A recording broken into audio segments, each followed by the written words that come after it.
Hello, guys and gals, and welcome. Welcome. I gotta go to work tonight, so uh, it won't be the longest stream in the world, but get a little bit of time in. The nightmare leg of our solo self-found run on our Amazon is almost done on Northwind. We're getting there. And for those of you who need a update on the solo self-found rules, if you're just joining for the first time, solo self-found rules are, number one, you cannot change the difficulty at any time. It must remain players 8 always throughout the run. This is the P8 part of the run. You cannot use any item from any other character at all, rule number 2. Rule number 3, trading is off limits because you can only use items you find yourself, or that you specifically see fall on the ground. Number 4, you cannot specifically target farm any specific item, with the exception of Uber keys, because Uber keys obviously require you to target farm specific items. Target farming is defined as when you farm a target until it drops the item that you are specifically looking for. This is the MacGyver rule, which basically forces you to have to use what you get instead of forcing the items that you want to fall. Number 5, the solo self-found run is over after killing Hellbale. That's the general gist of it, and unless we go for Ubers, that's pretty much guaranteed to be the thing. This is my girl so far. She's level 65. I'm still in Nightmare difficulty. We just got to Act 5 right before I logged off the other night.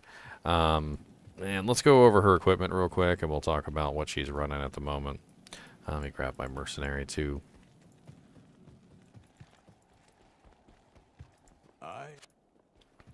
Alright, so far my mercenary is not wearing the best equipment in the world, but he does have an upgraded ice blink for some nice freezes target.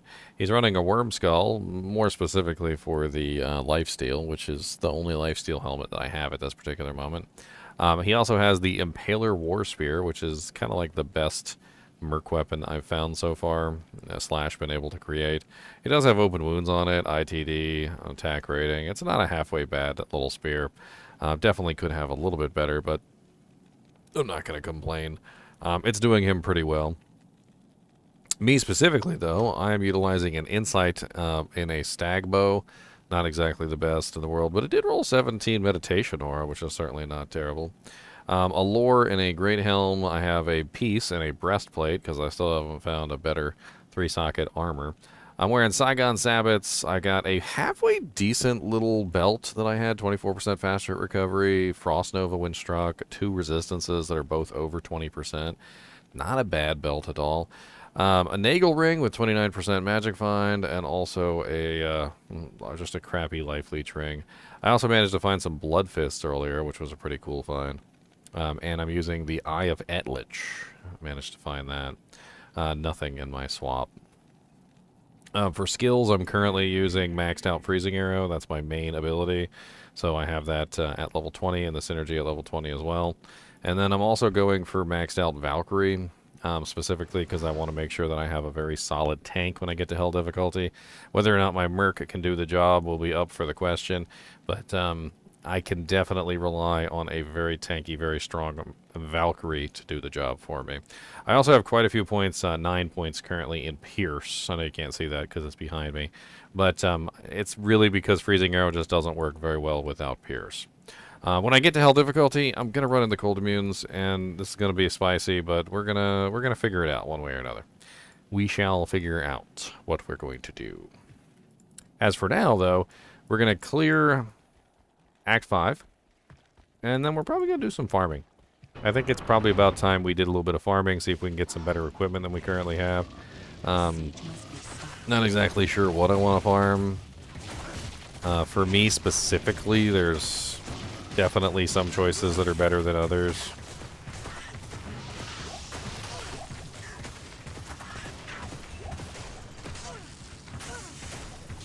Spider bow. 2-socket. 23 to 50.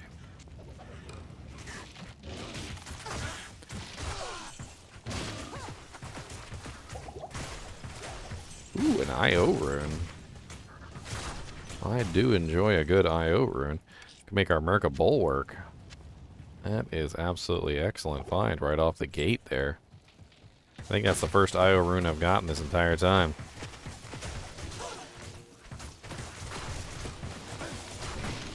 Now we just need to find a decent 3-socket helmet, and bulwark it is.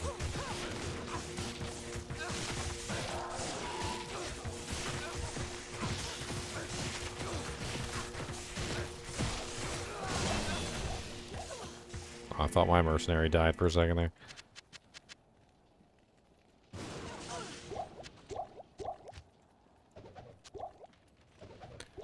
Dang it. Will you swappity swoopity swoopity swoop?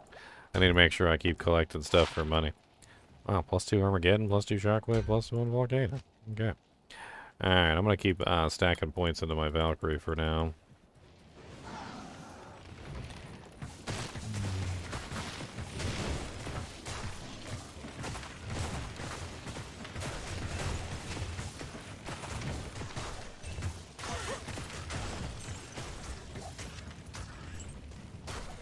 Let's go make a little bit of money real quick, shall we?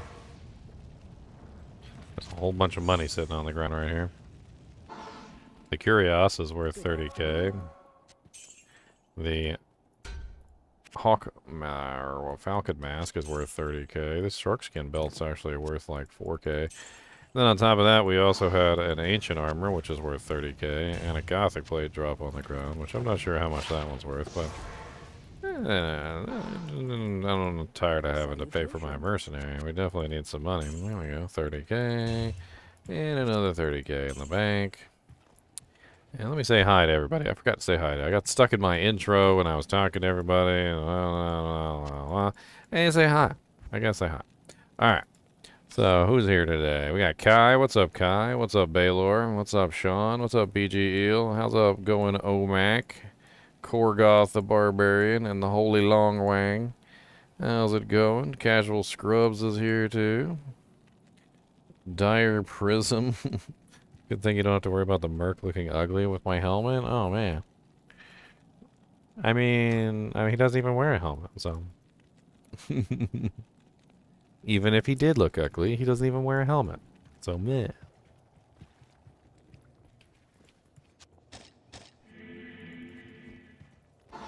Oh, what's up, John? And Mark. Ooh, yeah.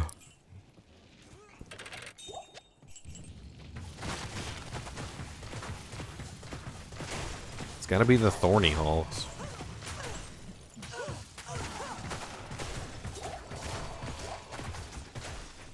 Let's just make our way up slowly, I suppose. The Manish Amazon.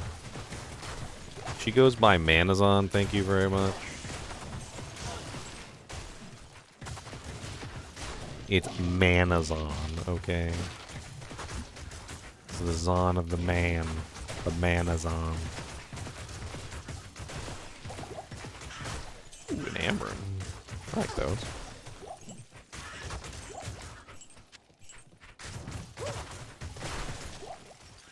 Oh, it's like, oh. I am overburdened.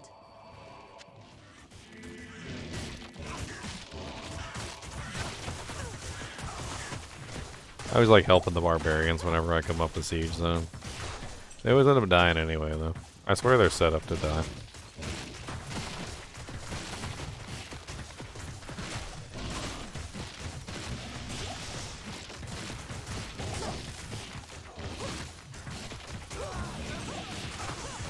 Look at that. I freaking helped him, he still died. Pathetic.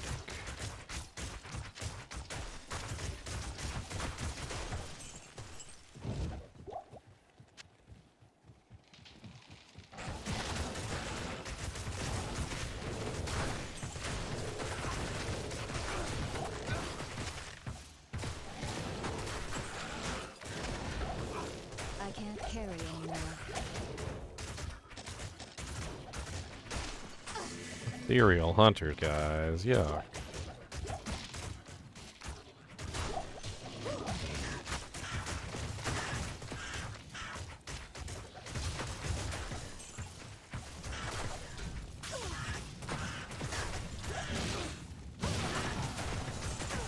Yeah, get wrecked.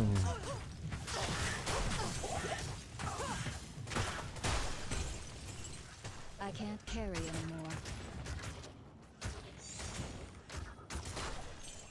Well, there's a 3-socket helmet. It's just not the one I need.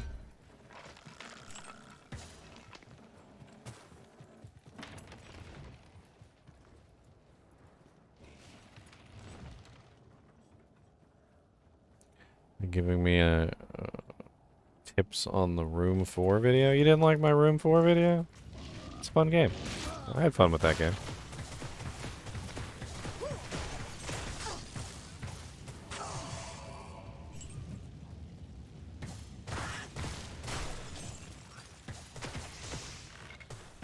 And I beat it too. So ha.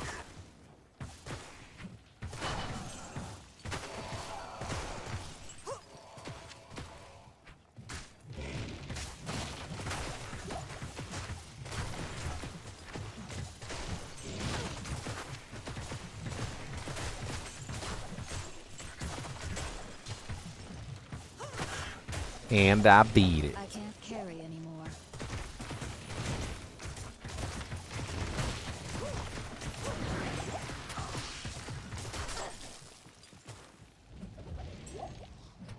Beat it. Beat it. All you gotta do is beat it. Put all the puzzles in their place. Gotta hit them right in the dang old face with a maze. Just beat it. Beat it. All you gotta do is beat it. Punch him in the eye. Kick him in the teeth. Don't let him go. Don't even queef. Just beat it. That's terrible. That is not one of my greatest hits. Should you respec for multi-zone for 2 LS zone? I don't know. I mean, do you have the gear for it? I mean, most of the time I just sit with whatever I got. Like, I'll just do it. I'll do it. Most of the time when I use a respec, it's literally just me refining my equipment. I'm just like, let me refine my equipment a little bit. Ow.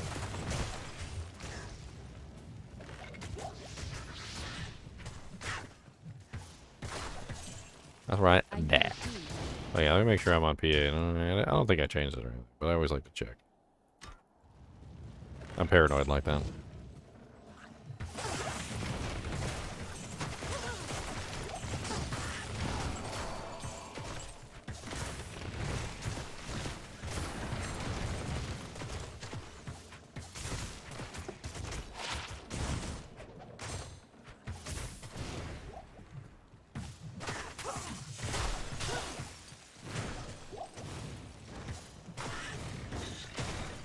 Probably time to do a little bit of crafting too. Once we get this waypoint, I'll go back to town and we'll maybe craft up some blood rings. I think blood rings might be a good start for this character. See if we can get some good dual leechers, maybe with some res. I got plenty of rubies. What is blood rings? AMs? I think it's AM runes. Somebody type in !blood ring for me real quick. I don't remember the recipe right off the top of my head. I think it's soul runes, actually.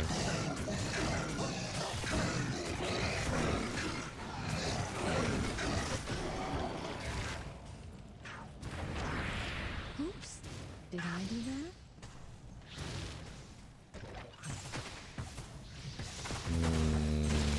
Oh, it is Amrunes. I was right.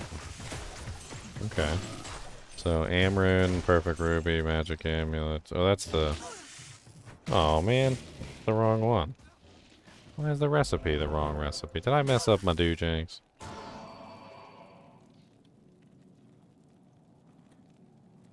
I must have did a copy and paste fumble. I was copy and pasting the commands from the Twitch bot. Yes, the blood ring one is broken.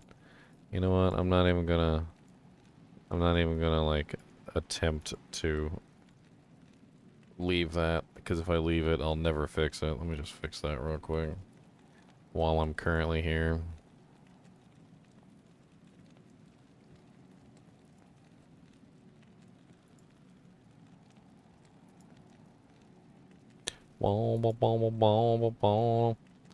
Copy and paste fumble. Blood ring. How the hell did I make that mistake? That's terrible.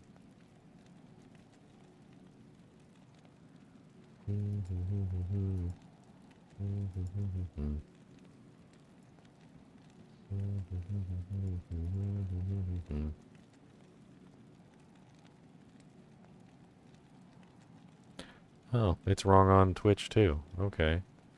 Well, that makes sense why it's wrong on YouTube. I thought I copied it wrong. So that's just a mistake and within a mistake within a mistake then. Must have made that mistake a long time ago.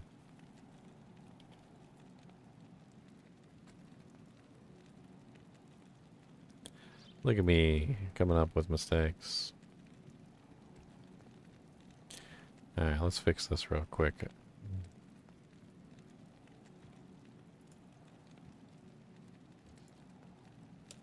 Magic ring.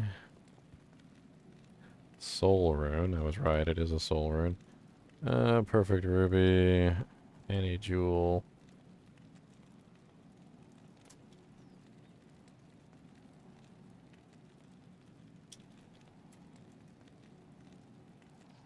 One to 3 life leech. 10 to 20 life. 1 to 5 strength. Submit. Edit. Submit. Alright, try it again. See if it works now. I think it should work now. Freaking bots and stupid bot commands and me copy and pasting stuff wrong. Alright, let's do 3. We'll do 3 attempts. I still want to hang on to 2 soul runes. I never know what I might need them for. 1, 2, 3 of those. Oh, yeah.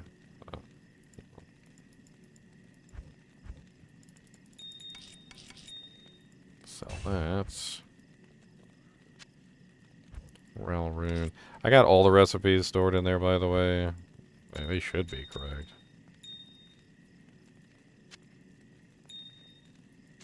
Hey, look, it's right now. Like some sort of magic trick. Totally was never wrong. I don't know what you guys are talking about.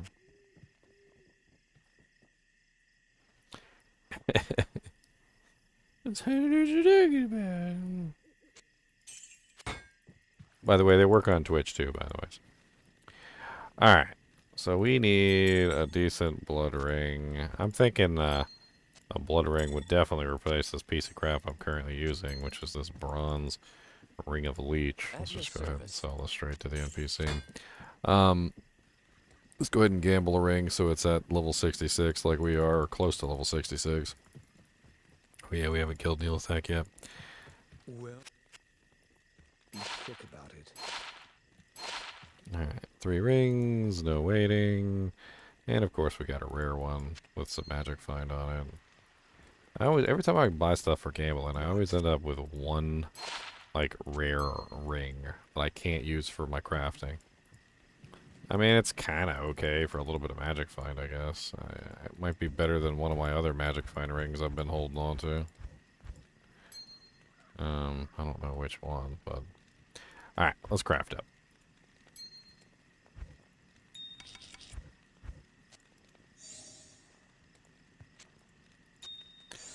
Alright, random jewel. First craft, 8% life leech, 4 strength, 19 life, 1 to mana after each kill, and poison resistance. Not bad.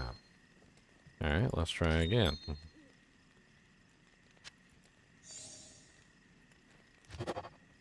'83 attack rating this time. I like the attack rating. I do like that one man after each kill, though. That's nice, too. It's decent. It's decent. So let's see what the third one is before we decide. Oof. This one rolled level 73. Bad stats all around. Low life leech. It's the 9 minimum damage on the ring that put it into the 73 category. And that one is not a good ring. So it's between the... I actually don't need cold resistance, and I do need poison. So I guess maybe for right now,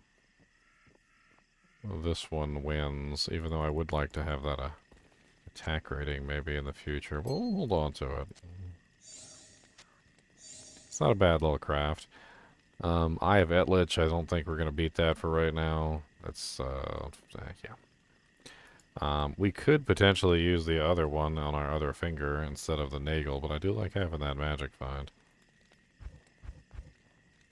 Let's get rid of some of our lesser equipment that we're never going to use also. We got a bunch of this stuff laying around that's kind of just stuff that we were hanging on to in the just in case category, but I don't think has really worked out for most of the stuff that we need, like the 3-socket hunter's bow. That can go. Arcana's hat can go at this point too. 3-socket longbow, trident. Let's keep Hawanan's justice. Let's keep the stealth for now. I would actually like to use this over the lore.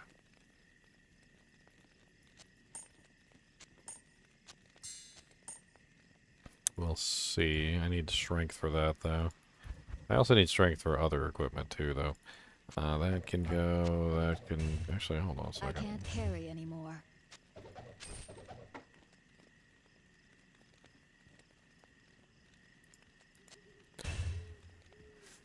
Yeah, that could go.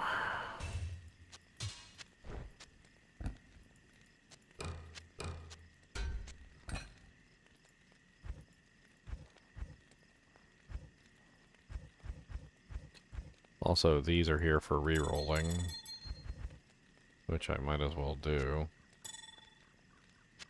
See if we get anything nice.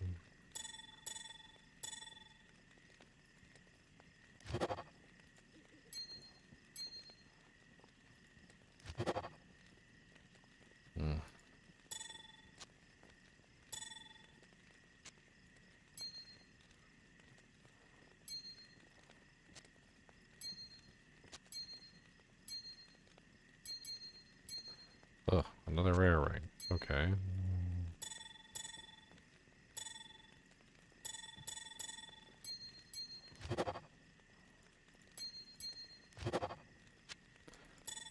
Alright, no good there. Let's go ahead and get this stuff sold. I am overburdened. I can't carry anymore.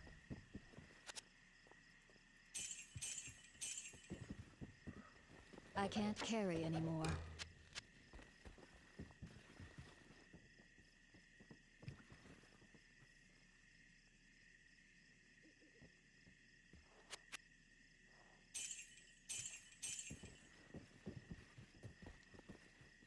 I mean, yeah, anybody can follow through on these runs if they want to.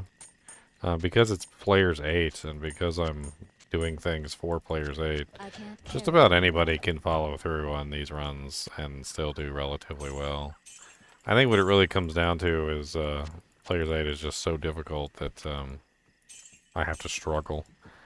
If you do the same things I do in a players 1 run, you'll literally just walk through the game. It won't even be an issue for you.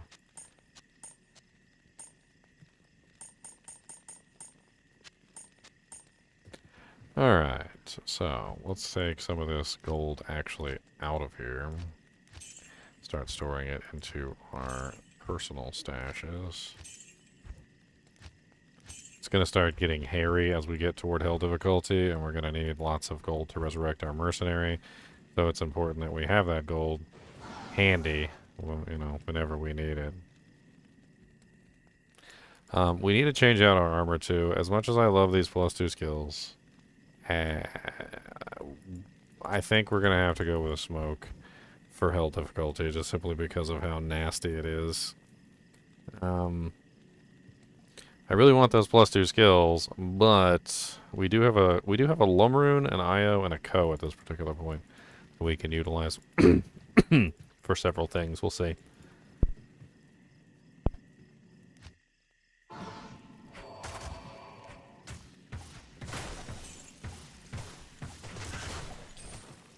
Mesh armor. 211.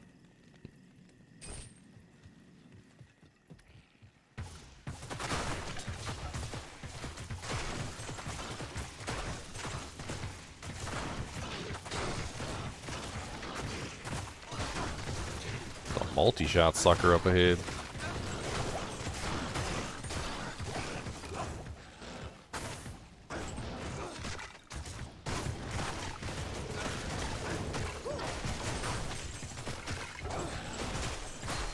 I am overburdened. 15 poison damage and 6 life. I have a 25 poison damage that I can swap out for that.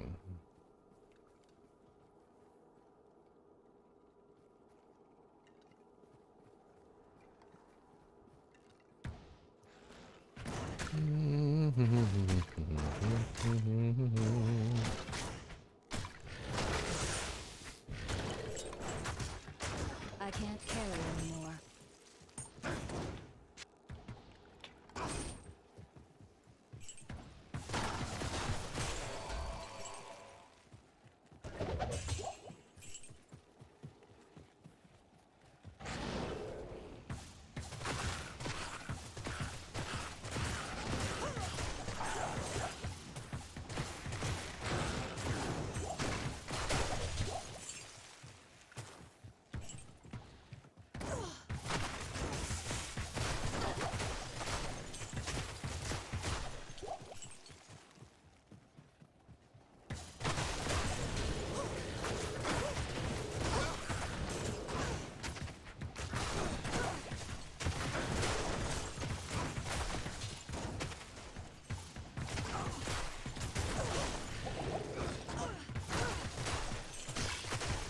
So many skeletons.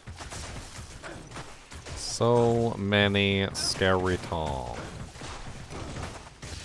You know what, let's get some music pumping today. Also, I forgot to hop into Discord, so let's do that too.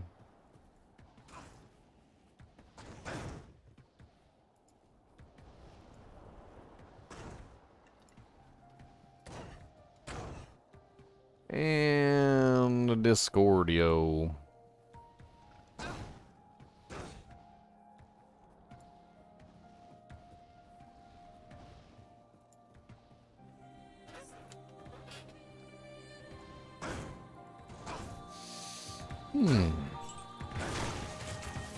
Mat bow? I am What? overburdened. A freaking mat bow? Oh, we gotta check this out. Hold on. What do you need? We gotta check out the mat bow.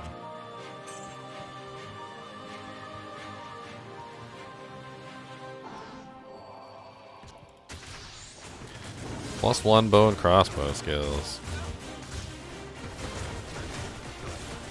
I think a mat bow could drop this low level. That freaking dex requirement on there, though. Did Jet Jank really say 187? That Jank really does say 187 dex. Holy Jesus. I can't carry. Holy Jesus. It's only a +1 mat bow, which is really bad. I mean, 187 dex, though. I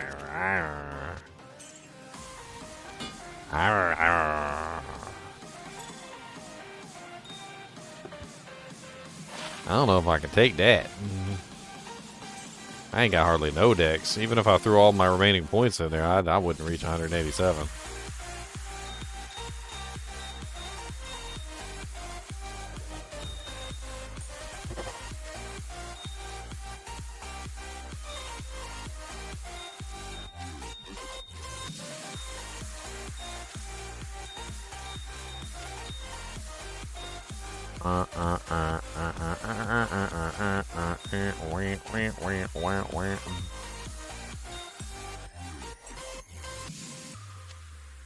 Boom, boom, boom, boom, boom. 187 decks is crazy.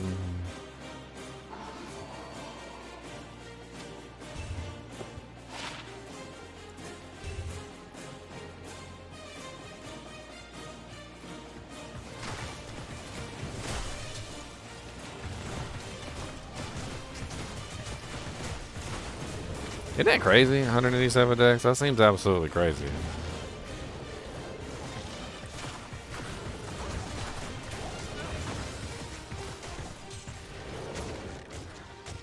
I don't remember it being that much.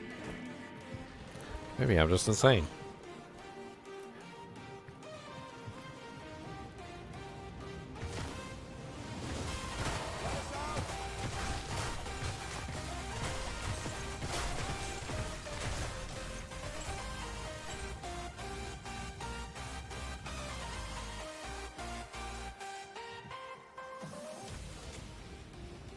Copperhead Road.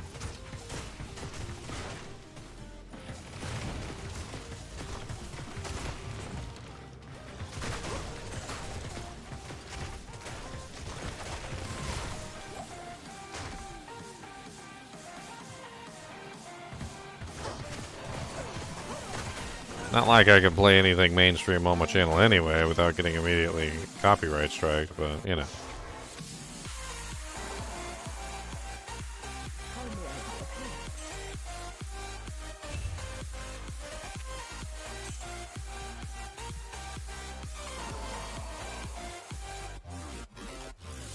Ha!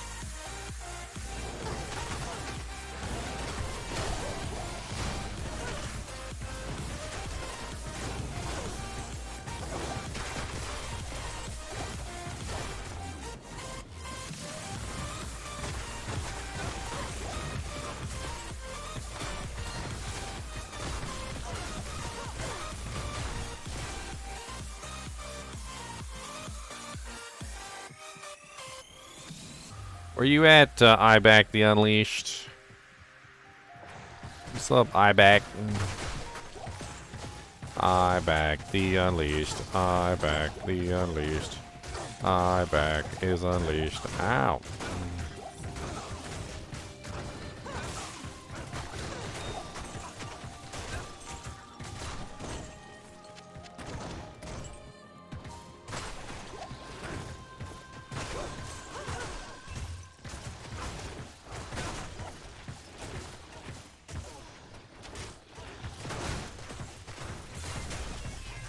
A superior war hat.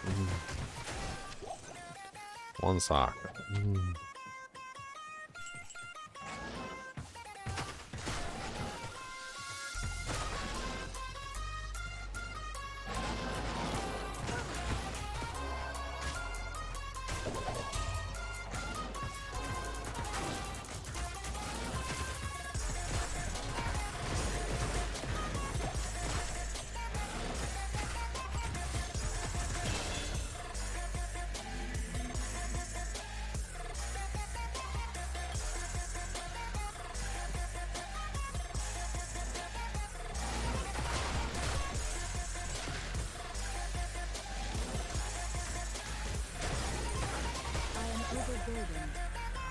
Oh, oh, e.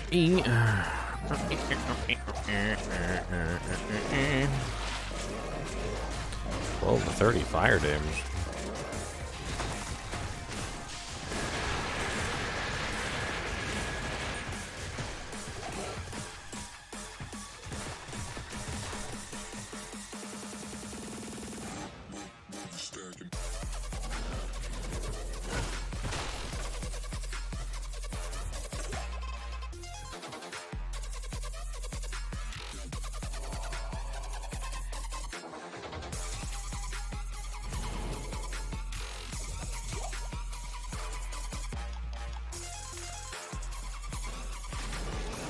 What's up, Prophecy?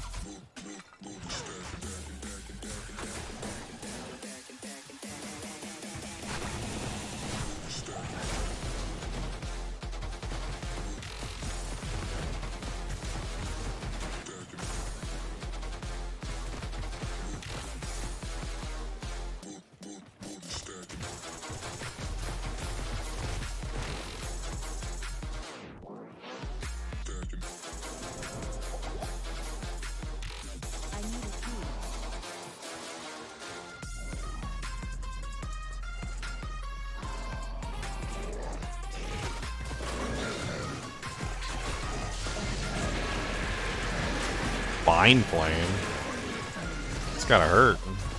What kind of illness you got? Well, my spine is on flaming. I got a flaming spine. You know, the worst kind of spines. The flamey spines.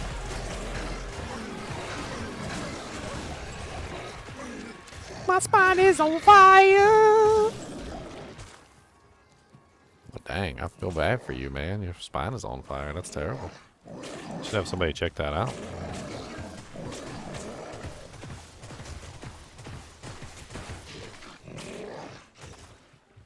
Did Terrazone XP get nerfed? Not really. Terrazone XP should always be equivalent to your level, since the monsters are a little bit higher than your level. So it's all relative based on your level and the level of the monsters. And I mean, elites give more EXP than like regular monsters and so forth and so on. The higher the distance is between you and the monster that you're fighting, the better EXP you get. So. Unfortunately, when you get to like level 98, it's still difficult.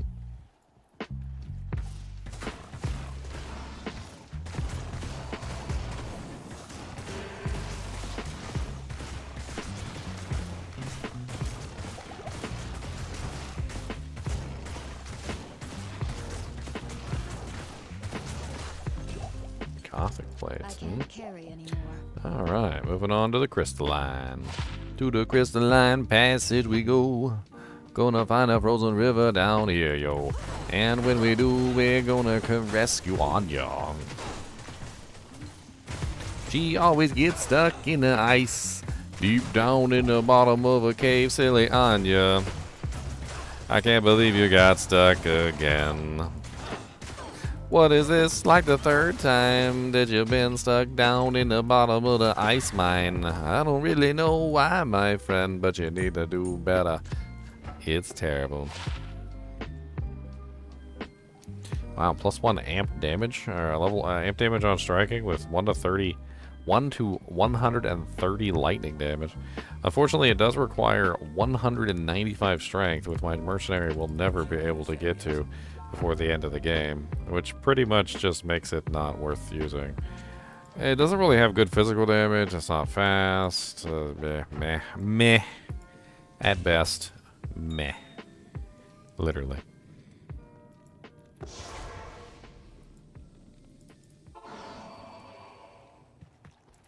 I mean, it really depends on the zone, right? Some zones are way better for EXP than other zones. I mean, not all zones are created equal, my friend.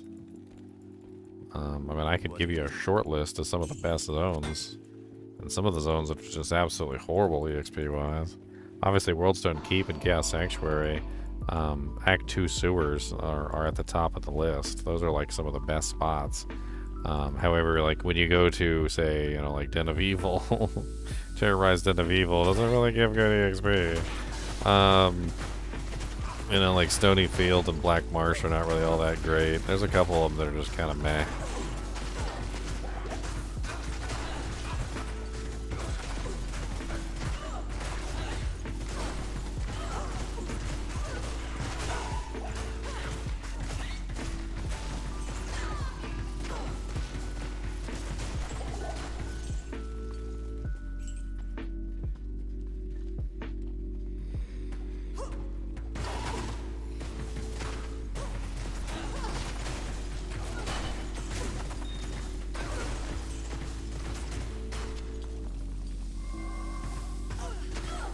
Yeah, Sewers, Act 2 Sewers is one of the best EXP places. Not Act 3 Sewers, Act 2 Sewers. There's two different sewers. Act 2 Sewers is highly dense. All the monsters are very tightly packed because of the nature of the tunnels. You can literally roll through there and kill monsters quicker with a higher density than a lot of other zones. It's very nice and high up on the list. I would put it at number 3 for EXP. I mean, it literally goes Worldstone Keep, Bale, right? Chaos Sanctuary, and then Act 2 Sewers. I said Act 2 Sewers the first time, Diaprism, okay?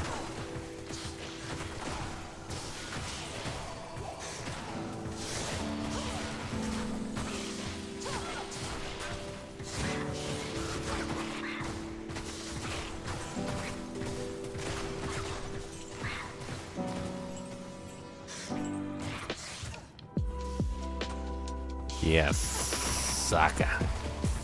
Dire Prism's going into Vietnam flashbacks over here. He's like, did he say sewers?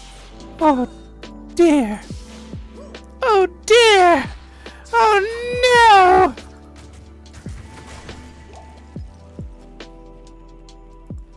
We never go there. We never go. Off limits.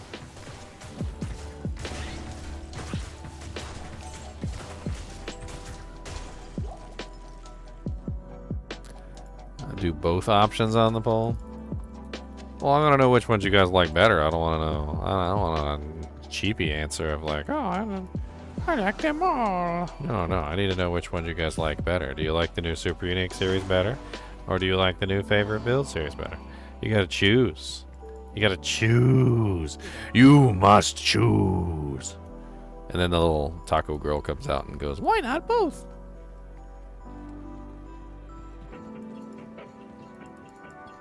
Afternoon.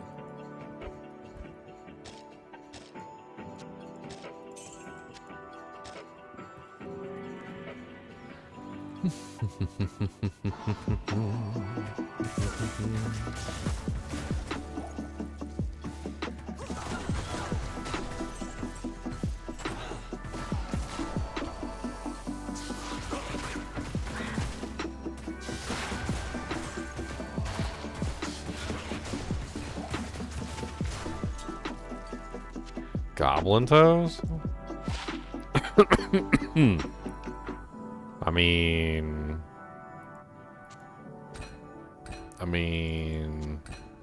Crushing Blow doesn't really work that well on Boson, but with my absolutely terrible boss killing capacity, you know what? I'm not gonna turn it down. I'm not gonna turn down some G-toes. I don't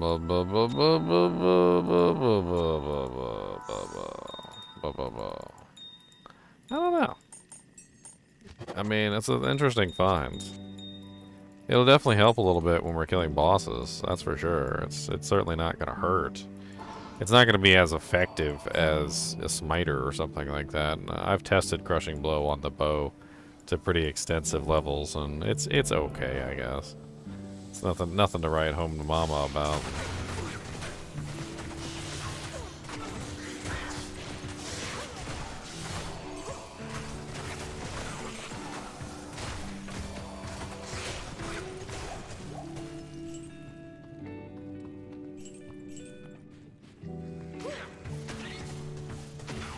Well, deja vu. Wasn't I just in one of these dead ends with 3 of these stupid little cave leapers? CB is cut in half versus with bows, and it's cut in half again versus elites, so it's cut in half twice, which it's 25% versus non-elites, and then it's cut in half for the bow, so it's what is that, 12.5%, and then versus elites, it's cut in half a second time, so it's 12.5% divided by 2, which is, what is that, 6.25?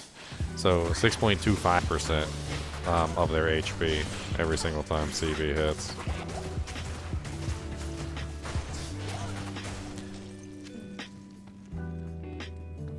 Like I said, not exactly the most glorious thing in the world.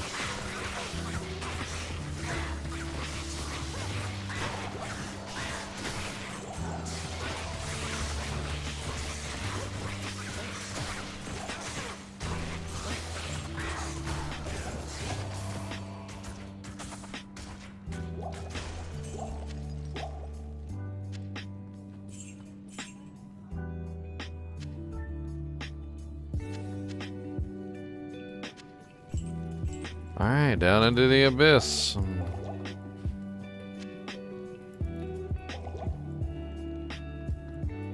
Holy cannon fire! What the hell was that? Boys, I just walked down and they just said, firing lasers!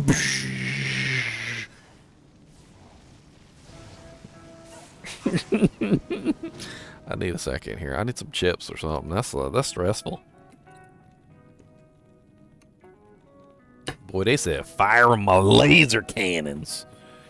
This is fucking. Come on, they said come on down here at your own peril. At your own peril.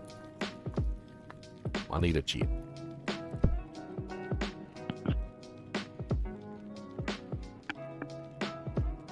What's up, buddy? What's up, Chunks? Not much.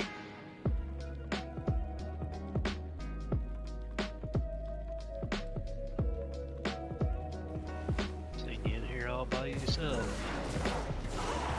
Here I listen. Oh, well, I mean, I sit in here in case anybody wants to show up. You know what they say. If you build it, they will come. I mean, that's the whole Discord in a nutshell. When I first built it, I was in there all by myself. All by myself. And then people started to show up. Sometimes you just gotta sit in there by yourself. That's how it works. Otherwise, how does anybody know you're online?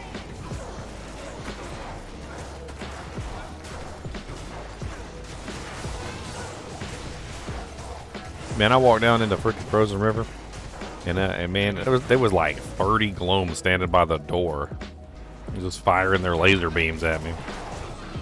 Firing my laser beams. Like, oh God, please stop. I went back upstairs.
Yeah, so I built a character, Theorycraft, a while back. It was basically a crushing blow Amazon. I wanted to see what it'd be like if Amazon had 100% CB. How'd that work out? I mean, it was okay. Turns out there's something wrong with CB on the Amazon. I don't know. It's worse than it states. It works, I guess. It only works with strafe though. Multi-shot, it doesn't proc like except for like the center 2 arrows on multi-shot, so it's terrible.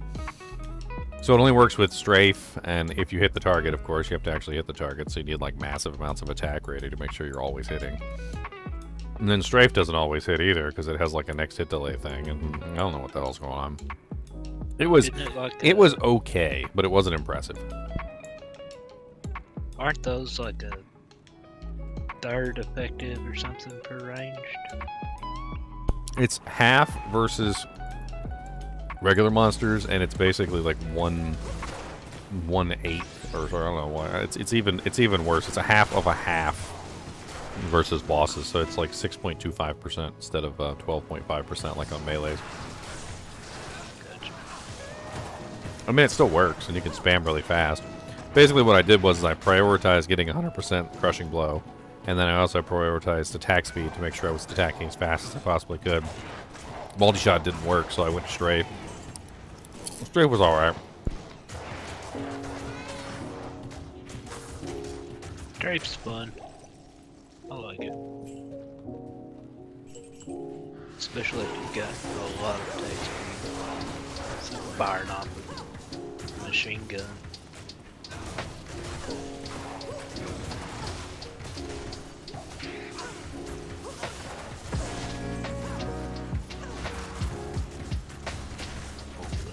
horrible pack. Hit the Carnot right there.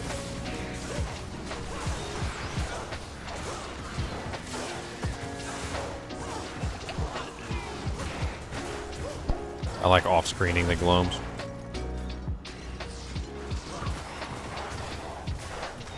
But it's not the kind of pack of doom nuts you want to walk up on. Not your favorite? Holy shot, fanaticism, and might.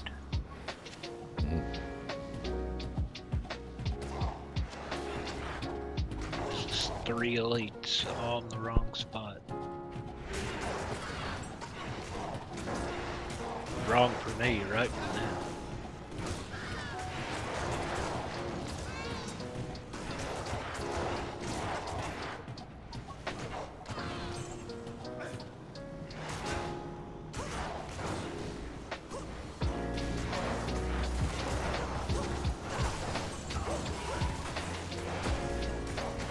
Such a confusing run through Frozen River. I had to get both types of sirens. So I rolled the sirens that are always immune to cold. And I also rolled the sirens that are not always immune to cold. So there's just like tons and tons of sirens down here. And then the glomes too. And you know, both the sirens and the glomes can float over top of the water, and I can't go over top of the water. So it's just a stupidly painful Frozen River for no reason. Where all of them can fly, and I can't. And on top of that, half of the sirens are immune to cold, and half of them are not. Sounds like a party. And while it's perfectly, you know, possible to tell the difference between the two sirens, like, when they're normal, when you hit them with, like, a poison attack or something and they turn green, you literally cannot tell the difference between the, Oh, no. the cold immune ones and the non-cold immune ones. You gotta hold your mouse over them and find out.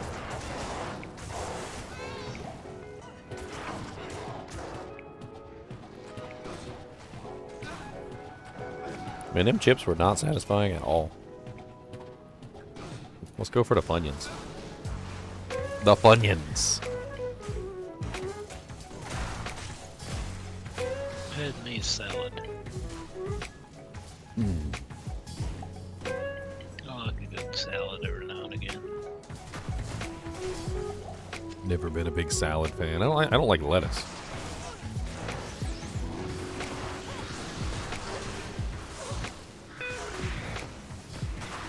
Give me some carrots. Ooh, some broccoli. I don't like carrots, but I do like broccoli. I'll sit there and chow down some carrots. What's up, Dak? I like cauliflower. I've had cauliflower pizza before. I've had that too, and I do not like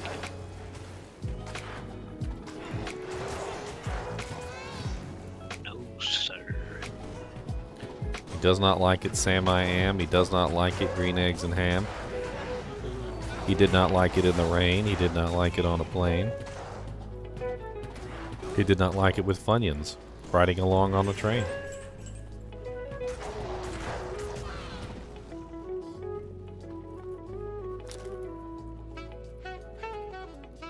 You don't like to eat soap. It smells good, but it tastes bad.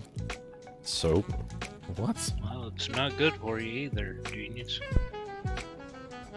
Sorry. Just kinda rolled up.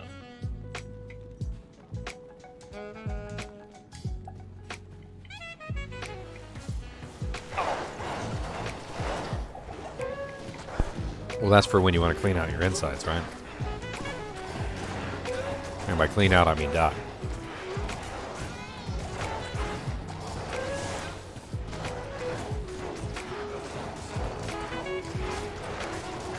Man, my Merc is just like all kinds of amped up.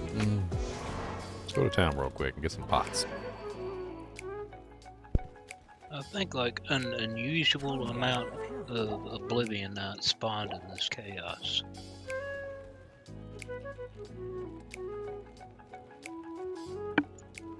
Either that or everyone that's here was all in the same spot. That does happen There's sometimes. and there's not any on the other side of the map. Uh-huh. I've seen that before. It's pretty crazy. Good lord. Like every elite one, every non-elite one, they were all just Yep. bunched up You together. had like the in a- whole map will be like in one spot, and you're just like, holy crap, why are there so many monsters over here? And come to find out, who are all on one side.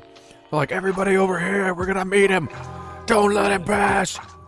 Like the Venom Lords and the Stormcasters, they're up here. On the way to the safe. I haven't seen one Oblivion out before. Or Doom Knight, for that matter. Nope, not one. Not one here until I pop the seal.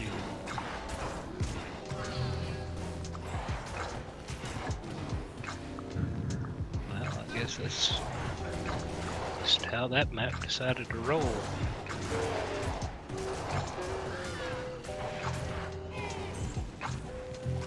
They said if you make it through Grand Bazaar side, you'll be alright.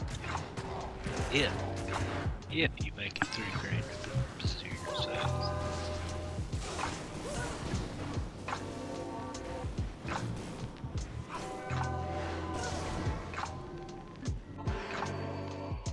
It's kind of spicy down there.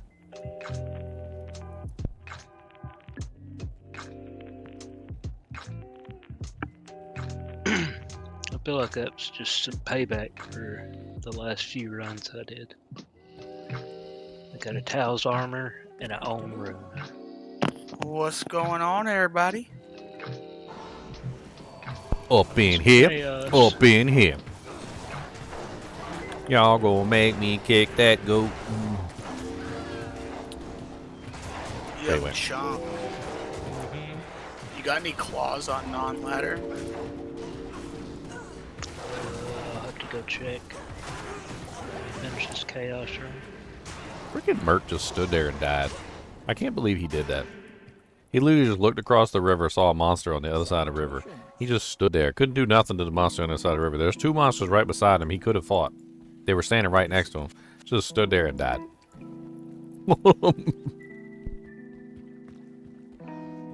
Greatest AI. I'm looking for claws for chaos. Okay.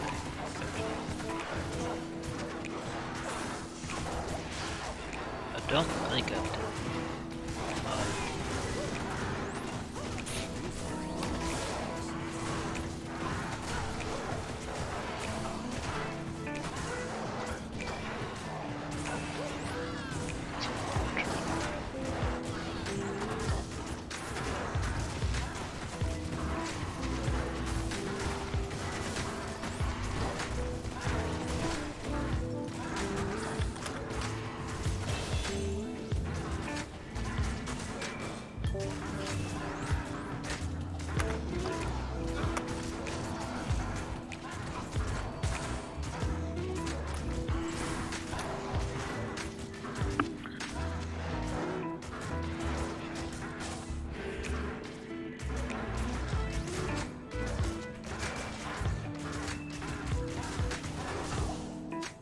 I am overburdened. Smoke sphere.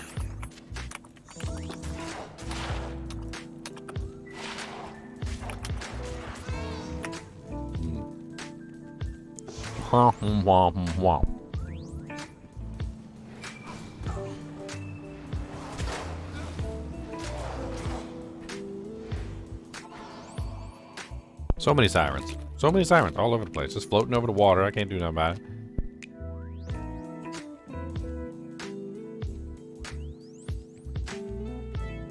Good afternoon.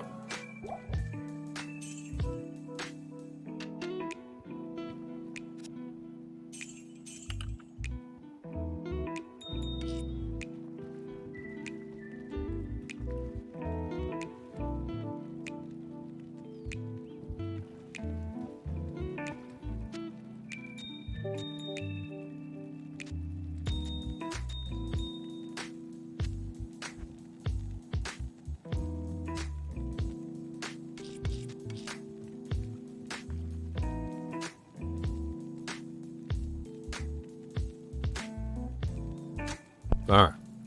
Let's get on you. We need our resistance.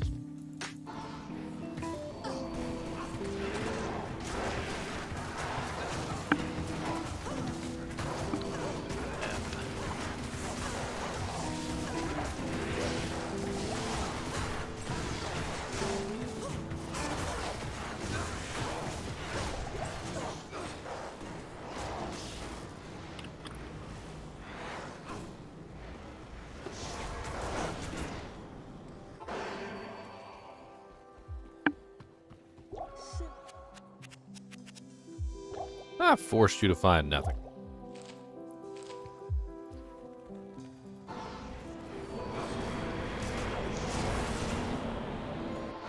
Alright. Anya's gonna give me a bow. That's what Anya's gonna do. No, she's gonna give me a javelin. Who am I kidding? She's not that nice. I had this crafted just for you! I'm a boson, Anya. Oh, she actually gave me a bow. Look at that. What are your needs? Huh.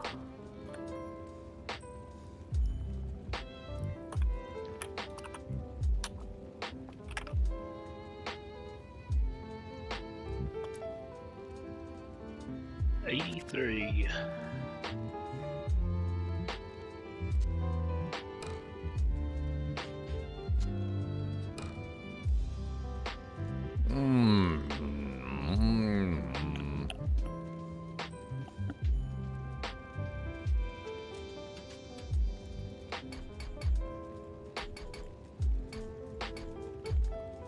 I can't use this yet.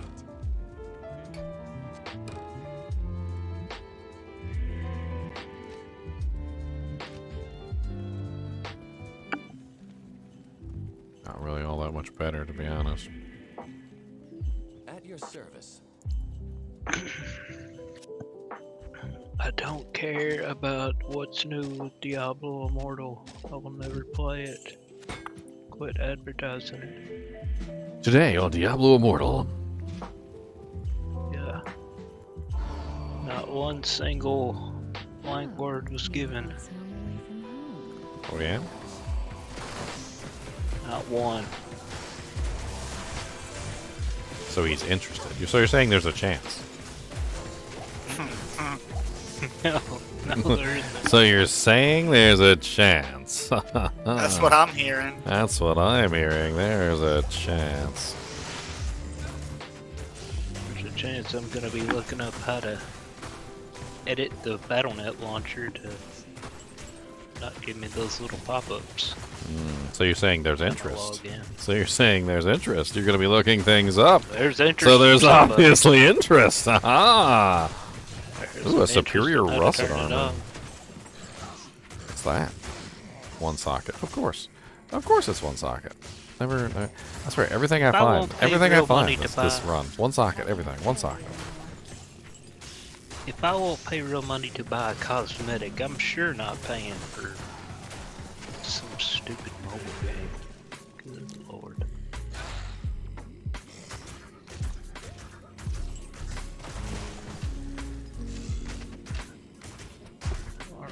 Claws.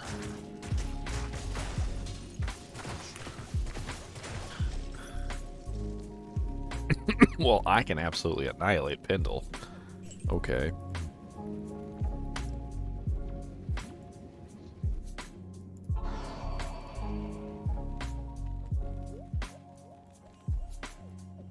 Can I help you?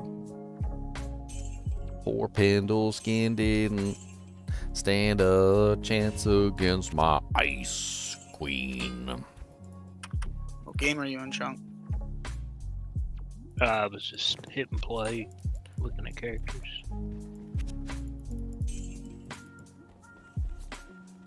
God, I want to sell this Infinity, but I don't know what I want for it. Sell it. On what? Longliner? Yeah, it's a 325/54 at Thresher.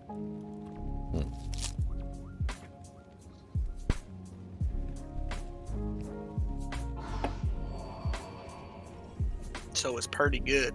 I just don't know what it's worth. Yeah, the negative resist and the thresher part really doesn't, or the negative resist doesn't really help the F thresher.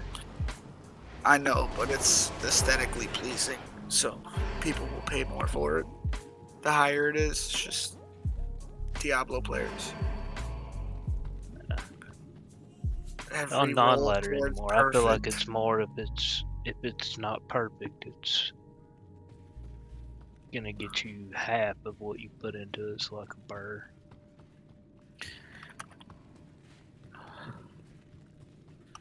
If it wasn't an infinity, I would say you're probably right. I mean, on non-ladder, I'd still say I'm probably. You might get a burrow out of it. Say it's about the most you'll get. 14 hours ago, a 324.45 went for 4 jaw. Negative 54 went for 3 jaw, 2 burr. Yeah, but somebody was telling me that the prices of a burr or a jaw is extremely diminished. So while you might be looking at it like, oh, I'm getting 4 jaw runes, apparently jaw runes aren't even worth more anywhere. like a ohm. Apparently they're worth basically nothing. Yeah, whenever I was looking for a 4-socket stag bow, a guy wanted a bird for it, and he was like dead serious. I was like, no.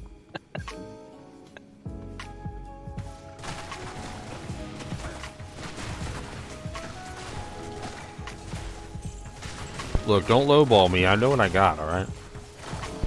Yeah. Yeah, everything is worth a bird for 12. Honestly, that's just And I people think, buying burr runes. That's what that I is. think J-mods, they were what, like When you have 15 people, to 25, somewhere around when you have people and now buying they're burr like runes, 50. they do this silly stuff where they'll literally trade you like a burr rune for anything. Oh yeah, I know. I ran into a couple of them. There's like a live stream from like way back in Diablo 2 LOD when basically nothing was really worth anything and everybody just bought everything off of like RMP sites. And I remember coming across this one guy. He was like, "You got anything for a paladin?" And I was like, "I got like a crappy like +1 combat skiller here," or like I had like a really crappy like +2 amulet and like some other things. And I put one up there, and he would just throw a burr rune up. And I put up another thing, and he would put up another burr rune, and I'd put up another thing, and he would put up another burr rune. Boy just went onto a RMT site and got like a 50 pack of burr runes and just like traded him like a burr rune for anything you wanted. Of course, they're probably all duped then, but still. Well, the bots are smarter than that though. They dupe them and then they up them. So they dupe the Sur rune and then they transmute it, which gives it a new ID, and then they're no longer considered to be fake. I thought you were talking about the LOD days. Yeah, in LOD days. Oh, yeah. I mean, they were still smarter back then, but they still pooped all the time. Because they also duped the bird. I think I remember I walked away with like 6 or 7 burr runes from that guy. Absolute idiot. I traded him items that weren't even worth a Ral rune. Like, these items weren't even worth a Ral rune. He would just throw up a burr rune.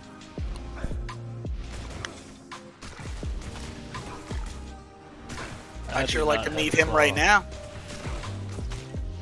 You don't have any claws at all? No, I haven't. It's not something I really hold on to. Oh, no. I need a decent base. It's gonna be so hard to find.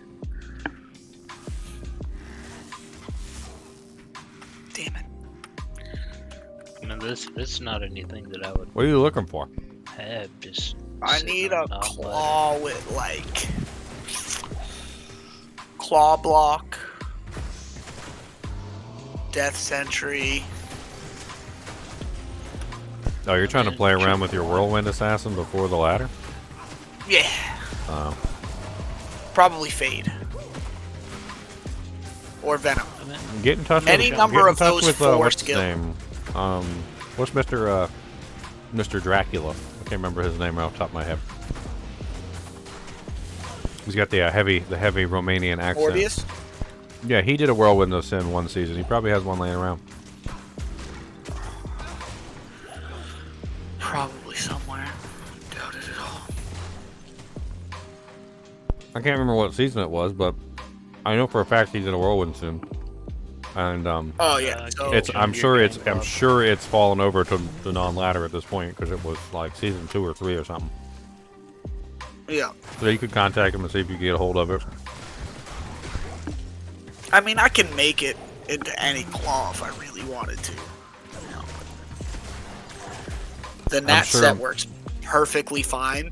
I'm in sure the he beginning. probably has a really good one though. Yeah, you could join my game now though. He had that set too, I remember. I think he gave that away though. Once he got all the good stuff. Yeah, so I had to test the Nat set with the blade to make sure it was gonna be good, and it's fantastic actually. I couldn't believe it. It's like kind of ridiculous. That bow is beautiful, by the way. I think Blade Sin could be really fun if you went Flesh Ripper Fang Knife with an Eth rune in it. And that way you'd never have any issues with AR. We wouldn't quite have the damage output. Well, actually, no. Technically, you can go ethereal with an Eth rune as well. You just can't use your blade shield. It's weird, right? Flesh Ripper. 16. I can't It's kill possible that Flesh Ripper is best in slot. Well, it's Blade negative set. 75% enemy's defense, which is astoundingly effective. Yes. I mean, you're basically saying that most monsters that you fight, pretty much the majority, like 90% of the monsters you fight, are going to have only 25% of their effective defense numbers. So to put that in perspective, if you had 10,000 defense and this assassin hits you, you now have 2,500 defense, which we all know from experience. 2,500 defense is nothing basically, and it doesn't protect you from like basically anything. And then even if you're an elite, that's half of 75%, which is what 30. I can't even 30. I'm trying to half it in my head. It's like 32.5. So negative 32.5%, which means that all the bosses are still being reduced by a pretty hefty degree. Oh yeah, you hit one time and then it's just you're gonna hit every time after that pretty much.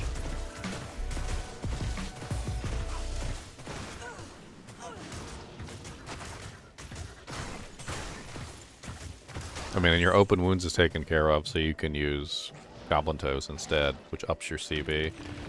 I mean, Flesh Ripper has what? I think it's like 30% or 33% open wounds or whatever, which is more than enough. So you don't even really need open wounds on any other piece of equipment.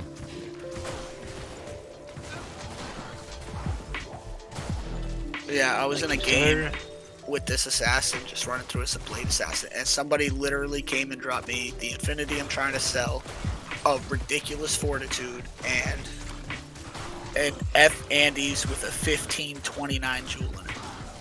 Thank you. That was like, okay, dude, I'm not gonna say no. Here's one of the things I really did like about the Blade Fury Sin is the ability to just like pick out a monster in a pack of monsters. It's absolutely insane.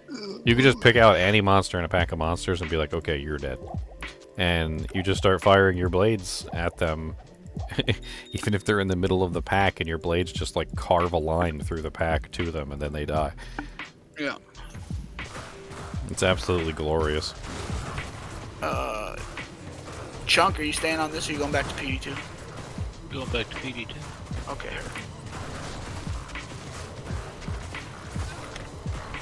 I don't like this. Everything's immune to cold.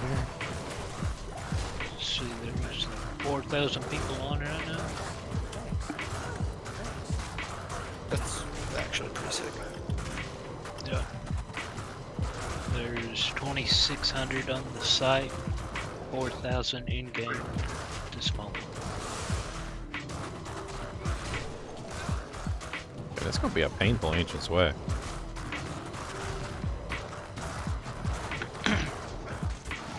Go find me another Ohm rune, another Tal armor.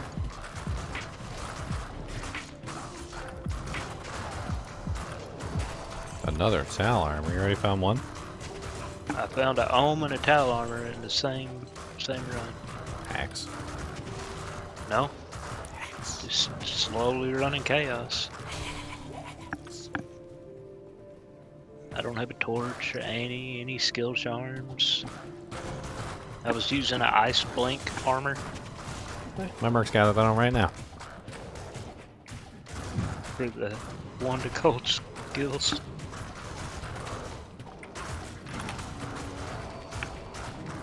Ice Blink's great though. Freezes target effect especially- is brilliant. I mean, I needed it because stealth just really wasn't doing a whole lot for me in Hell Chaos. Oh no. So any kind of damage I could get, I was taking it. In a solo Self-Found run, I don't have access to Sunder Charm Star Prism. That's kind of the whole. It's kind of the whole gag, right? I don't get access to that.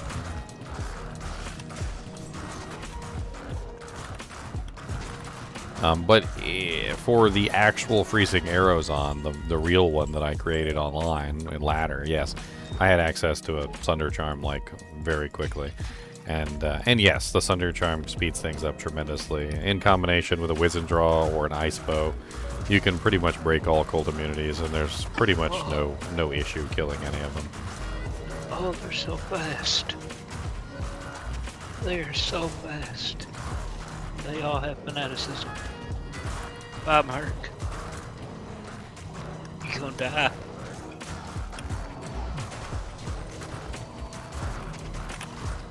Hello? Because in a solo Self-Found run, to get access to Sunder Charms, you have to kill Vale. And killing Vale is the end of the run. Yep. There's no way to get access to a solo Self-Found Sunder Charm. Ogres is the end of the run, remember? That's only if I choose to do Ubers. And I'm not doing Ubers on a Bozon, I'm sorry. You can do it. We already talked about how the Freezing Arizon has trouble with bosses. What do you think the Freezing Arizon has trouble with when it comes to Ubers? Ye of little faith. Ye of little faith. I mean, if I want to be cheesy and use the the bow that lets me like summon Urdars, I could probably do it with enough money and like $1 trillion. I could probably end up figuring it out some way or another. It's just a harmony bow. Yeah, but I'd have to repair it, go kill the Urdars. It's a whole process, and it's annoying, and I don't like doing it. And yeah, plus it's a harmony bow.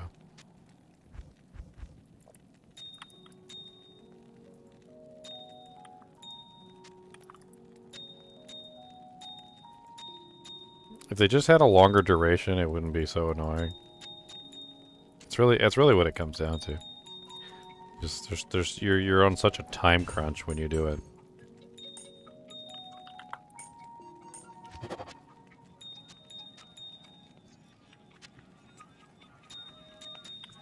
Still can't believe none of y'all came and played this with me. There was a hurricane that day. You wouldn't have been in here in PD2 with me anyways. Power went out several times. I won't do enough. I know better with you. I won't do I know enough. better with you. I won't do enough. Boom, boom, boom, boom, boom, boom.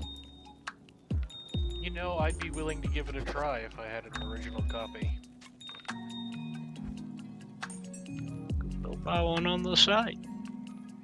I'm too cheap for that. It is cheap. For real. It's like really cheap for an original copy of LOD. But he wants it so cheap it's free. $3.99. Free 99. I mean, if you want free 99, just go dig up your old copies of the game and put your codes in. I lost them in a house fire. Can you gift classic games? You don't have to do that. Yes, you can, but you have to be friends with the person I'm friends Or- with Turkey. for at least 3 days. You don't I've have to been do that friends after with you Third take Gear a my while. ass. I have Language streaming. I've had this issue many times with trying to gift stuff, like even just giveaways. I try and give stuff away, and they're like, "Nope, nope, you must be friends with the person for at least 3 days." Yeah. Well, I know I've been friends with them over a while. I also don't which is have any idea crazy. where to pick up the mod. Which is crazy for me because It's I feel like when very it simple. when it comes to that, it's such a simple rule that prevents people from taking advantage of your account, right? Such a very simple rule. But then when it comes to like in-game trading, they can't do anything even remotely like that. We talked about this once before, but it would be super easy for them to just make trading. If they were so worried about bots, they just put like a 1 day or 2 day restriction on trading. And then bam, the bots can't trade nothing anymore. All the instant gratification is gone.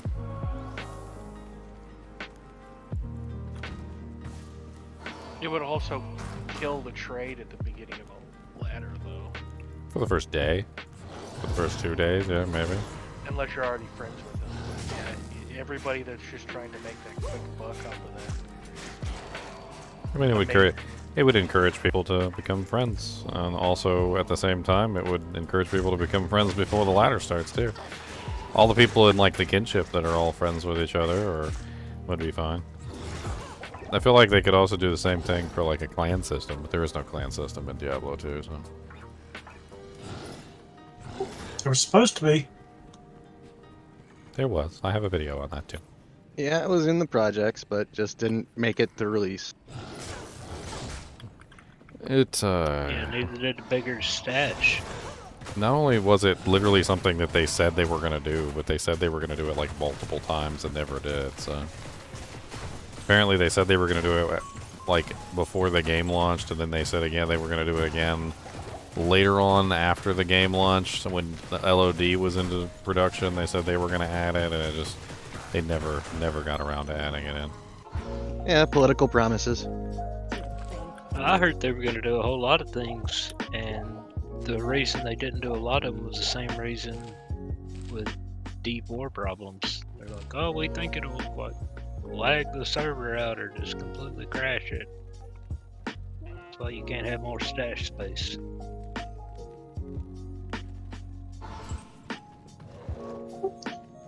Well, I think technology's came far enough along now that we probably have enough space for that now. No, actually we don't, or we'd have it in D4 too.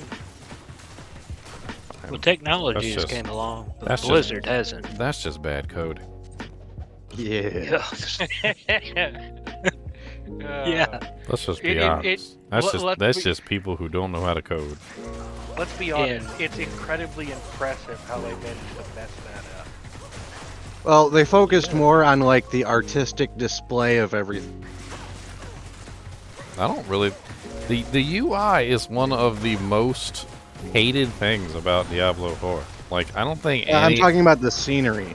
Well, I mean, like, that's kind of what I'm getting at, is that you're talking about the scenery, but visually, the UI is something you interact with all of the time, like 100% of the time. You are always interacting with the UI at some point or another. And the UI in Diablo 4 is just dog garbage bad. It's so bad that it literally brings the game down as a whole. Like I've never seen a UI that was just so pathetically terrible. And then what's really sad about it though is that they have such legendary UIs from the past that they could pull from to pull that information from that are literally within their own purview, so they have full access to them, all the data and everything, and they're just like, nah, let's go with this absolutely poop one that's got like turd nuggets and like peanuts and corn bits in it.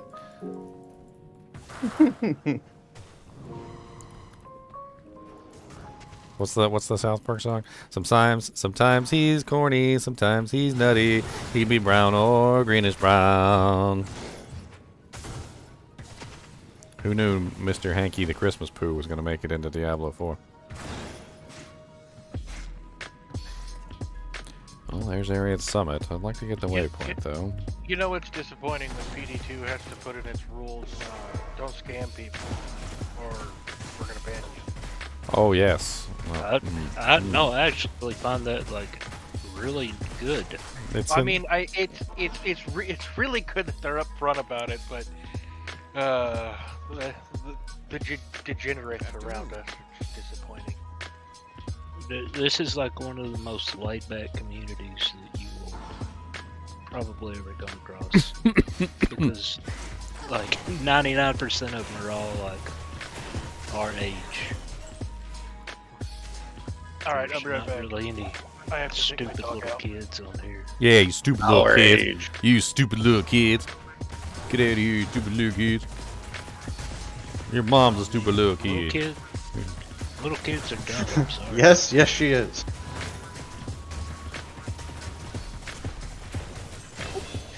I'm just saying, you would think 23 years ago any performance or storage problems would be for D2 would be long gone with 23 years of server upgrades and technology improvements. Oh, so you're saying they upgraded them, though. That's where you would be mistaken. So the problem lies in the fact that you can't do too many tasks at one time. So this is something that they found out with Diablo 2 Resurrected when they remastered it. Back when Diablo 2 Resurrected launched, there was one particular service that was apparently in charge of like half of the things in the game, and come to find out, the service couldn't handle the load that was being put on it.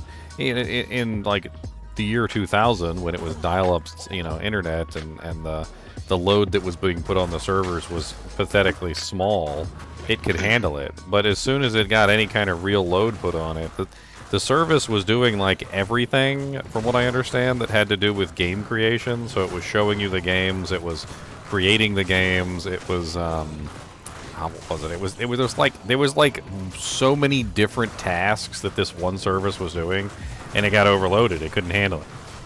And that's just like a lesson from the past, so to speak, of, hey, look, you can't have one service do everything. Because if it does everything, it overloads it, and it dies. And then the freaking inventory system in Diablo 4 is like, let's load every item on the ground that the player currently dropped. Let's load their entire inventory. Let's load every single item that they have equipped. Let's also load all the items in their stash and send that to the other players. Just way too many things at one time. It doesn't matter how good the software is. If you start loading in like literally all that data all at once from like 10, 20, 30 different players, it gets insane, especially if they have like a whole bunch of items dropped on the ground. So you're saying we need a major functional code change in the programming code that they probably don't want to do. I mean, they basically told us that the reason why that was happening, and then they also kind of alluded to the fact that it was literally coding from Diablo 3 that never should have made it into Diablo 4 that got copy and pasted into Diablo 4, which is probably really stupid. What's up, Finite? Finite? I'm not worried about Diablo 4. I'm wanting guild halls in Diablo 2. Did I ever click on that waypoint? I must have clicked on the waypoint because it's lit.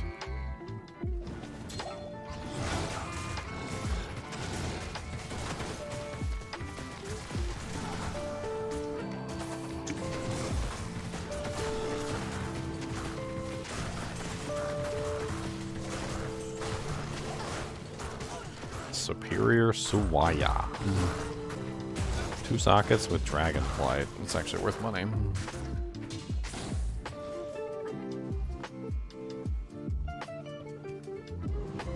Yeah, I think I do have the waypoint, but I'm just going to double check. I put a portal back there anyway, so I should be fine.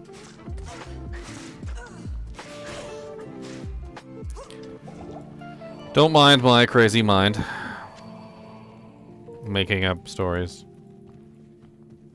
You don't have the waypoint. I'm pretty sure I do. No, you don't have the waypoint. You might want to go back and check. Totally had the waypoint. This was even funny. Alright, let's go prep up for ancients. For the ancients.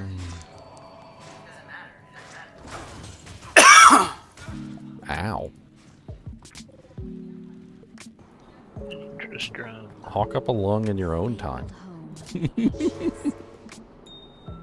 Quit dying. Quit dying. That I want to share. Quit dying on the clock.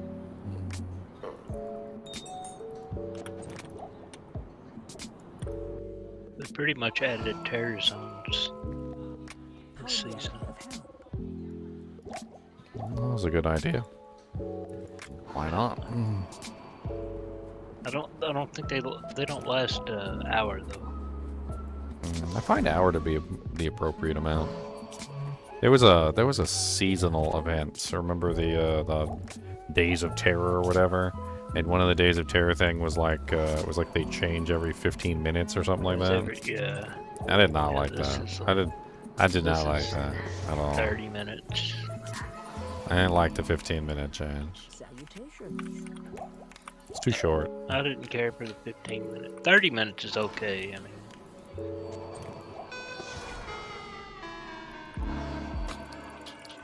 Because sometimes an hour is really good for the good terror zone, and you can't wait for it to be over whenever it's Great Marsh or something. What? You don't like Great Marsh? You don't like Great Marsh. What?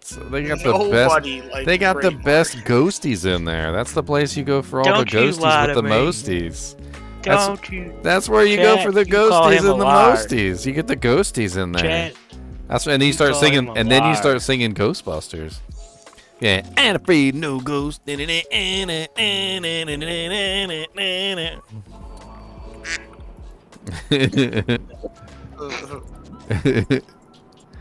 All right, let's do this. Let's get this done. It was a sad day when they removed the Kura sewers from the terror zones. Yeah, it was just so bad. you don't speak of that. I cried Hey, for so many Lemon. hours. You have no idea. Level 2 has all those super chests though. Yeah, and all those exploding guns. Because they're just a ball of joy. A ball of joy. An actual, Whenever it's Durance, an actual you can ball just of joy. Skip to it. Alrighty, Chunks, I'm buying an LOD copy. Did you look up where to go to download it? They still I sell them? haven't, but I can figure that out. I mean, you pretty much just type in Project Diablo 2 and it'll, Okay. it's gonna take you right to the website and give you idiot-proof instructions. Idiot-proof instructions. Did you ever install Pluggy? No. Well, I mean, it's the same thing. It's just you don't like modify the file, you just add a folder. Tell the file to call a text file and use those files. Like you can still play LOD. It doesn't change that. I think you make a custom shortcut and tell it to pull from this folder instead of the normal folder. No, you put it in the same folder. I can't carry anymore. Right, but the custom shortcut tells it to pull from the project folder, not the regular folder. Oh yeah, yeah. Well, apparently I'm It's no folder. longer authorized to buy Blizzard games. What? Exactly. Who'd you piss off? Don't know. Running that map hack, are you? Yep. Nope. Map hacking runner. I told you he's a hacker. You I told you. duping? Yeah. Told you he's a Duping? hacker. You guys didn't believe me. What error messages you get? I clicked the buy button and it says, sorry, you're not eligible to purchase Diablo 2 Order Destruction. Contact support. And it just brings me to a blank page. Maybe you already have it registered. Yeah. You can check your account page and see if it's already registered. If you've registered the account, and even years ago, you might not have a CD key, but it might be in your name. I can't carry anymore. Okay, where am I going to find that? Battle.net login. You should be able to look at all your games, and then D4. you kind of have to look around to find the classic ones. It's usually all the way at the bottom. Yeah.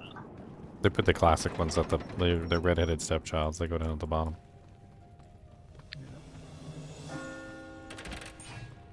That's where Ginger always was. Yep. Always at the Oh, I bottom. know. You don't gotta tell me. He's the last one to get picked for your dodgeball, too. They hate me. Hate me in dodgeball. They hate me because they ain't me. That's right. They hate us because they hate us. Right, when I go to my games, I only got stalls, just Diablo 2. Diablo 2 Resurrected or Diablo Yep. 2? Just Resurrected. Ah, everything's really cold down here.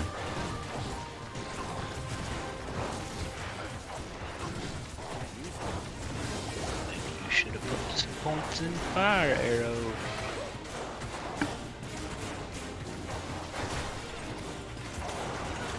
Oh, I'll That get would defeat the purpose of going cold. No, because you only need like 40 points. I don't think it would have been that effective unless I had a decent amount of equipment. P1 I could roll straight through with fire cold setup. I'm not really 100% sure unless I got the right equipment. P8 would have been a little bit of a slog. I was trying to go for something that wouldn't be a bit of a slog. But there was also the other main concern in my eyes, which is basically that in hill difficulty I really need a solid tank. As a bow character without a solid tank, you're probably dead. So I felt like the 40 points that I would have invested into the fire tree would have been better invested into the Valkyrie.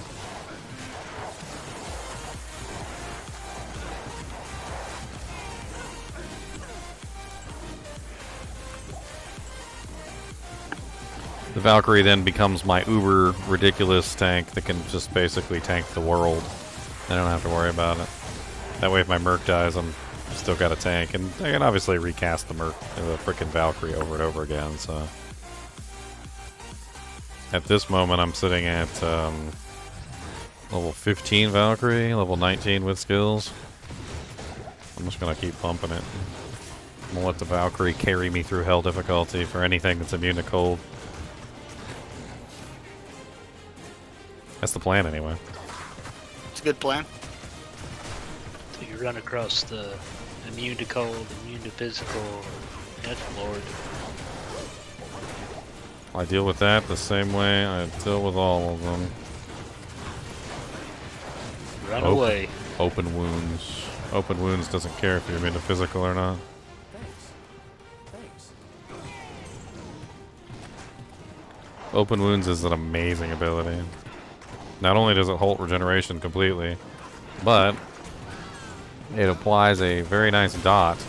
The dot apparently is not physical damage. I don't know what it is. I don't think it has an element. It's not poison, it's not cold, it's not fire, it's not lightning, it's not magical. It just is. I guess you're just bleeding, I guess. It's bleed damage. Yeah, I mean, Can anybody hear me? I got a new headset and microphone. This is Scott.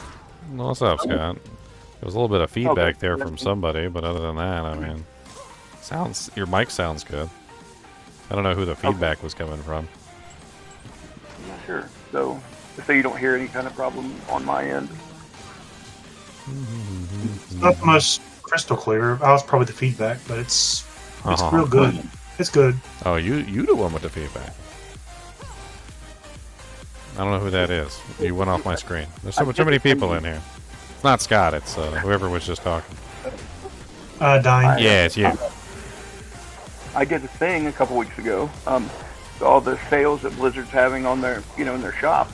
I went ahead. I did purchase the Diablo 3 upgrade for my package because I don't know, from everything I've heard, I don't really want to play Diablo 4, and I don't have a rig that would run it anyway. But I have heard several people say that, like Diablo 3 was it was a bomb, and it got after all of the fixtures and the updates and the DLC and expansions, that it got playable. But by that time, people had kind of lost their taste for it. So I thought, I mean, I would definitely say it's currently in a better state than it was in the past, but It's not going to hook you the way that Diablo 2 does. That's for sure. No, I you- really just want to play the campaign. I think the most interesting thing I've heard somebody say about Diablo 3 was basically this. Wait, hold on. I don't really know the story. I'm not ruining anything. Okay. Basically what he said was he said I could put it down at any time and walk away and like not even care and not even care. Like I just put it down and be like, all right, I'm done. Like you can't really put down Diablo 2 and walk away. It doesn't work that way. And it kind of cracked me up because he's absolutely right. You can totally just put Diablo 3 down and just never pick it back up again and not even care. Yeah, it's like they were on sale, and I'm like, you know what? Like I can get all of the whole Diablo 3, the expansion, the Necromancer package, and all that stuff for like I don't know what it was, like $9 or $19, something like that. And I'm like, well, that's a pretty good deal. And I started a solo self-found, campaign because I just wanted to play through the story. I'm not trying to get godly gear. I'm not trying to whatever. You know what I mean? Because I'm not going to spoil any of the story for you. Okay. How long have I been streaming, Fi? I don't. Do you mean today? Today, an hour and 43 minutes. Do you mean is the question deeper than that? I don't know. a long time. 30,000, aren't you? A long time. Subscribers. Yeah. I'm getting close to 30K. Yeah. You got 29. I think when I started watching you had like 8 or 9. I think I can't remember. But, man, I need to get off this floor. There ain't nothing but unicolds all over the place in this thing. I didn't really get a headset. I got some Bluetooth, earbuds with a speaker on them. So hopefully that'll work. But I lost a laptop. Chunks, I don't know if I'm going to be able to play PD2 with you. Because apparently Dine can't buy it either. Says he's not eligible, and he's got a second account that's brand new, so doesn't have any keys tied to it at all.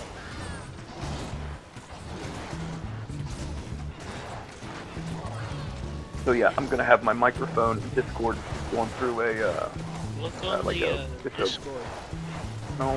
Android tablet. How do you join the community? Well, the clan is a Discord-based clan, Rob. So if you want to join the kinship, you've got to join the Discord. Type in !Discord, and then when you get into the Discord, there's 2 sets of rules. One is just for general members who just want to hang out in the Discord. And then the other one is the Kinship GGM Charter. That one's for people who actually want to join the clan. If you want to join the clan, go over the Kinship rules, and in there is the directions on how to get into the Kinship.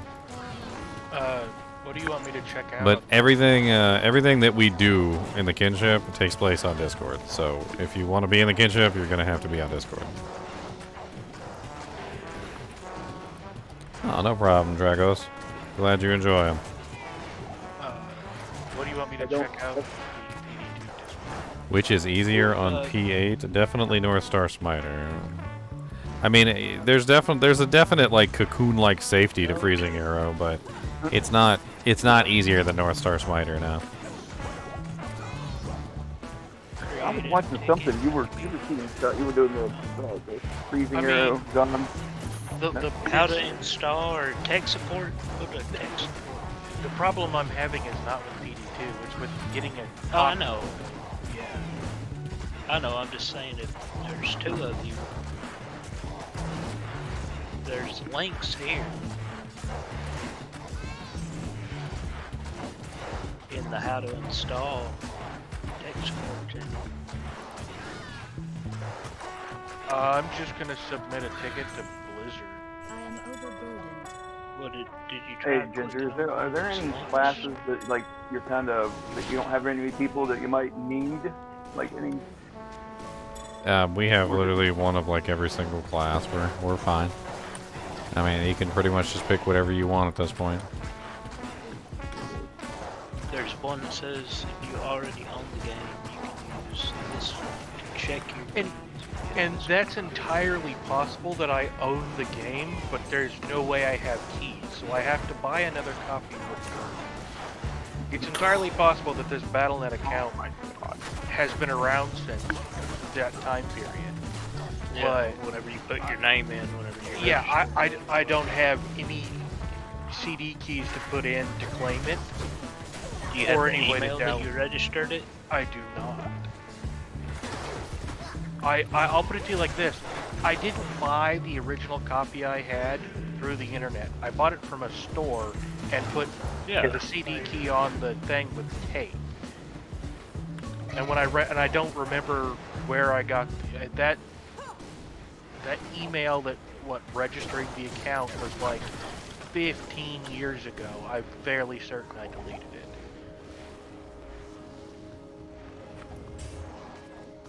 Probably a Yahoo email.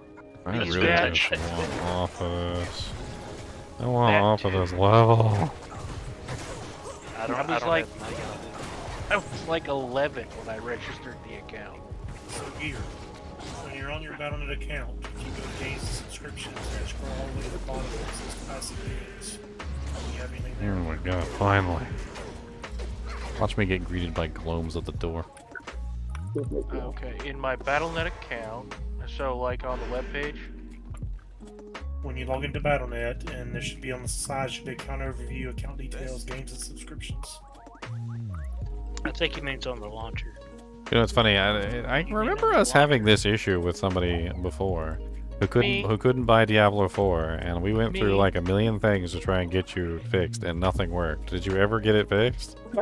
well, that's just it. I haven't bought anything for Blizzard since. You didn't buy Diablo 4? Bought Diablo no, 4. somebody gifted me Diablo 4. Yeah. Well, we were having trouble Remember gifting that. you the game too, remember? I know, and somebody managed to get it to go through. It just took 3 days. Yeah, you didn't miss much. So, okay, So you're the same you're the same broken account from before, sir. Yes, I am the same broken account from before. So, okay, Di. you said Honestly, in the- since Diablo 2 is really just kind of like its own little thing, I mean, you could always just make a new Gmail account real quick and just make a new Battle.net account and just forget the entire thing. It seems like your account is cursed, my friend. it might be. But my but- account's first I'll be also. right back. I'm gonna go to the restroom. Okay, so in the launcher, you said like under on the side in the little options button Not on the launcher, on the actual Battle.net website. on the actual Battle.net website. Okay. I sent you a Under link. my account settings, you said. Should say games and subscriptions. Games and subscriptions. I've got Resurrected, D4, and what is it? The trial account for WoW. And you don't have anything down there for classic games or anything like that. And nope. Right after that, it's just nothing. And you definitely Starter don't have- editions and public test realms. Yeah, you definitely don't have it. It would be right under starter editions. It would be the next thing down would say classic games. Nope, I don't have that. So you don't have LOD registered that account, and my brand new account also can't buy Diablo 2 LOD. Maybe Okay, Blizzard- so it's not me. I don't think so. That's why I was saying maybe look at the PD2 site, you know, and like see if anyone else, like, because a new season just started.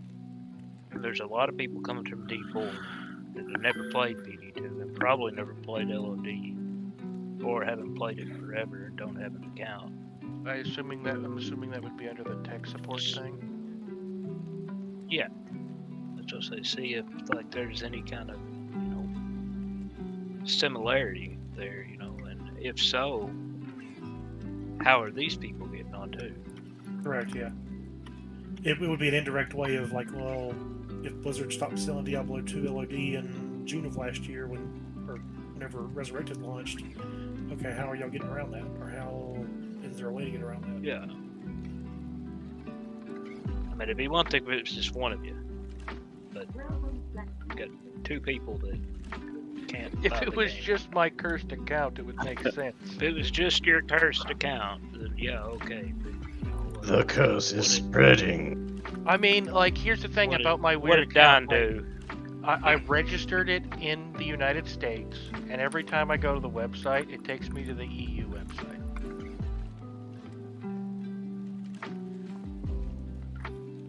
My theory is either they broke the code that lets you buy Diablo 2 LOD, or whenever Resurrected launched, they just terminated it and said, okay, you can't buy it anymore. Are you using a Are you VPN? using like a?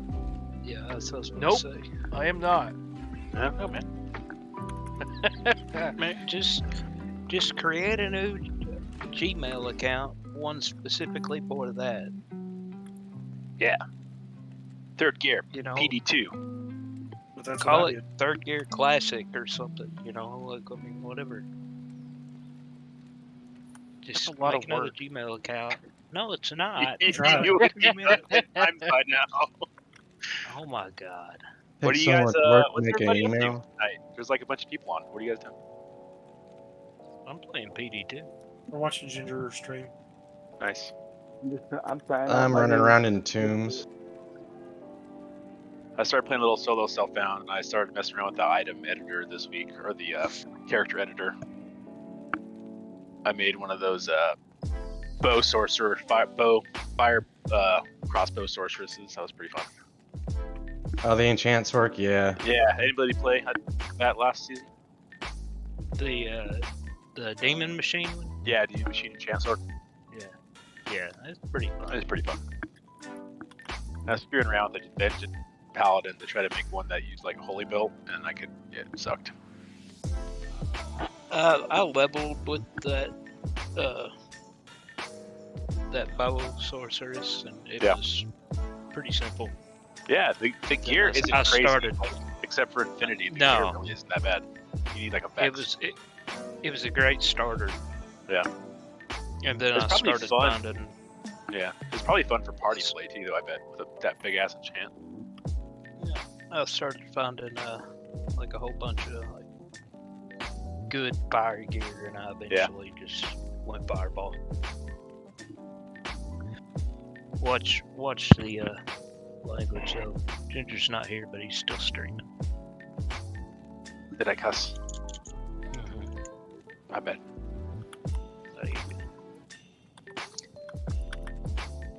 I assume his stream is still up. Yeah, I had to pull it up to get my view. He's up. I'm just gonna use a different email address I have. Hey. Hopefully that works. Potato. What do y'all think about Dragon's Dogma? Going back and playing that. Anybody play that?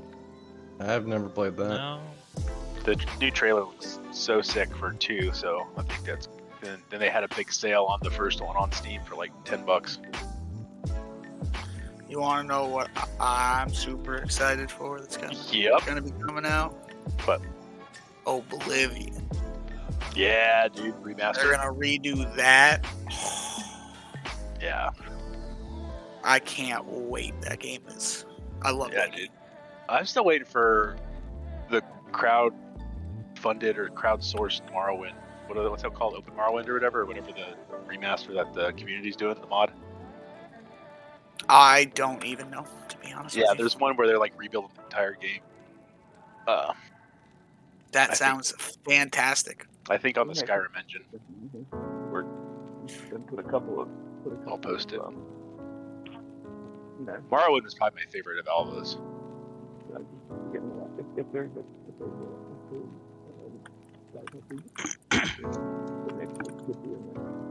Chunky has one last option if that doesn't work. What? There's a copy of LOD Inbox on Amazon for $50. What the crap?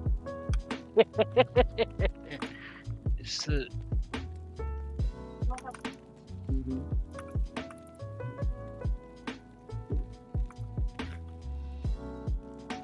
Sky Oblivion? What? What about Sky Oblivion?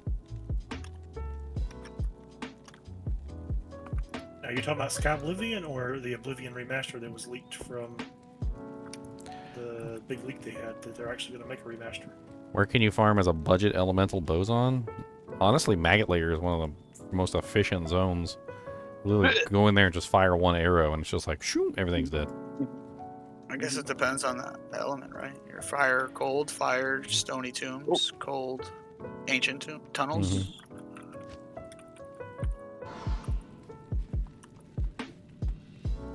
Here it is, called Skywind. I'll post it.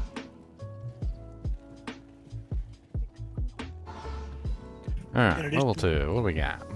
Snakes? I hear snakes. I can hear the snakes. In addition to Skywin, they're also coming out with, there was a leak on YouTube about upcoming games. Oblivion Remastered is supposed to be an official release in 2 years. Yeah. Yeah, that game, I can't wait. That's going to be awesome. I've mixed feelings about Oblivion. I liked Morrowind the best, I'll be honest. On Xbox, when I first played it, oh man. I can remember it raining for the first time and being like, oh my god, this is awesome! You know what I remember about Morrowind the most? You know what I Killing my remember? first crab. I remember about Morrowind the most is how terrible the graphics were. That's how I remember. It's like GoldenEye 007 level of terrible, like blocky, horrible. Just everybody looks terrible.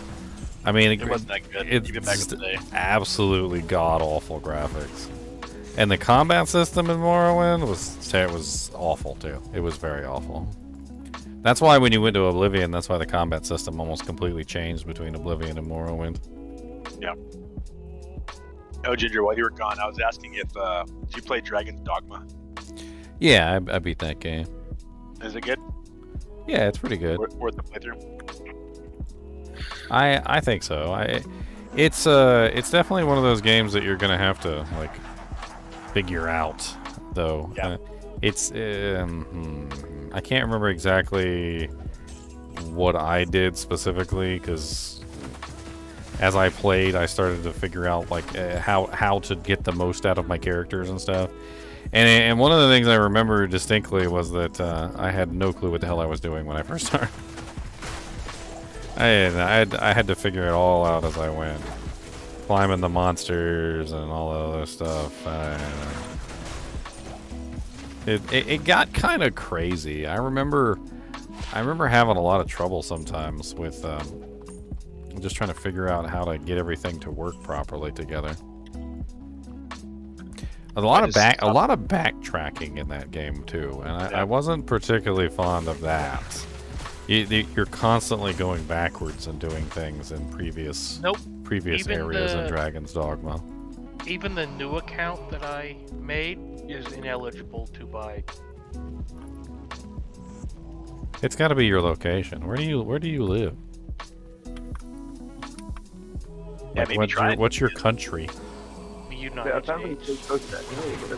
Are you in like a phantom zone? I am in the middle of the country, almost perfectly. I live in Missouri. I can't buy it either. I'm North Carolina. Welcome to the Shadow Zone. Do any of your other web pages pull up like a travel website or something and see if that goes to Europe? Like maybe you got something weird in your browser. Or you got a VPN installed or something. But if I'm having the same issue as him, then Okay. I don't have a VPN installed, and anytime I bring up Chrome or anything, it can do it just type in a random search, it brings up local results, Okay. local weather, local. I don't know, man. Taco Well, down Bell at the- near me, it gives me stuff in the area. Sounds like you got blacklisted by Blizzard. then so did I. Or they're just not selling D2 LOD. Well, I put in a support ticket, so we'll find out. Okay, well, in that case, why don't you just go on one of those little jankety websites and just get yourself a key and just put it in the old-fashioned way. That's what all the botters do anyway.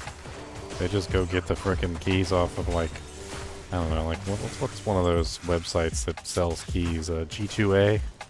Like they get them off of crappy websites like that, and they'll just put them in. And they get them for like $2 or $3 or something, and throw them in. It's not exactly the best way to do it in the world, but a key is a key is a key.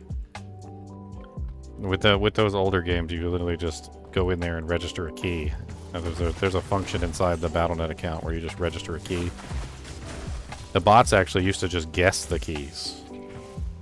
Like that's how they're not even that complicated. There's actually like a program where you could just randomly generate keys, and you just keep putting them in until you eventually get one that works.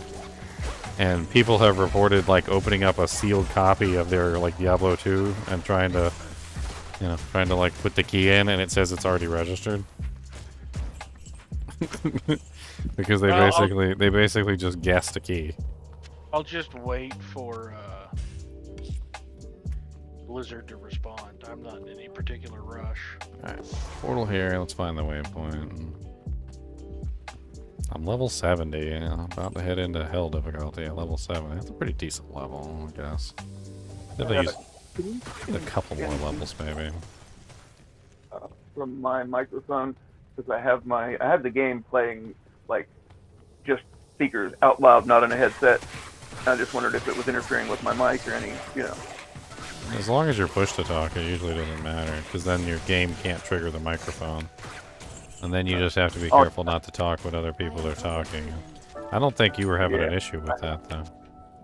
No, I have, like I said, I have my mic and my earbuds going through my tablet because I had a problem with my other laptop. So that's why I went out and got a new, you know, earbuds and a mic on, you know, to see if I could, you know, run my Discord off the tablet, and it works just fine. Because, you know, even though I haven't been, you know, very chatty, you know, recently, I've just been trying to keep up. You know, I wasn't playing D4, and everybody else was. So, 4 max damage, 45 attack rating, 18 life, grand charm. Not bad. And Raft was talking about people coming over and playing D3, and he says, "Yeah, come on over, any Diablo 4 refugees." And for some reason, when he said Diablo 4 refugee, like I laughed more than I should have. You know what I mean? But it was entertaining. You sound perfectly clear to me. You do sound slightly like you're in a tunnel, but not bad at all. You can always listen to yourself on stream. You know, it's like just talk and then listen to yourself on stream and see what you sound like. Because what you sound like on stream is what you sound like to all of us. I don't like the way I sound on stream. Well, I've had it. No one does. That's because you don't sound. That's because you don't sound the same to yourself as you do to other people. That's a scientific fact. George Costanza. That's because of bone conduction. Bone conduction is the reason why you don't sound the same to yourself that you do to other people. You told me before, hey, like I had to mute you because, well, stuff. I'm like, okay. So I figured, you know, you would tell me, and since you haven't said anything about it, I figure I'm okay for now. So for those of you who are unaware, just as a fun fact for the day, when you talk, the sound that you make travels through air, but it also travels through solid material too. Sound actually travels at different speeds depending on what the material that it's made out of. It travels faster through solid materials than it does through air, for instance. So when you talk, your voice actually reverberates through your own bones, which is called bone conduction. And there's actually hearing aids that are based off of that technology. But basically how it works is you're hearing yourself through your own bones, which is why you sound different to yourself than you do to other people. So when you listen to yourself on the stream, you guys are sounding, you're like, oh, I don't like how I sound. But that's how you sound to everybody. Everybody hears you that way. They don't hear you the way that you hear yourself. Singers will actually sometimes, to try and get a better idea of their own voice, will actually record themselves and then listen to themselves, you know, like doing tests and stuff like that, you know, like different octaves, so that they can adjust their voice properly to reach the right tone. Alright, NiNi, apparently you figured out something that I haven't. You're going to hate yourself whenever I say it. Oh, But yeah, that's you know what? piggybacking what you said. I thought it was I have your a fairly high opinion of myself. When they sang, but those are actually like earbuds or, you know, microphones so they can hear how they sound. Yes, those are special singer earbuds. I thought, and they're usually highly customized to the individual too. Yep. And when I was buying these earbuds the other day, I did notice that you were talking about bone conduction. They do have like the technology for that. They're using in some earbuds, although I didn't really pay attention as to which one. But wait, you know. Wait a minute. I have to buy it separately? Yeah, the two copies are separate. LED yeah. separate. That's why you're ineligible.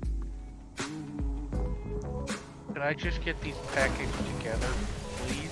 Nope. What's he trying to buy? 2008. You're right. I hate myself. You have to pay $10 for Diablo 2 and then $10 for LOD.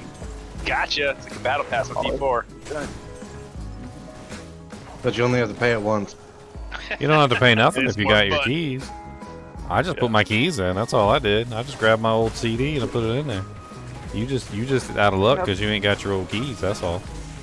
I do have an LOD DVD somewhere around here. Everybody who has their old keys, you can just. I want you. You can just. He can just PayPal you like $10 and you can just give. You can just send him them keys. How about that? Actually, I didn't think the Battle.net application was smart enough to do that. I thought it would let you buy LOD without it D2. But apparently it's smart. Oh, so that was what was going on? He was trying to buy LOD the entire time and not the base game? Yes, it won't. Apparently, it won't let you buy LOD until you buy a D2. Period. It will not let you buy it. Well, yeah, that would be silly if it let you buy the expansion without the game. That was, they would. You know how much trouble they'd get in if they did that? Well, People would be yelling and people would be yelling at them. I figured at this point they just sell a combined copy. Because do. you It's- can it's- play Classic.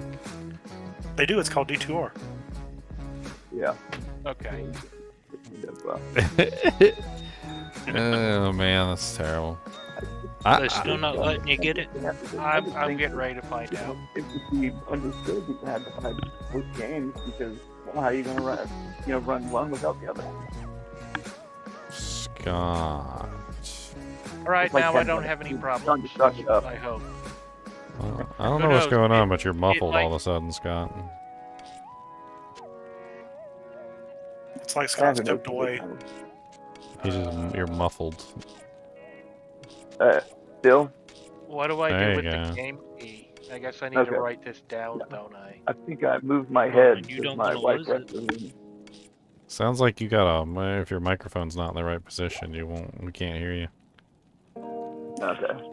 Well, Once you buy the game, it'll appear in your Battle.net account. You shouldn't have to remember it, but it's good practice to write it down. Snipping tool. Well, I can buy stuff now, unlike 6 months ago. You just have to do it on a Sweet different cosmetics. account.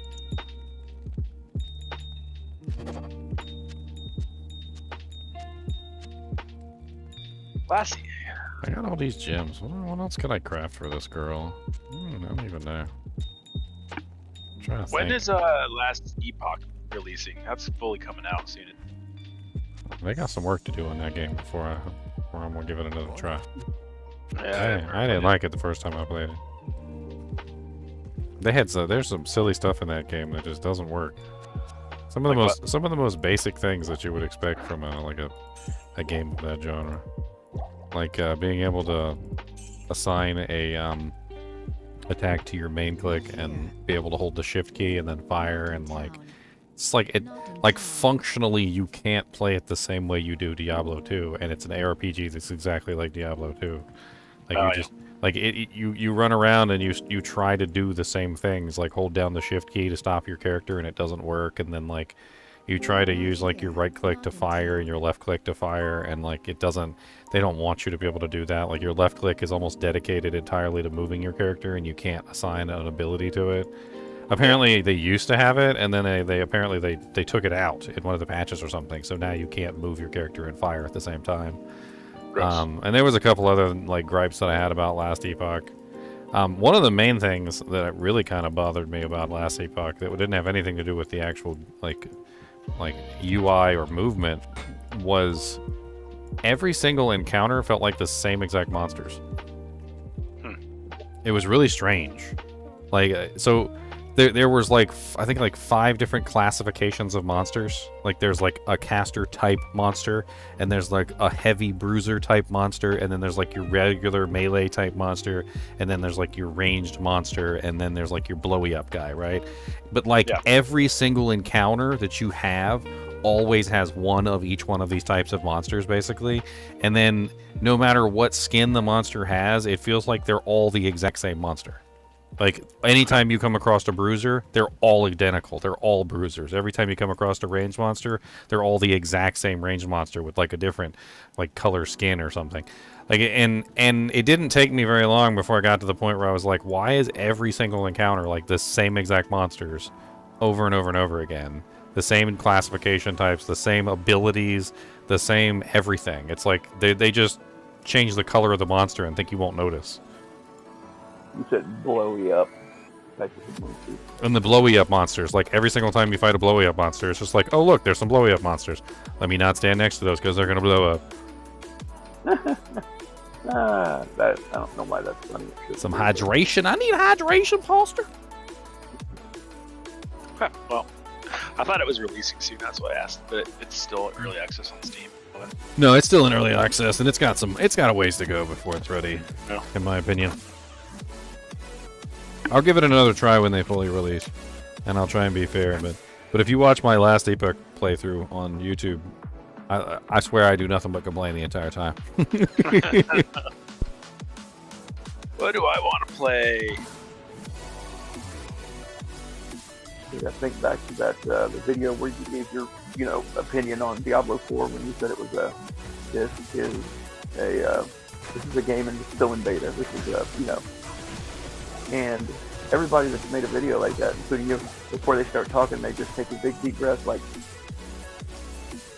and they kind of look down and shake their head and they go, and they're all okay. Here's how it is. Like, it's like you're delivering the worst news in the world. I mean, Diablo 4 is a whole topic unto itself. I mean, is the game done? No. Like, a lot of people might think the game is finished, but it's not. It's one of those games that, just like Diablo 3, it's going to rise back from the dead. Yeah. You mark my words. As bad as things are right now, they'll do some sort of crazy patch. They'll introduce, like, they might even be holding on to, like, the paladin as like a wild card, like, later on. Like, they'll be like, oh man, we done effed up real bad. Let's add the paladin class. That's the case. They'll probably do it. It'd be like if We you've ever know seen it's a store there. that has a grand opening, and it's like, okay, we're going to do our grand opening. And then they open the store, and it's like 2-3 months down the road. They're like, okay, we're going to do our celebration grand opening, so where they have everything set up. Take a look at Diablo 3. What did they do with Diablo 3 that brought everybody back, right? They added the Reaper of Souls expansion, right? And what were the two classes in the Reaper of Souls expansion? It was the Crusader, which was like the mock paladin. That ended up not being a paladin, but it was enough like the paladin that it kind of drew everyone's attention. And then the Necromancer, right? So that brought everybody back, was the Paladin and the Necromancer, the Crusader and the Necromancer. And so literally right there, like, you can tell that adding in a class that everybody's interested in does actually have the power to draw people back to the game. So, Chunks, I assume you have your copy through Battle.net. Yeah. Does it just show up in your library? No, it doesn't. No. It doesn't appear on the launcher at all. What you have to do is you have to go to the Battle.net. You have to actually go to the Battle.net account page, and you have to go to, like, Legacy Games, I think is what it is. Classic games. Download the Yeah. installer. Then you have to actually go download the Legacy version of the game.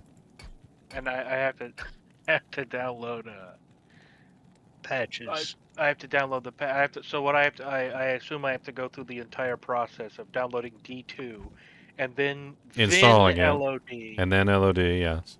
Okay. Mm-hmm. The same page you were on, your account page where I had you look Yep. for keys. That's Yeah. basically you go. Thank you. This is a hassle. It should give you an executable download, and that should basically launch like you put the CD in, and it should, as soon as you go online, it should download the latest patch.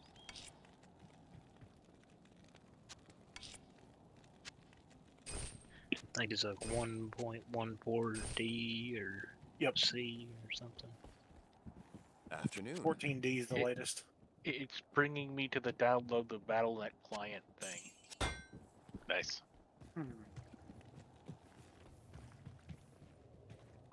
It makes you all warm and fuzzy inside, doesn't it? Yeah, it's bringing me to the Battle.net. Oh wait, maybe I have to refresh. I still need to figure out a way to install the old version of Diablo. I want to do a run through eventually A classic I thought you Diablo. got it on. Diablo 1. I thought wanna- you got it Diablo on 1. GOG. Nah, no, not Diablo 1. Diablo 2. I need to figure out a way to do a classic run through of Diablo 2 before they added in the synergies, which unfortunately is not possible in D2R, and it's not possible in D2 LOD that you download from them either, because the synergies are added in there. I don't know exactly how I'm gonna be able to go about it. I guess I'll have to pull out the CDs and actually like install a copy directly. I guess, and then maybe like go online and see if I can find the patches, like manually install the patches or something. I have a copy of the game that is the version I have that I can download everywhere is the same version that has I think Iron Maiden in the Chaos Sanctuary. I mean, that's basically the one that I would be installing. Yeah, that was patched out in 1.14. So, I mean, that this was is the one that I would be installing is old enough that there's no synergies in Classic. That's really all I'm interested in. This is before synergies were added to Classic, where you could do things like let me give an example of one of the Classic builds, like Iceblink Whirlwind Barbarian. Like that was a Classic build back in the day. Iceblink Whirlwind Barbarian. Which is not really as plausible. It's not really as plausible these days. With the way they changed Freeze's target and all that, it's a little bit different. What was the Iron Maiden thing that was patched out? Oh, the chaos, Yes, the melee. the chaos mages, the knights, the freaking like little evil bastards in Chaos Sanctuary would actually cast Iron Maiden on you. Yeah. I was like, So your whirlwind barb, just when you thought it was safe. When I was watching your videos, I'm like, Instant is there something else? Why do I keep getting killed in the Chaos Sanctuary? Like, I'm not hitting anything. Why am I, like, nothing's hitting me? Why am I dying? Literally, the sound of Iron Maiden is like PTSD for those of us that played melee characters in those days. Like, we literally hear Iron Maiden, and as soon as we hear Iron Maiden, we just stop. Like we we know exactly what to do. We just stop everything. We're like, that's it. We're just stopping. We're not moving anymore. Like, where's the Iron Maiden? You just stop. That's and you why try I to always find kept it. a bow on my offhand weapon. Was it 250% or 450% return damage? I don't remember. It's a lot. I think it was 450, but it wasn't 450. It's definitely. It's pretty much you attack, you die. It's 450. But it wasn't really so much the you percentage. couldn't take a hit. It wasn't really so take much the one hit. percentage as it was the like how it was set up originally, because they modified it several times, and now it's nowhere near as bad. But how it was when they originally made the game, though, it was pretty terrible. And then they started messing around with it, and then it's like it got to the point where literally it was like useless in PvP, and it wasn't really good in PvE either. Well, I have been utterly convinced that Blizzard and Battle.net, whoever runs it, is totally incompetent.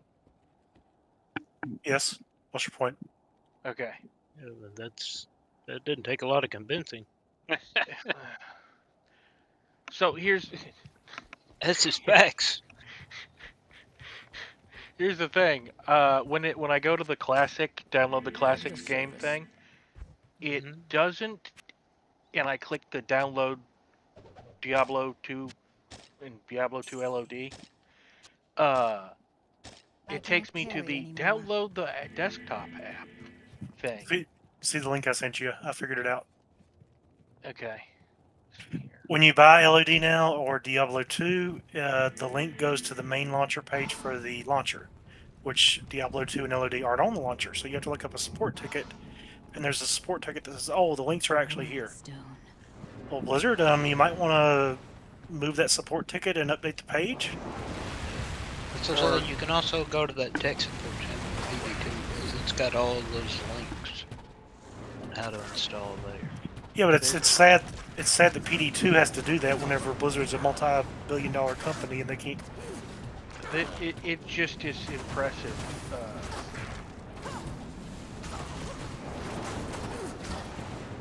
It's just incredibly impressive how incompetent people are. Never underestimate ignorance.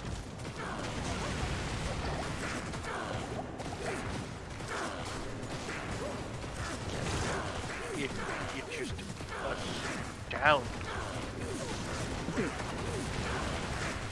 They had 20 years to figure this out.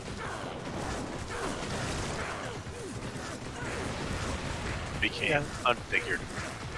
That's working for me. I literally had to go. Yep, it's working for. I got the download. I had to go to Google, look up how to download Diablo 2, which links to their support system, their ticket system. So to me, if you have the answer in your ticket system, you might want to move that to the front page and not in the ticket system. But it's not D4. We don't care. Windows will not let me do it. Oh, is Windows telling you can't install it? Microsoft Defender Smart Screen prevented you an unrecognized app. Oh, it bypass that. Screw that thing. Unrecognized. Blizzard probably paid them to say, "Are you sure you don't want to play Diablo 4?" What is this dinosaur? You need Diablo 4. What is this dinosaur you're trying to play? You should be playing this instead. Have you considered Diablo 4? Are you sure? Even though you said you're sure, we're going to go ahead and purchase and install Diablo 4 and activate something. Alright, there we go. Oh, you want to uninstall? You have to click delete, Uninstall click uninstall, and then you have to hold uninstall for 48 hours before it will. And we'll charge you process. $4.99. Good You better set something on your mouse. I guess I'll play some solo self. Yeah, that process is not as user intuitive as it should be. That jank used to crack me up. Like when you watch the what was it? Back to the Future. When you watch Back to the Future, you remember he went to the future and they had a sign up and it was like get your hover jets installed on your old vehicle today for only $49.99. Oh yeah. And you're like, wait a minute, what? Was D2 the original really just 1.5 gig? Something like Seems that. high.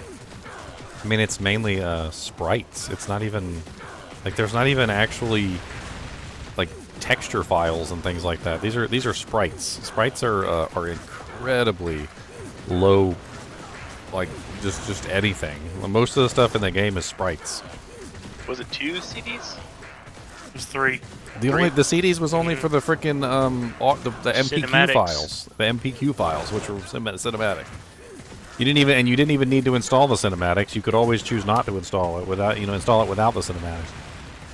Is what? Install, game, then cinematic. I'm posting it.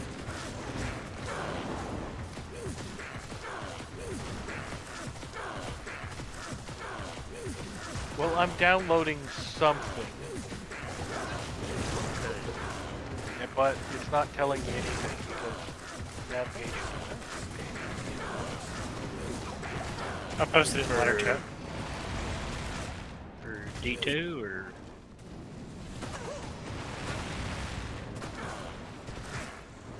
It's a 1.5 gig download. Mine's still downloading unless you've got fiber or something. No, mine's still downloading. You rolled an F bone visage for 3 open sockets? Yeah, it's worth a really nice bulwark.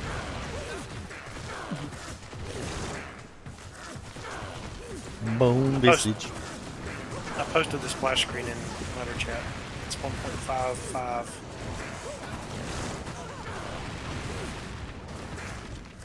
Well, this is weird because I got something completely different.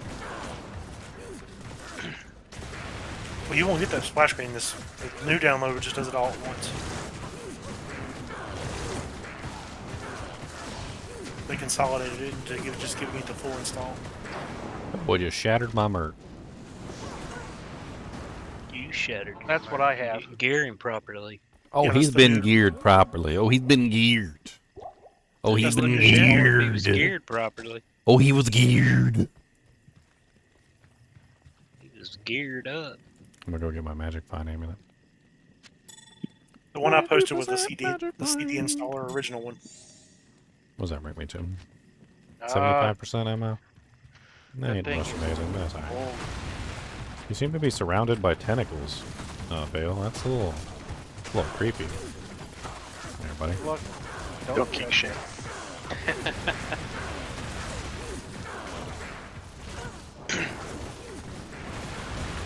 It announces like every time the first person does something or second, top 3. Get like an in-game announcement. Like last night I was playing and I watched My work here is truly 2 done. level 92 hardcore players. The Barb and the Source go down at the same time as some quill rats. That popped up. Such and such level 92 barbarian was slain in hardcore by quill rat.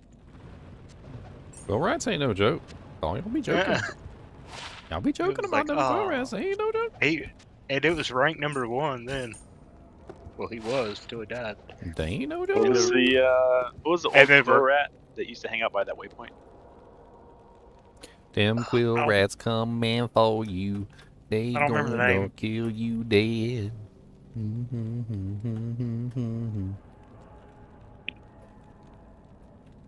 Quill rats are mean. They coming for them cheeks. Lame Spike. Well, I guess now I have to go download Hero Editor too. And Ooh, LOD. right. And You LOD. can just download my pack.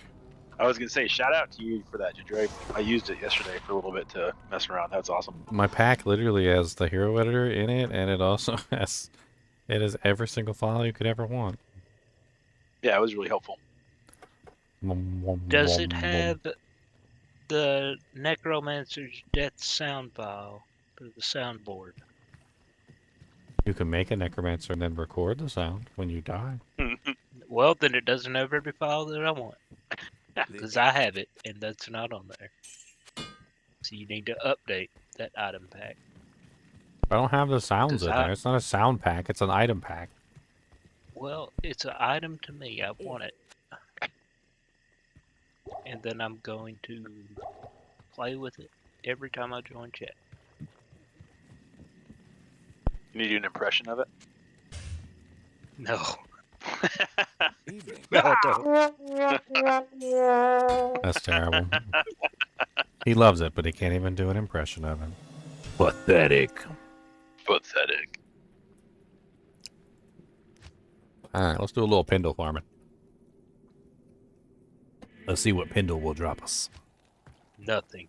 I think we can effectively farm Nightmare Pendle with relative ease. I don't know what he drops, but What's the Nothing. difference between he's not immune to cold, and he's really easy to get to for us, so I could just shatter him. what's the difference between PD2 and D2? They changed a Oh, whole bunch of there's- stuff. Takes home away from home. You don't know. You've never played. You've been explaining it to me, and every single time you explain something, I'm like, well, okay, I changed that. They messed around with the game completely. Like it's sort of Diablo 2, but not Diablo 2. Well, did they like completely revamp the skill system or something, or what? No, That- not completely. They added It's a mod. some skills. They changed They- enough stuff around that it'll be interesting. Melee has splash damage, so that's huge. Melee in general is just kind of buffed because it has like a higher base attack rating. So what you're telling me is the poison Basically, dagger necro like is a- viable? Oh yeah, absolutely. Like poison dagger necro. Poison Dagger Necro is viable now. I made a Poison Dagger Necro. That thing slaps. He gets slapped real easy too, I imagine. No, he's pretty good. He's actually pretty strong. The only the downside that he had was durability on his dagger. His dagger would break really easy. That's literally it. When I played it, I got kind of upset because his dagger kept breaking. But other than that, he walks around and he freaking annihilates. One of the good things is you find world stone shards randomly throughout the game.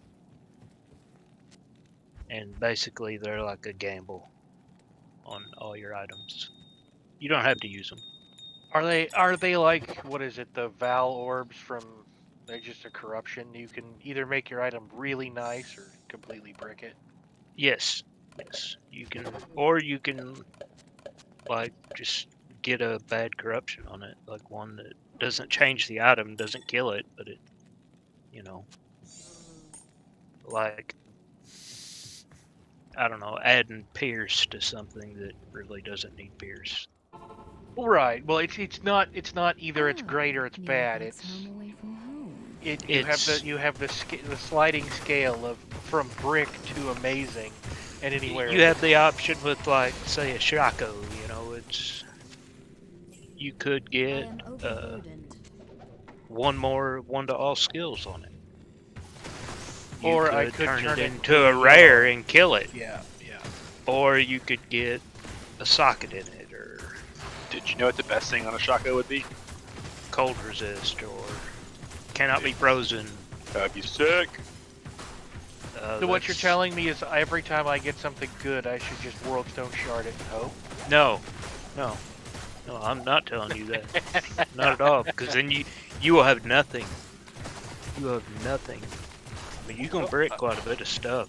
I mean, here's the thing. I don't know anything about the game, so as far as I'm concerned, bricking everything I own is going to be entertaining the first time. I mean, you can trade Worldstone shards, so things to make your character work. People you're take starting- them as a currency. You're starting Project Diablo 2 and you only got 4 days till ladder. Yeah, I'm not going to play it a whole bunch. I'm going to play mostly... Cerebus Bite. D2, but I don't have any intention of going back to D4 for the next patch. Oh. So, I figure if I get bored with normal ladder, I'll go play PD2. I've never played PD2. If it had the same graphics as the D2R, I know, I can't go back. Can't. D2R would be...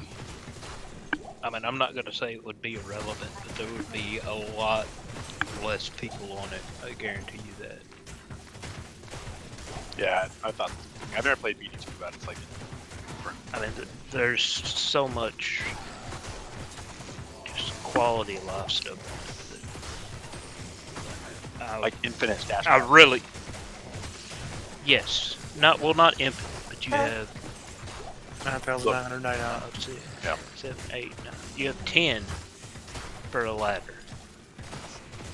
You have your personal stash, and then you have 9 more tabs. What's the matter, Boobas? Boobas got But the I mean, frown. still, that's quite a bit. That's the frown and And Boobas. And you have your charm inventory. That's sweet. So you have the same amount of space as you do in Diablo 2 to put charms. But you also have space above that It's cheating. to pick up... It's cheating. Okay, and whatever. I'm not cheating. gonna go down that rabbit hole with you. It's cheating.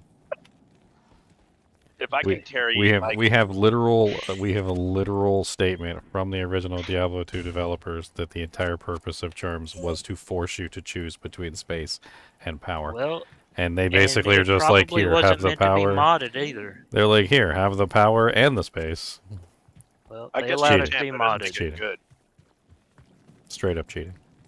They allowed it to be modded, so it's not cheating in a mod. And this mod doesn't have bots in it, period. Okay, or well, map pack. I'm gonna put a little pin in this right here. You guys want to talk about PD2? Go to a different channel.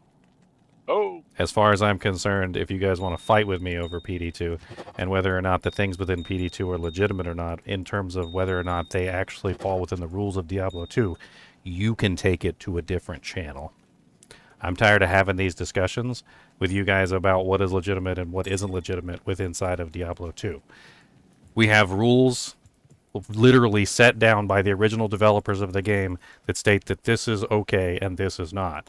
And we already know for a fact that it is not okay. So go to a different channel. I'm tired of hearing the PD2 talk. I don't have a strong doggen. Yes.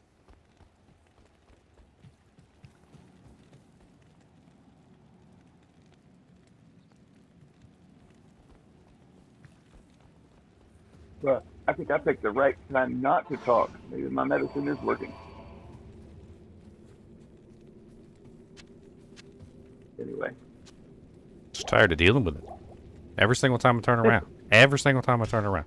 Somebody's got something to say about PD2. Every single time I turn around. I'm playing Diablo 2, I'm not playing PD2. I don't exactly know what that is anyway, so, you know. It don't matter. It's a mod for Diablo 2. Okay, great. You love it. Alright, amazing. I feel like I'm being somebody's trying to indoctrinate me every 5 seconds that I'm on here. You should really give PD2 a try. They have this thing that you'd really like. And then I'm like, I don't really like that. I don't think that's a good idea. And they're like, no, it's really a good idea. And I'm like, I'm allergic to shrimp. And they're like, no, you should try the shrimp. It's really good. And I'm like, I really don't want to try that. And they're like, yeah, you should really try it. Oh, Neelathog's home away from home. All you guys are doing is making me never want to play. Yeah, I'm sorry. I think I have to. The voice was funny. I'm sorry.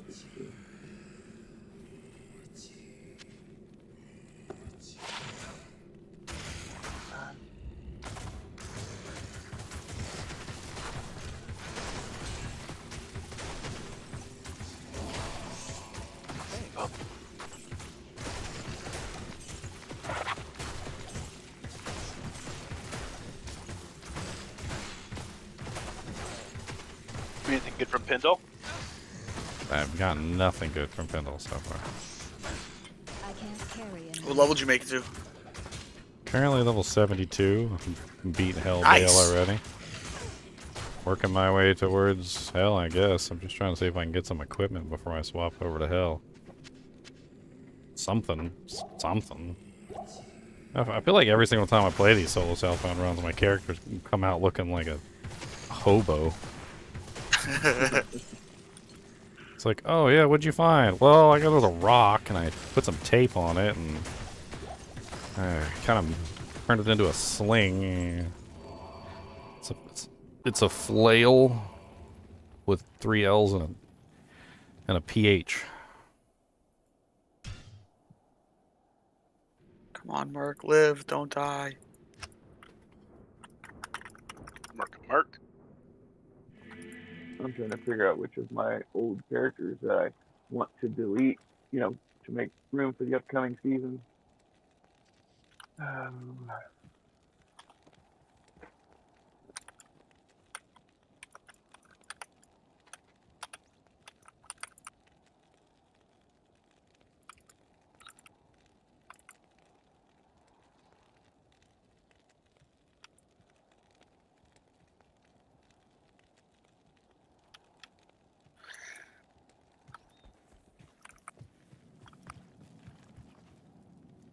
I don't be finding any claws. Oh, Neelathog's home away from home. Where to cast my Valkyrie. It's funny how when you play a specific class for a long period of time, you get into certain habits, like casting your Holy Shield over and over again. Etc. Right? But then, like, you hop onto another character and it's like, oh, I have a Valkyrie? Oh, I have, like, things I should be doing other than being an idiot? Like, oh, I have whole, you know, like, freaking inner sight and slow missiles that I should be casting? You just, like, don't even do it.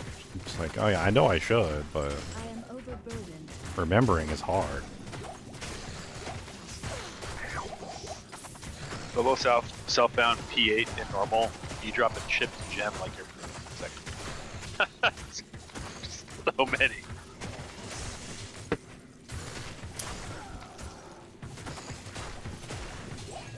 I am overburdened. This assassin playthrough has been pretty fun. I think. The only thing I had somebody help me with was the waypoints in Act 5 Hell. Other than that, I did it all myself. I mean, Freezing Arrow is absolutely amazing in Solo Southbound, but Obviously when I get to hell difficulty, it's gonna be another topic entirely. Oh man, the Arcane Sanctuary was rough. I had to reset the map 4 times. Because there were just too many ghosties. They were just gonna kill me every time. It's like, oh no. I just deal with them. There's always a way to deal with immune to physicals, I find. Depends on how you set your character up. I didn't have any elemental damage. You don't need elemental damage. A little bit of open wounds, a little bit of like just one charm that can do 1 damage. That's really all you need so that you can apply open wounds. And then once you apply open wounds to the target, that's pretty much all you need to do. You just keep applying open wounds to the target repeatedly until they die. You can slowly work your way past. A little amp damage dagger doesn't hurt either. There's a couple different ways you can approach it. I've successfully approached immune to physicals on several characters with pretty well, to be honest. I've started to get a hang on the whole immune to physical thing. I mean, granted, it's slow going, but it works. Oh yeah, it would have taken me forever to kill anything. It was more like I was trying to run past the ghosts, and before I could kill the stuff that was in front of me that wasn't ghosts, the ghosts would kill me.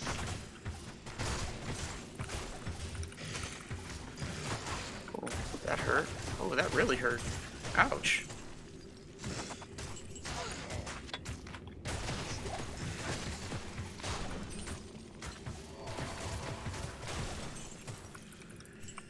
Yeah. Bindle's not being nice to me. Doo-da, doo-da.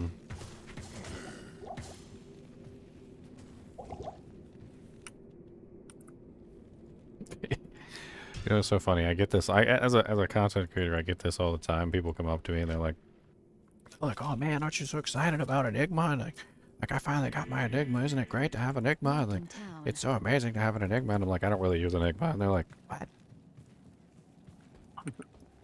Like, what? What do you mean you don't use Enigma? Like, and it happens all the time. Like, people get so excited about something, and I'm like, yeah, I don't really use that. And they're like, what? I don't.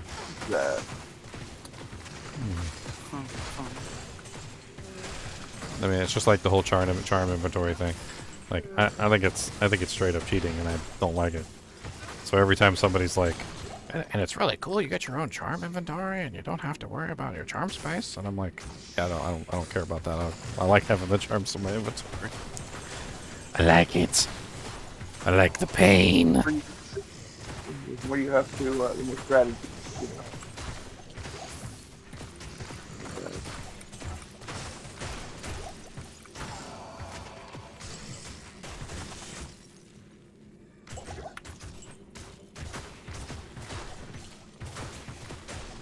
And it's one of the reasons why I really like the unique items from like Diablo 1 days, because most of the unique items in Diablo 1 had negatives. You know, they always had something wrong with them, basically, and there was always like a curse aspect to them, and not just simply like the buff aspect. And I really thought that was honestly good mechanics, because it forces you to choose between whether you want the curse to go along with the bonus that it offers you. Like, is it worth having this negative for that positive? It's just good game design, in my opinion. Making characters weigh the consequences of putting an item on.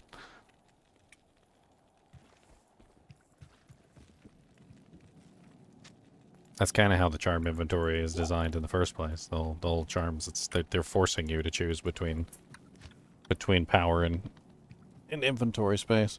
Cody, leave the Chinchies alone, please. I don't care if they come up to the cage bars and go neener, neener, neener and run away, okay? They're tiny, and they can't hurt you anyway. Oh, Neelathog's home away from home.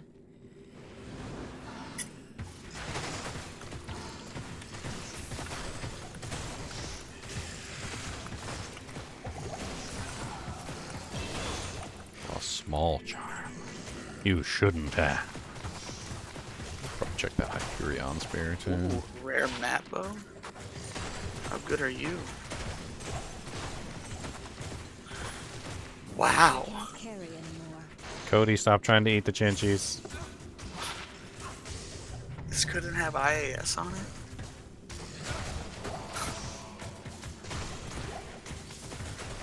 I gotta show you this bow. I'm putting it in the VC chat.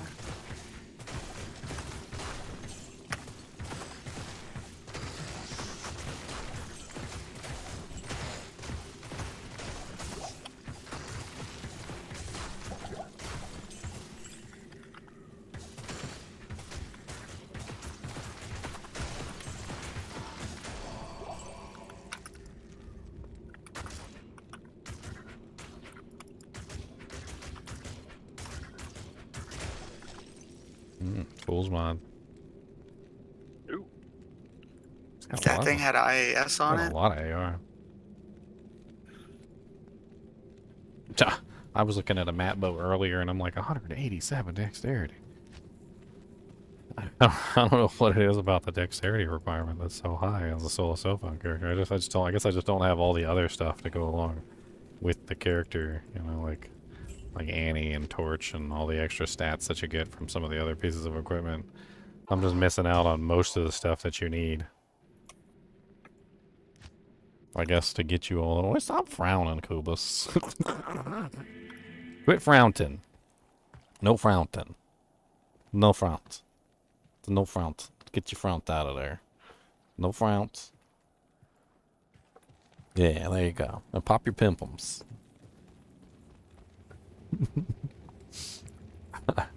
Man, I am one of those individuals that cannot stand when there's like a white head on somebody else's face. I'm like, you want me to pop that for you? Because I get that for you. Just, I'm like, I will get that for you. And they're like, no, no, no, no. And I'm like, look. Like, okay, let me put this another way. If you don't let me get that for you, I'm gonna go crazy. Okay. That jank is ready to be popped. All right, just pop it. Just pop it. Just pop it.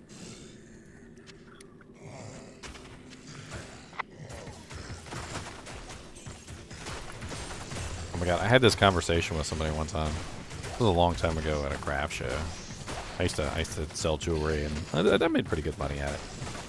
But anyway, I was at this craft show, and this lady comes up. She's looking at my jewelry, and she's got like 2 like pads, one on each ear. And naturally, I was a little curious as to why she had 2 pads on both of her ears.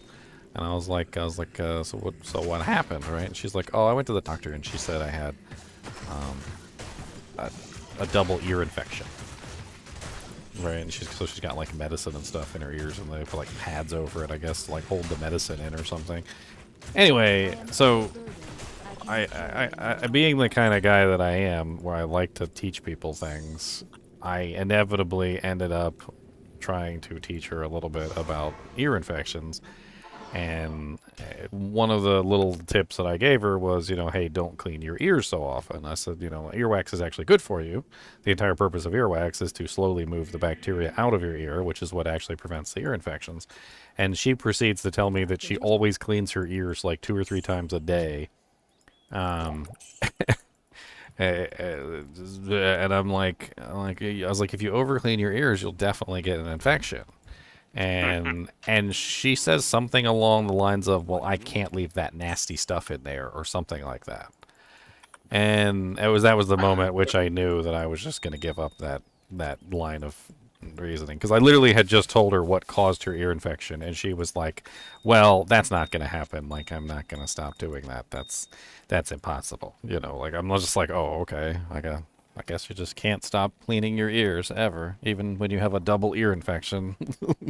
Cody, did you make this sale after that? I think she did buy something, actually. Nice. Can you imagine having a double ear infection and then being told that, like the actual cause of your ear infection is literally you being an idiot and over cleaning your ears, and then you're just like, I'm just going to keep doing it anyway. I think you described the human condition perfectly. I mean, a lot of people think earwax is gross, and it is kind of gross, and it doesn't smell very nice. But it's the entire purpose of it is actually antibacterial. It's basically, think about it like a really slow mudslide.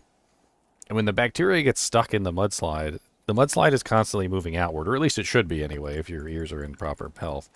And so the bacteria gets stuck in the mudslide and gets moved outward, so that it doesn't go inward. It's just slowly moving outward from your ear. Well, if you stop the flow, or if you clean out all the earwax completely, you have no defense against the bacteria anymore, and then it just takes root and it causes an infection. All I can think is, how do you know it doesn't? How do you know it stinks? Have you don't like rub your ear and then smell it? I mean, come on. Who doesn't do that? Who doesn't do that? Everybody does that. Everybody does. Smell my earwax. Just like everybody takes a look in the toilet after they drop a deuce to see how big it is. Everybody does it. Everybody does it. You're that guy. So you sniff your earwax and look at your girl and be like, "You smell this." I mean, that's just guys in general. We like things that smell bad, and girls are spending their lives trying to cover up all the things that smell bad. That's why people look at me funny when I tell them I love the girls' bathroom. It smells so good in there usually. There's no in between. A girls' bathroom either smells really good or it's gross. They have the grossest bathrooms by definition. It's literally been proven. I'm not gonna ask how you guys know that. So it doesn't take a genius, but usually what happens is you get in a conversation with like somebody who used to be a janitor, and then they tell you all these horror stories, and they have to clean both bathrooms. So like they end up telling you they're like, and let me tell you what, you'd think the girl's bathroom would be the cleanest, but oh god, no. I know, I was giving you crap. It's the sanitation engineers that are out in you girls, by the way. They're the ones that are out in you girls. You girls think you're getting away with it, but the sanitation engineers are telling all on like their sanitation engineer books.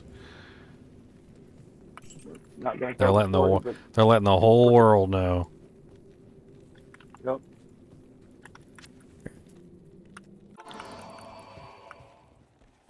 Salutations.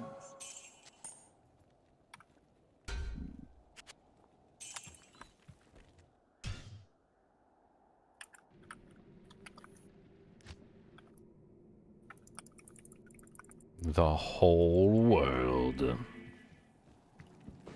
It's the whole world. Poo their pants if the whole world poo their pants. Oh, Neela Thug's home away from home. Oh, man, that was a terrible world. Con Air where that one guy he's a horrible serial killer and he's having a tea party with some girl a young girl in a dried up pool in the movie Con Air, and he's singing that song and they just leave him behind. Forget about him. Steve Buscemi. Yes, it is. I need some music. I turned it off earlier because everybody was talking, but I guess probably throw it back on now. I can't carry anymore. Death mask of garbage. Of Garbusian. Garbosian reminded me of Carpathian, which reminded me of when somebody asks you if you're a god, you say yes.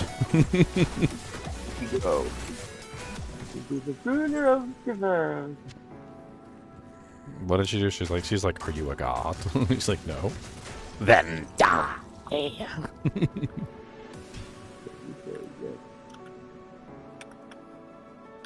Your wrestling team shared a gym with the flag team, and the janitor got pissed and told the principal the bathroom was disgusting, so he sent us boys, just assuming, but it was them chicks. It was them chicks.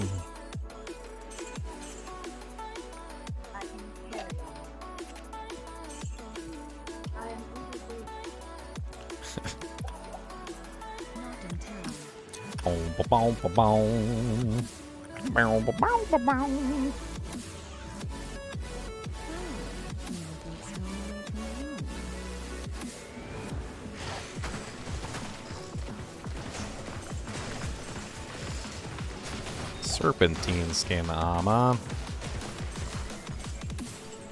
Not unique. I can't carry it anymore. That is one thing I would really like to see them change a little bit about Diablo.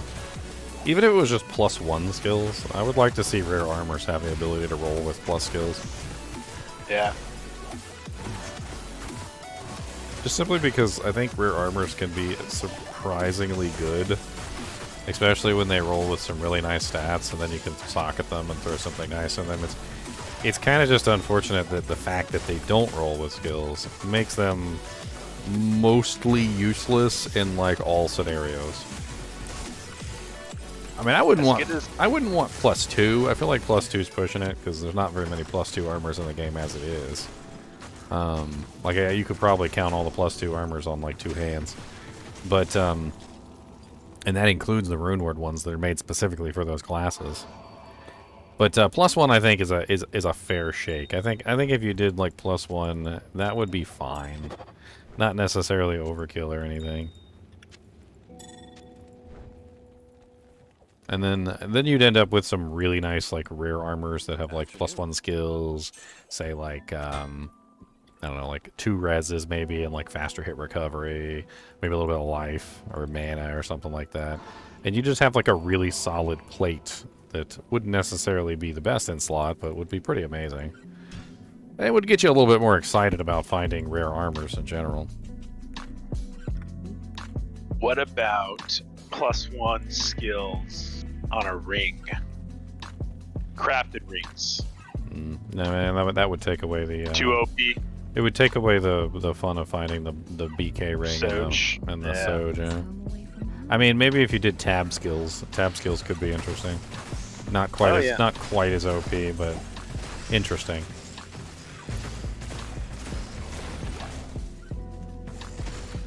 Then it would be much more random too, because of course there's so many different tab skills. I mean, you've got freaking what, three per class, and there's 7 classes, so quite a few different variations of tab skill rings. I'll just find another impaler. Okay, well, which one's better? 144% enhance, 167% enhance. Looks like the one I have on is currently better. Okay. Not hanging on to both of them.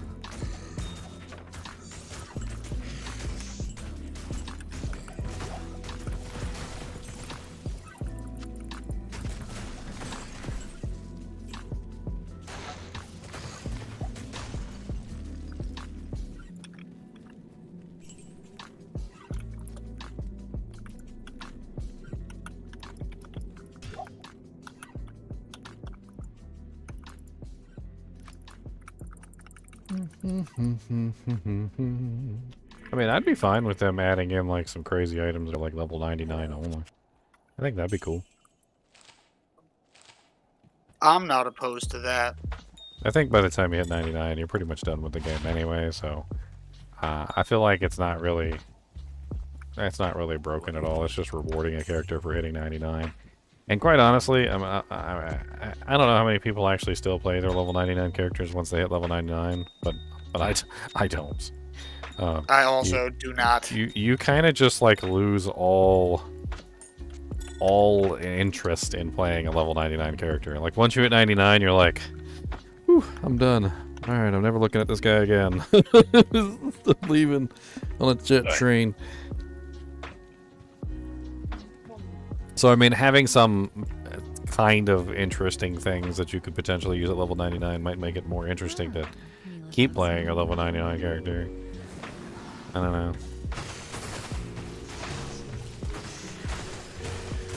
I really liked the system that was in Final Fantasy XI. I think some sort of Final Fantasy XI-esque style system for Diablo 2 could be rather interesting. Final Fantasy XI had this system called the merit point system.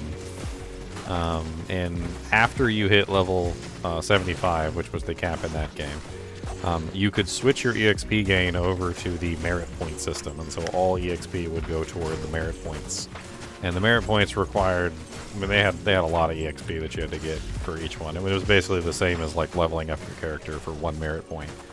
But once you got a certain number of merit points, there was a merit point interface that you could go into, and you could spend those merit points on very small incremental upgrades, which didn't really have a huge effect on your character overall. Like, they would be your little things like 2% extra crit chance or something like that. Like, nothing absolutely insane. But cool enough that it gave you something to do once you hit max level on your character. And it was only something that you could access when you hit max level on your character. So unless you were level 99, you just didn't have access to that stuff. And it was rather interesting because they were permanent upgrades, but they were small enough that they weren't like so ridiculously broken that they would just absolutely, you know, like change your whole character or anything. I mean, some of them were very tiny things, like let me give some examples within Diablo. Like Exploding Arrow has a radius, right? Like maybe it would give you like an extra like 0.1 yards on Exploding Arrow so that it hits slightly further away. Not exactly game breaking, but after a couple times of leveling up and getting maybe like an extra 0.3 yards, or even potentially once you put 10 merit points into it, like 1 extra yard on Exploding Arrow would make a pretty big difference in your damage output. But it would take you quite some time to grind all that out. Or, you know, something else similar, like, let's see. Like, maybe you'd get something that would add, I don't know, like, an extra amount of damage to your Valkyrie. Like, maybe only like 10 or 20%. Or give you, like, an extra 10% off weapon ED or something. Like, the buffs wouldn't be absolutely insane. They would just be something that would definitely increase your performance. Give you something to work toward once you hit level 99, but not necessarily make you overpowered in any regard. Cool. I remember having a lot of fun with them on my on the Final Fantasy XI account. I used to just sit there and just grind merit points all day.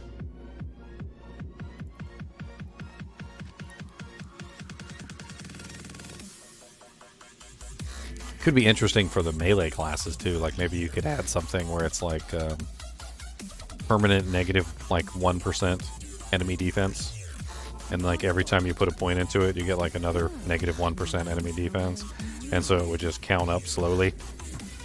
And you know, maybe by the time you put like 10 points in, you get like negative 10% enemy defense, but it would lower your attack rating demands, which would be pretty massive for some melee characters. Maybe you can even have, like, for the resistance, for, like, the elemental characters, you could have, like, a 1% negative enemy resistance to a specific element.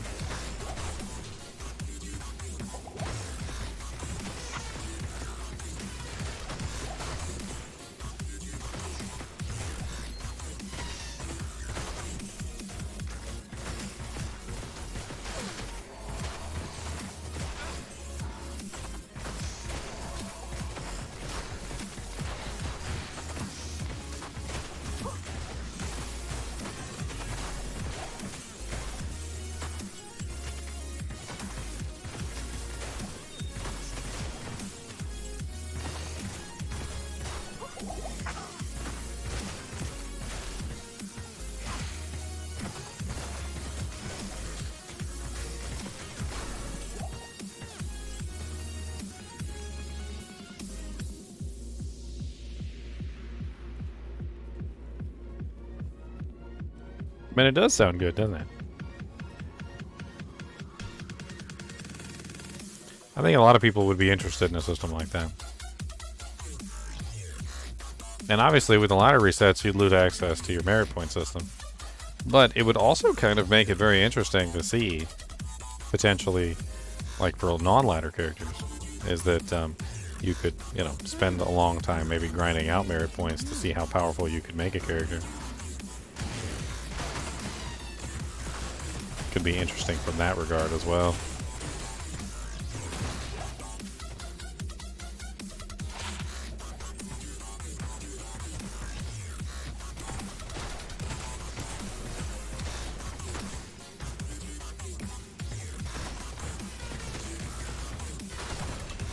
I mean, I wouldn't say there's no reason to.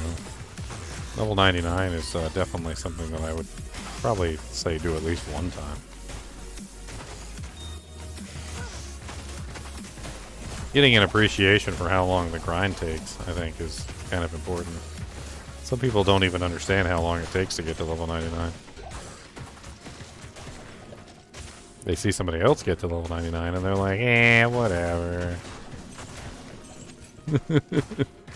Meanwhile, the guy who got to level 99, like, lost his girlfriend and his house over it. I mean, I joke, but you spend 35 straight days playing Diablo 2 and see if your girlfriend sticks around. 8 hours a day, every day.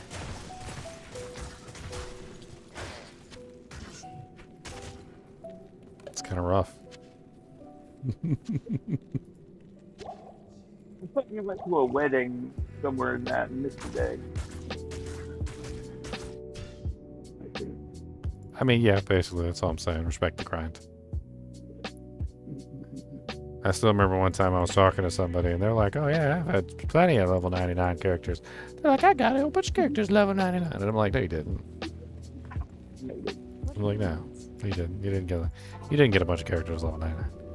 They're like, oh yeah, I totally did. I'm like, which ones? Where'd you level? What monsters did you kill? You couldn't tell me nothing. I was like, you haven't gotten a single character to level 99, have you? Like, you do realize how long it takes to get to level 99, right? They're like, it's just a couple days. I'm like, no. Like, no, it's not just a couple days.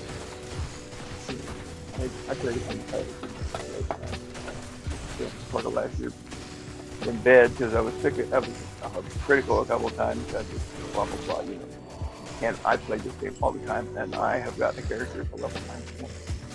You know, several 90s, you know, 91s, but shit, season runs out, or I don't know.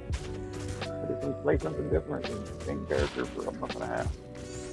So, yeah, people say that kind of stuff, and like, you know. Well, that's the part that always bugs me, because, like, people will pick a character, and they'll, it's like a character they hate.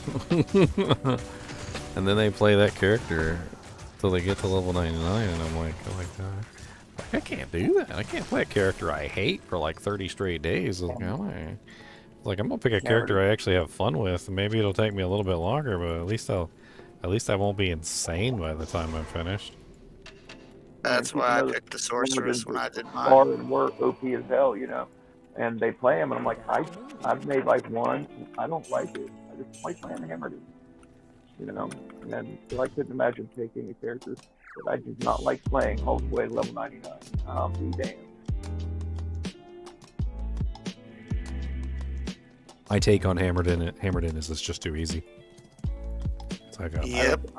It's like a baby-proof class. I mean, I might be insulting to some of you guys who play the Hammered In, but I mean, I don't know what to tell you. I'm trying to be insulting. It's just it's such a baby-proof class that literally anybody can play Hammered In. And not only does anybody play that class, but also at the same time, the bots take advantage of the fact that it's so easy to play. It's if it wasn't so easy to play, you wouldn't have so many Hammered In bots literally running around. What they do is they pick the most broken, most overpowered, easy to play class that literally just requires like brain dead, just like one brain cell capacity. And the reason why they're doing that is because when they're programming the bot, they don't want to have to program complex commands. So the easier the class is to play and the more brain dead it is to play the class, the better. And the fact that the bots choose that class is just proof in the pudding. Yeah.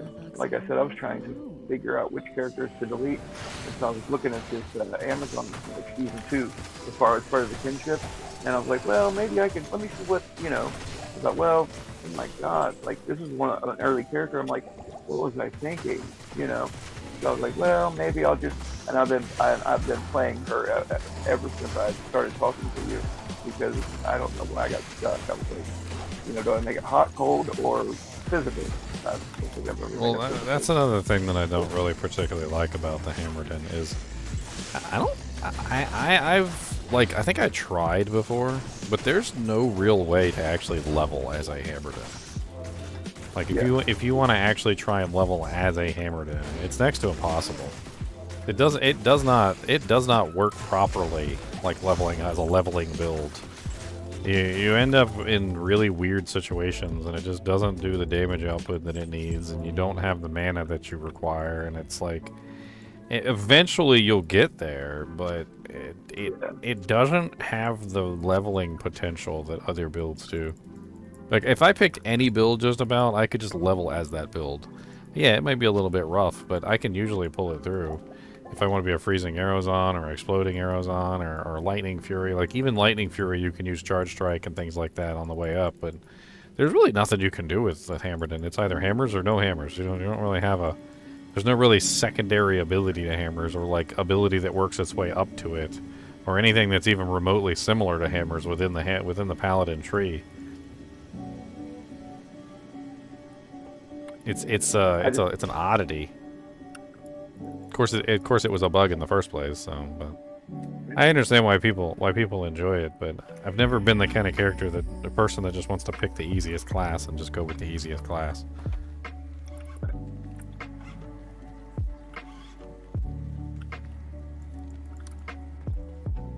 I did all the new builds for the ladders, and then Neela Thug's home away from didn't home. do the mosaics in them because I just kind of figured it was going to be broken. The mosaics in them, and I think it was worth doing it because I really enjoyed at least seeing the martial arts sin prosper. It's definitely not my particular playstyle though. I don't enjoy that kind of fast-paced like somebody like. I honestly, like, you remember in the original Genesis Sonic the Hedgehog, where literally if you like put the controller down and you didn't do anything for a couple seconds, he would start tapping his foot. Oh yeah. Yeah, I don't enjoy the whole foot tapping kind of play style, where literally like there's somebody there like constantly looking at you, being like, "Hey, come on, chop, come on, what are you doing? What are you picking your nose? Come on. I don't know. It's too. I don't even want to say fast-paced because that's not really what it is. It's too never-ending, I guess would be the term. Like it almost feels like you just never stop. You never stop doing anything. Like I hate to use a grocery store as an example, but like if you were on the self-checkout or the checkout and you're like somebody's putting the groceries down, right, and you're ringing up each grocery. Imagine if you were ringing up groceries and it just never stopped. There was no end to it. So you're just boop boop boop boop boop boop boop boop boop boop boop boop forever.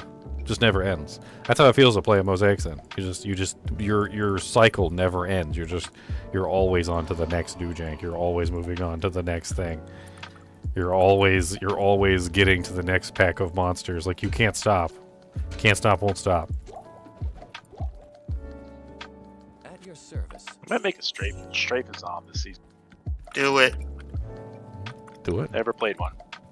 It's probably the best season to do it since they finally fixed all of the odd bugs. Strafe actually works with the attack rating now. The damage reduction that used to be on Strafe is finally removed. Yeah. Penetrate no longer interferes with Blessed Aim, so if you run Blessed Aim and Penetrate at the same time, they don't overwrite each other. Like the attack rating is actually like working properly now. Like there's a bunch of things that they fixed with Strafe. They added the synergies for Strafe.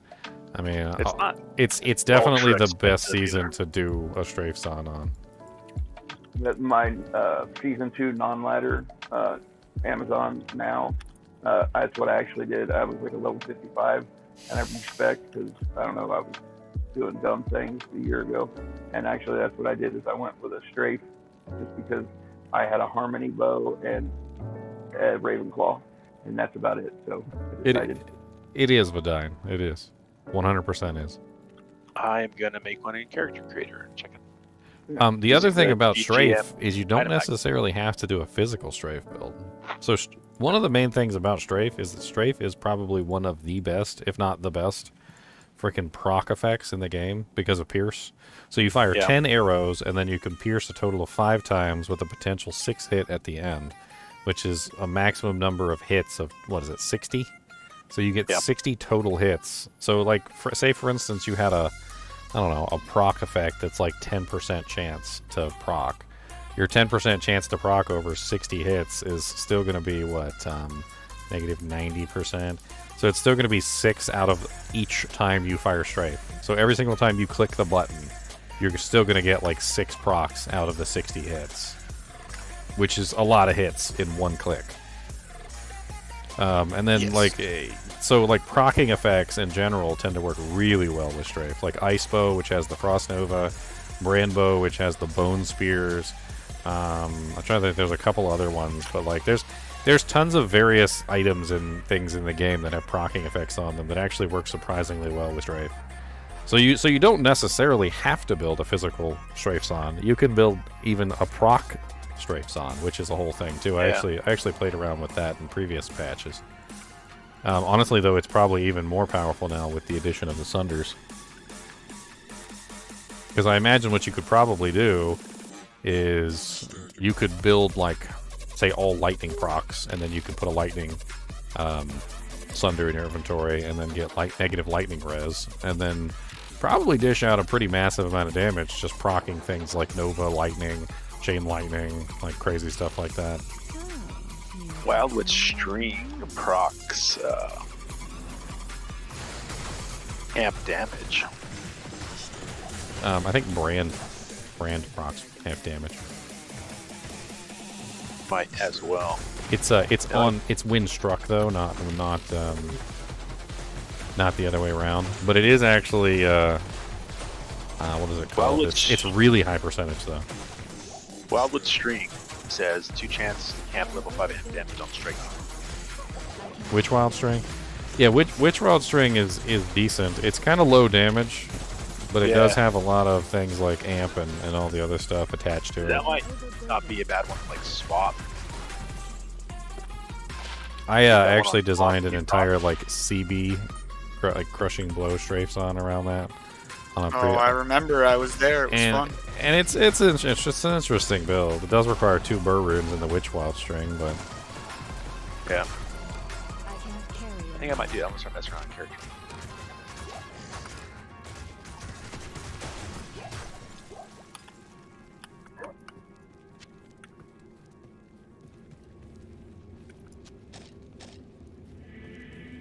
Wah, wah, wah, wah, wah, wah.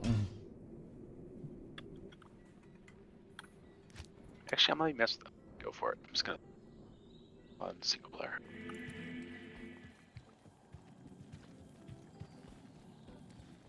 Well, Pindleskin has given me garbage.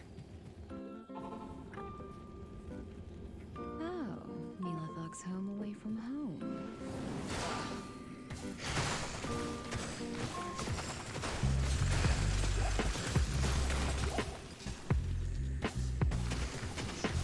That looks really good if you can make a pride too on your merc for the physical damage.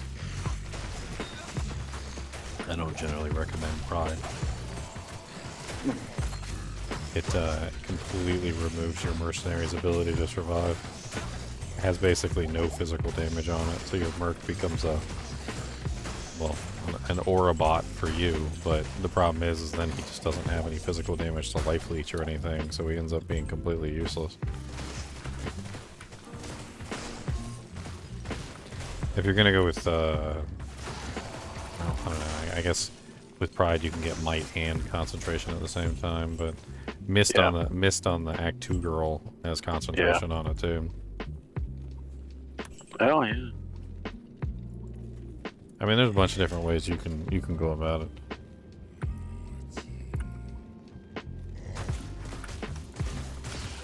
It depends on whether or not you're hitting your maximum breakpoint or not. But Fanaticism can help you hit even higher, but I haven't looked into the strafe breakpoints. What if you and your merc both had a faith? With the Fanaticism stack, or do you only get one? You only get one.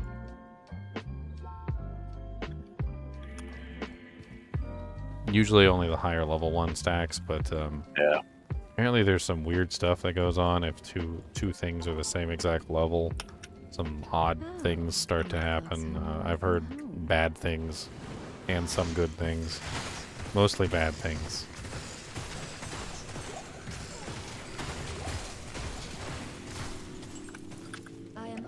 Like there's apparently one with conviction where if you have the same level of conviction as the monster, the convictions cancel each other out, but then you still receive the negative res, and then even after the monster's dead, the negative res doesn't go away. It just stays on your character until you make a new game. That's just one of the interactions. Prayer has a positive interaction. If you have two prayer auras both the same exact level, they actually stack, but only if they're the same level. Meditation too. Apparently meditation will stack if they're the same level, but not if they're not the same level.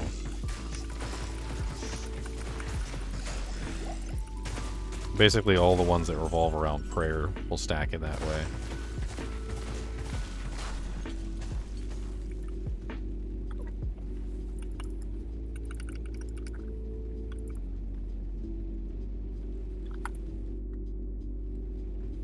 Nothing good dropping on the ground. I think this might. I also like builds that you don't have to like respec to level. I think you could just level with this.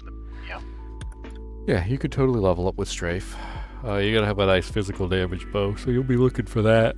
I mean, as a boson though, you'll probably have no shortage of people who are just throwing bows in your direction though. Yeah. Witchwild String is a really good leveling bow.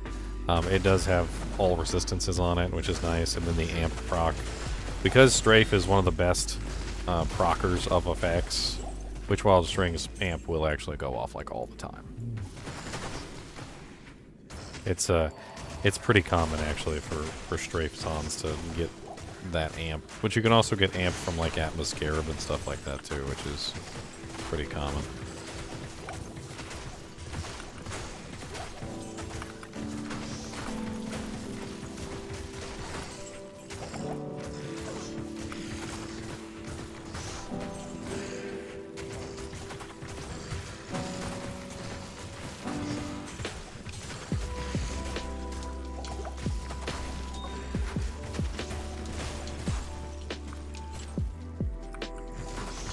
I was halfway tempted to try and build my Procazon this season.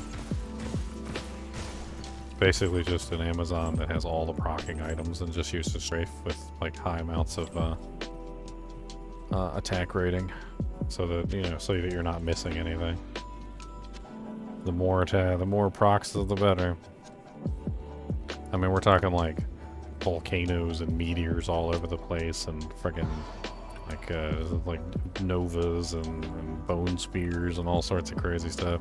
I think I actually tried both brand bow with the bone spears, and I also tried what was the other one? The ice bow with the frost novas.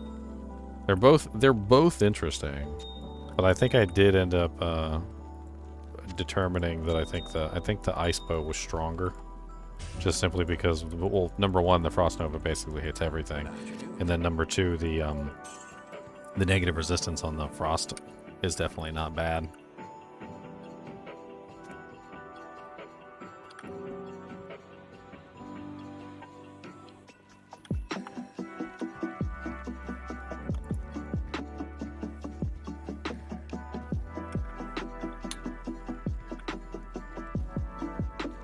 I wish there was a way to resurrect dead solo hardcore characters from a console that weren't backed up on another console. I died on my barb recently, level 89 in TZP8 Chaos Run, because your controller died.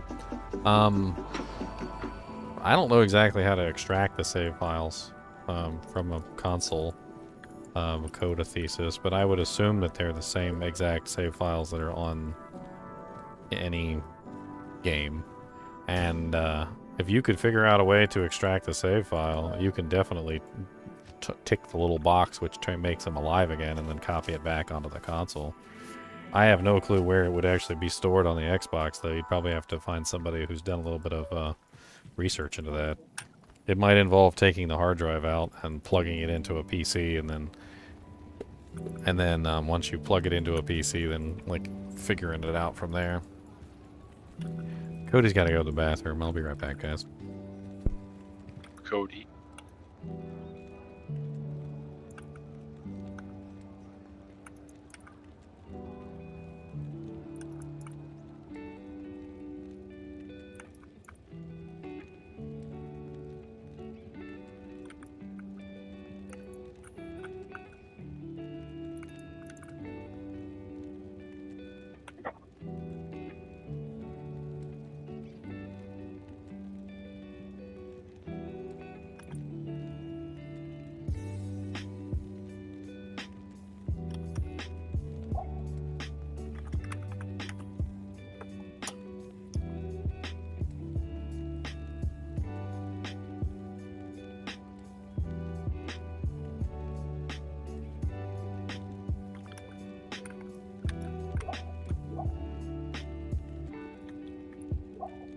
Pretty much looking for any decent damage 3-socket claw right now. And I just can't find one. Yeah.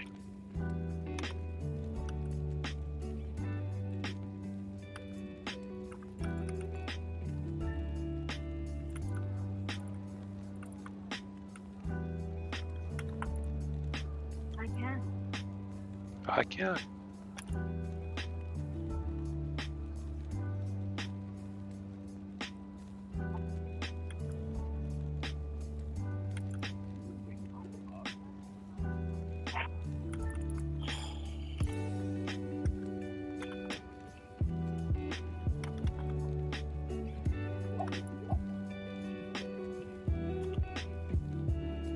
Please have some skills. I'll even take some +1s.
Alright.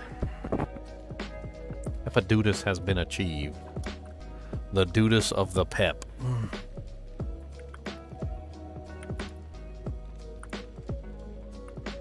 A ground-up recreation of Morrowind in the Skyrim engine, huh? How far along are they for Skywind? They say they're not releasing at a release date or announcing a release date yet. I don't know how to guess a percentage. They've been working on it for like a decade though.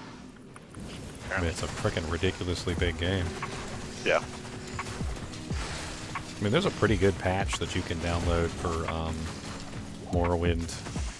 I can't remember the name of it right off the top of my head, but I'm sure if you search for like Morrowind overhaul or something like that. Yeah, I was researching it recently, and you can make it look like, you know, decent. upgrade. Oh, no, There's like open Morrowind, I think. the overhaul is pretty nice. Honestly, though, the combat is terrible in Morrowind, and I don't think they're going to be able to fix that still using the Morrowind engine. Morrowind was full of some janky bugs too. I remember like going to a city. This is just one example. I remember going to a city and then like hugging the wall, and I can't remember if there was a stuck command or what I did exactly, but there was some kind of like thing that you could do that would like shift your character if you had gotten like stuck inside of an object or something, and you could just walk up to like a gate that you weren't supposed to be able to get through, and you could just like hug the gate and then tap that command a couple times, and you would just like teleport through the gate. Huh.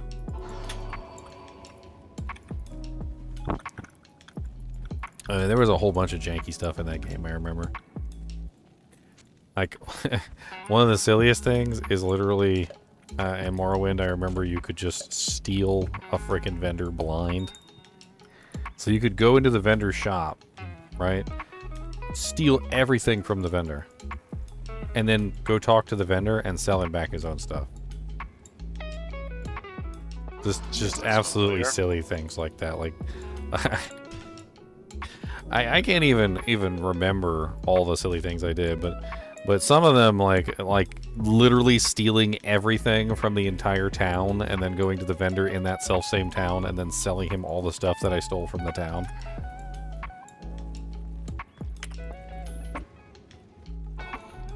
Or putting a bucket on somebody's head and stealing everything that they're not holding. I mean, they can't see you, right? Off their head and everything's all good. For your map, for your item pack, is there a list of like where I could find a dual leech ring, like what it would be called? It would probably be in the blood belt section. There's like the blood ring section. So there's like a crafted ring section. If you go into the I think it's miscellaneous. There's like rare items, and there's like crafted items and stuff. You're probably looking for crafted items. There's a bunch of I actually sat there one day and I actually just crafted a whole bunch of rings and kept like the best ones, and then put those in the pack. It was an offline crafting session, but I mean, I must have crafted like hundreds and hundreds of items, and then only kept the best of those items. So if you go through the crafted section, there's caster rings, there's blood rings, there's like caster belts and blood belts and stuff like that. And you can just check them and see. I mean, if you add them into the hero editor, if you pull them into hero editor, you can see what stats they have on them, and then just, if you don't like it, just pull a different one in. There's definitely some nice dual leechers in there. There's a couple items that were already in there too. I used I did as much as I could to make that pack like as complete as it possibly could be. I even included a cheated section full of ethereal set items. I made all the set items ethereal and then threw those in there. Do I enjoy Diablo 2 more than Diablo 4? Yeah. Yeah. Diablo 2 is more fun.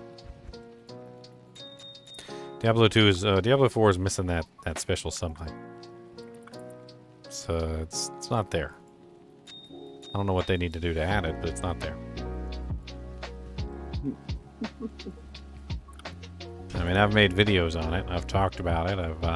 I've gone over the various things that I think are wrong with the game. I made like a freaking hour-long video the other day about literally just like how I would fix Diablo 4. And the irony of that video, and somebody pointed it out in the chat, they were like, you know, the irony of this video is he spent like such and such number of minutes talking about all the things that he would fix in the game, and he didn't even include everything. He missed a whole bunch of stuff.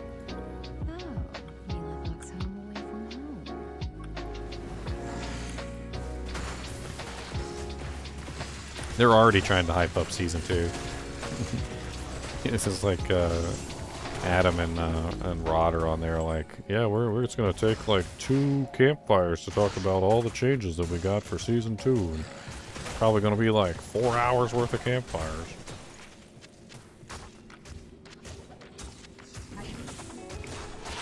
Trying to hype it up already.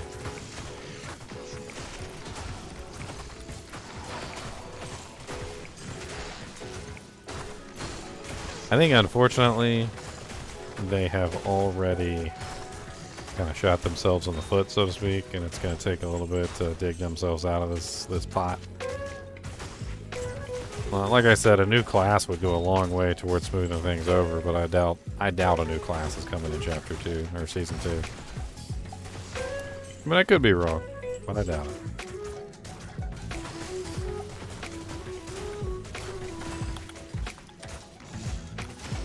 Oh, there's a good one. Corruption grip. Oh, level 90. Ugh.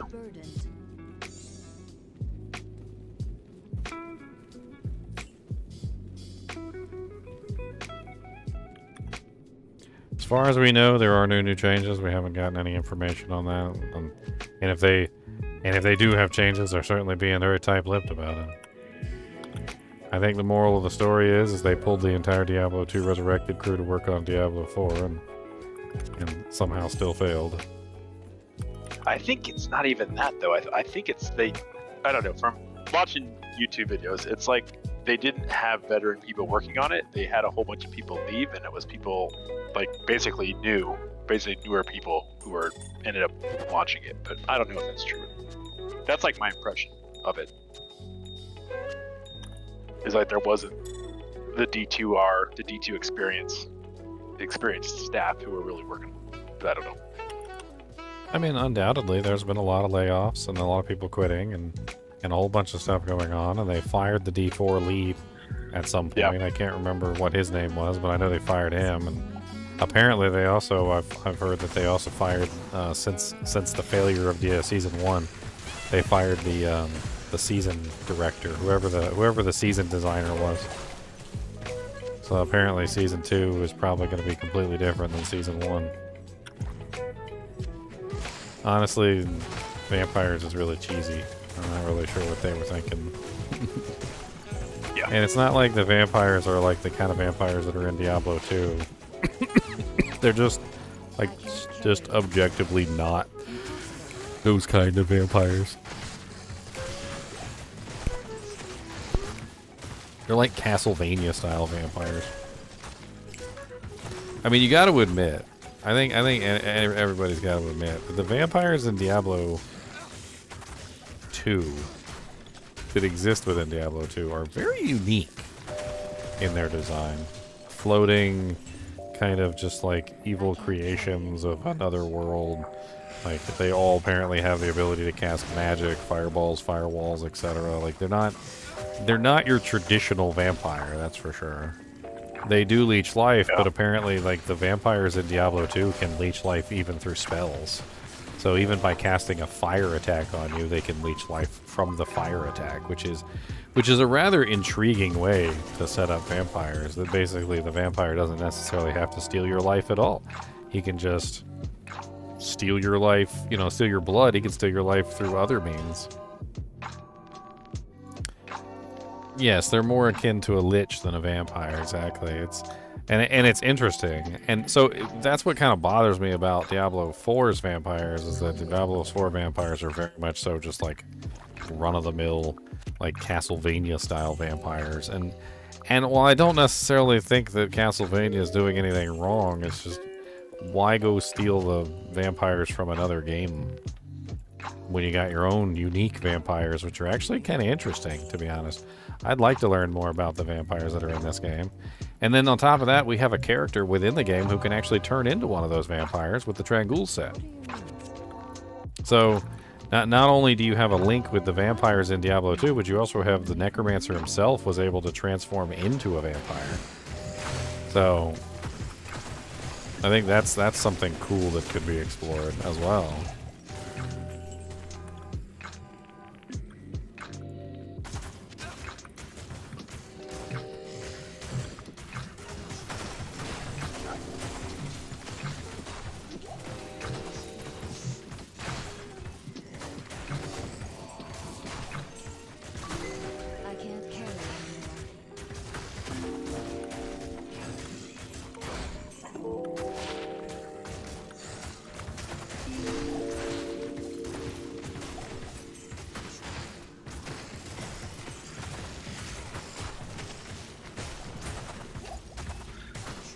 I guess I'm gonna have to go do cows for a little while.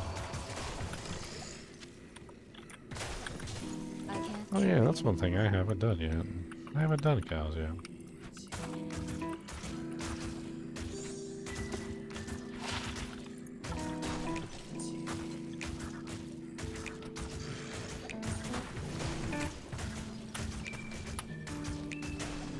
Let's go do cows real quick. I haven't done my nightmare cows yet. Should be able to roll through nightmare cows. This character's stupid. Density packs. Give me my density packs.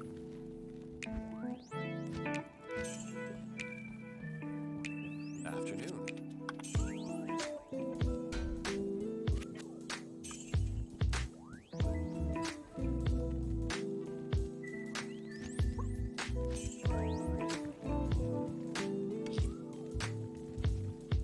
Keep our magic find gear on for this.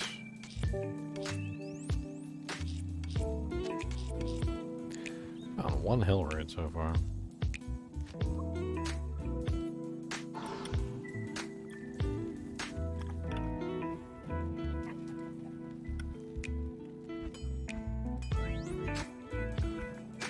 Yeah, I need to find a decent pair of clothes. I guess that's one thing I could probably try crafting too is blood gloves. Oh, terrorize Stony Field.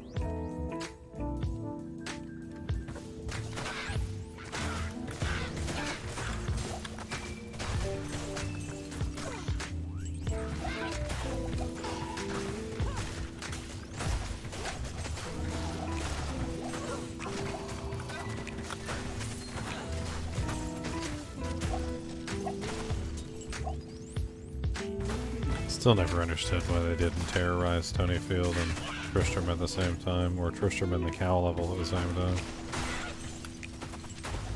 Yeah, I have no I idea. feel like Tristram and the cow level would have been a good fit.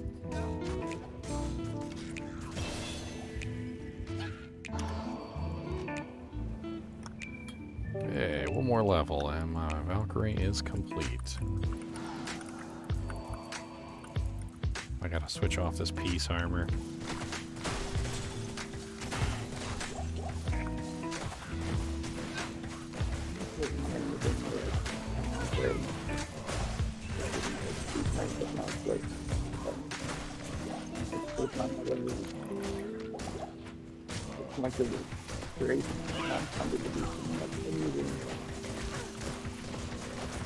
Yeah, I have a lum, I have one lum. I still haven't found a decent base for the, I'm having a lot of trouble finding bases this run. Feels like every single time I look at a base, it's one socket. I'm like, ooh, there's a nice base, one socket. Ooh, there's a nice base, one socket.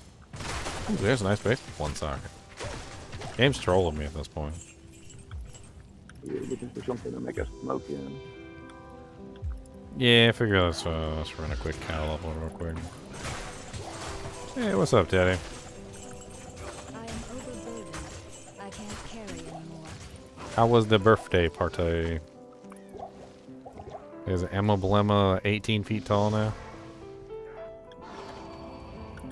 Good day.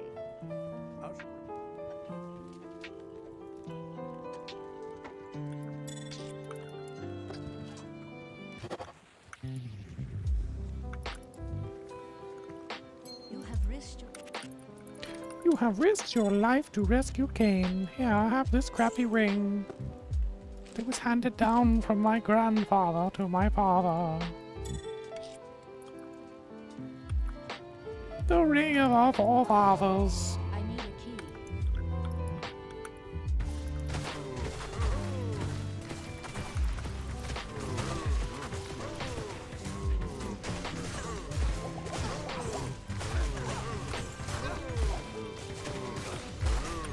I was really hoping that Diablo 4 wouldn't go with the item level mechanic. Like, I understand the item level mechanic. I've played lots of MMOs. I mean, it's been in existence in MMOs for a while, but I think the item level mechanic is fundamentally flawed. I don't feel like there's any way it's ever going to be good. And I feel like Diablo 4, by putting that item level mechanic into the game, has just kind of fundamentally ruined any chance of creating a system similar to Diablo 2's that doesn't involve looking at the item level of the item and immediately saying this is garbage. I was getting ready to ask you for a Cliff Notes one. Like, what do you mean by like item level, mechanic? Because like I said, I'm mostly familiar with Diablo 2. So I mean, you like, I just have never had it explained to me, not even in Cliff Notes version of item level. Yeah. How do you explain item level to someone who doesn't know what item level is? Yeah. Let's use the simplest version of item level, and let me see if I can work from there. So let's say, for instance, you have an item. It is item level 100. All right, let's bring it down to the most simplest form that I possibly can, which is eye level 100 equals 100 points. Okay. So 100 points are then spent on the stats for that item. However, if you come across an eye level 200 item, the eye level 200 item probably has 200 points. No matter how you look at the difference between the two items, because of the way that the eye level is usually set up, the stats on the eye level 100 item is going to be a cumulative total of 100 points, whereas the stats on the 200 item level item is going to be a cumulative total of 200 points. So the item level 200 item trumps completely the item level 100 item in every way, shape, and form, right? Diablo 2 doesn't do that. There is a hidden eye level underneath of the surface, but it's usually just used in determining which modifiers are allowed to be on the item, not necessarily how powerful they are. Although there are certain modifiers that are more powerful that can potentially spawn on higher level items. But the real thing about Diablo 2 that makes it more unique is that you can have an item that's a relatively low eye level, like for instance, say, a pair of mage fists that you find in Act, like 4 normal, and it can still be one of the best in slot items, essentially, that you would use, like, bar none, right? So like, mage fists are still best in slot for quite a few characters. The problem with Diablo 4 is that if you find that item, and let's use Frostburns as an example, because Frostburns is also a best in slot item for certain characters. Right. In Diablo 4, Frostburns exist, right? Well, if I find Frostburns in the Sacred form, and then later on I find Frostburns in the Ancestral form, which is a higher eye level, the Ancestral form of the Frostburns is going to trump completely the Sacred version, unless the Sacred version happens to be a high enough eye level that it can still compete, so to speak, with the other version. So you end up in a really odd situation where essentially some items are just completely and utterly useless within the game.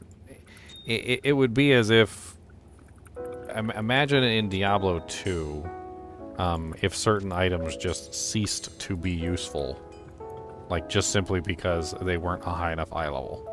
So instead of Mage Fists always being useful and sometimes being one of the best in slot items in the game, imagine eventually you get to a point where it's just like, oh, well, Mage Fists are only eye level 100 and they're just not good enough comparatively to the eye level 200 items. And there's an item level 200 Mage Fists, and then there's even an item level 300 Mage Fists, and those are way better than the 200. So I would never put on a pair of 100 Mage Fists, right? And then this causes an odd situation to happen where certain items are just useless. And it's really weird because from a certain standpoint, why would you go about the process of making items completely useless? You basically take your hard work and you're like, okay, we're just going to make all sacred items basically completely useless to any character who's above a certain level. To the point where basically everybody just ignores the fact that sacred items even exist, because why pay attention to sacred items when anything that's an ancestral item is better? Because that's at a higher level, eye level. So that leads everybody toward just throwing away all sacred items because, it's like, okay, I don't even want to see these. So you're just eliminating a huge portion of your game by creating another tier and then making all of the items that aren't in that tier useless. So right? basically, Like So- you just see what color it is. You don't even pick up stuff that is like yellow or something like that. You just always go, because it's useless to even identify them. No, you don't even need to identify the sacred items to know that they're useless because, they're auto-identified, but you just immediately pretty much know all sacred weapons are useless. Now, sacred, other like random equipment could potentially be useful if it rolls with a high enough modifier, right? But then there's another problem with that, which is, what if it doesn't roll with the high enough modifier, right? So, I think it's like 98% of the time, it does not roll with the high enough modifier. So you just end up in a situation where you're just like, okay, well, I might as well just toss every single one of these because they're never good enough. No IAS, unfortunate. But it's been my experience with games, and it's also something that was in one of the Moonbeast articles, is he talked about, let me see if I can pull this up real quick. By the way, there's a new Moonbeast article coming out tomorrow, so if you guys want to check that out. That one's actually pretty cool. It's about trading and, like, basically how you fight bots and all sorts of other things like that. Let's see, where is this at? So, here it is right here.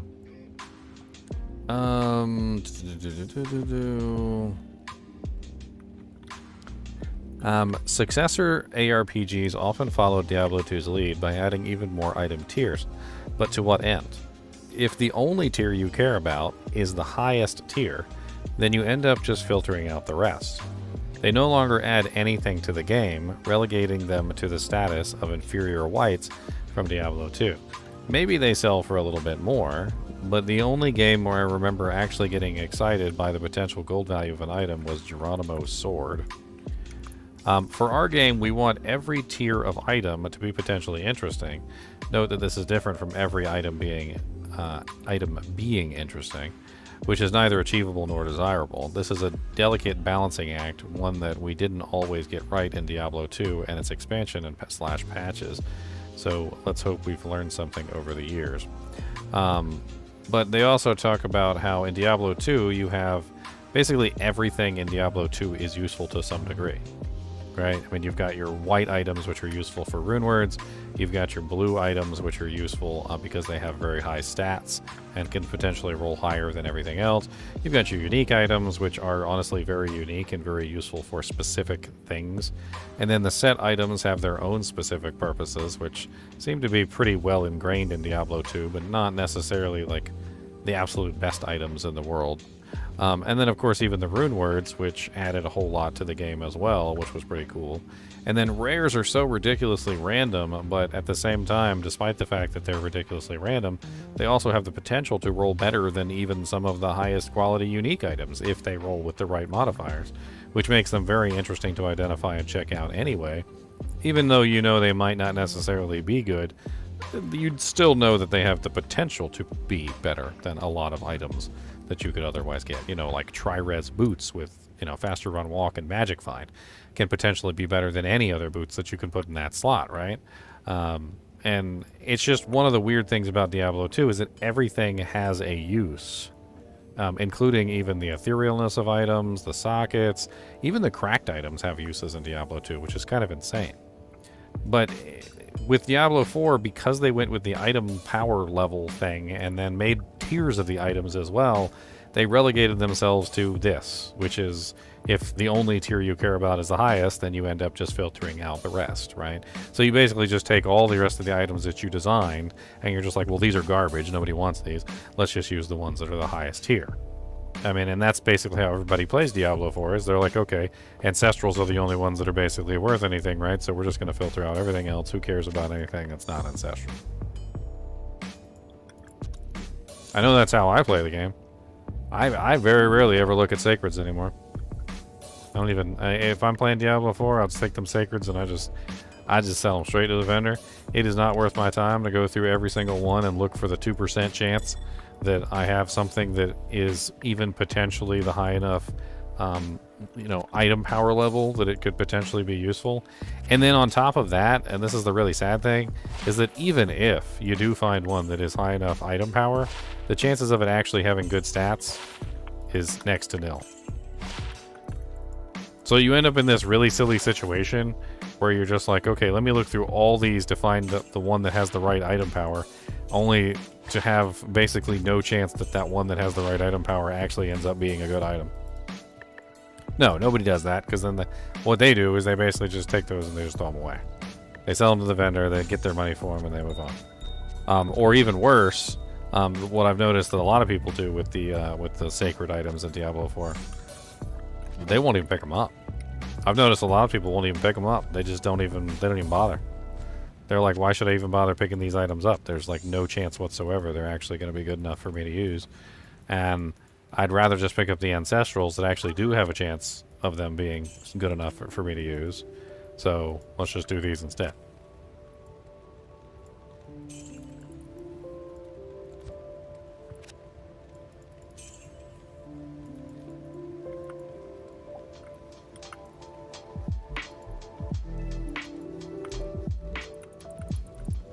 And nothing exemplifies this more, I think, than unique weapons. I don't... it is so frustrating to find a unique weapon that is a sacred unique weapon. Or a really low item power unique weapon. Especially when all of your damage and everything that you do is based off of that weapon. It's like, for instance, let's say you were looking for a Great Staff of the Crone, which is the one that everybody wants on the Druid. And then you find a sacred one that's like 620 item power, or an ancestral one that's like 700 item power. And you're like, yay, yes, I can totally throw that right in the garbage, because that's basically all it's good for. Woo! And that's the kind of stupid stuff that item power breeds.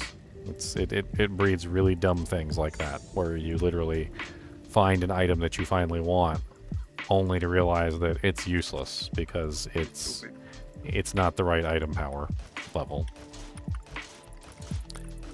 I mean, in Diablo 2, that doesn't really happen.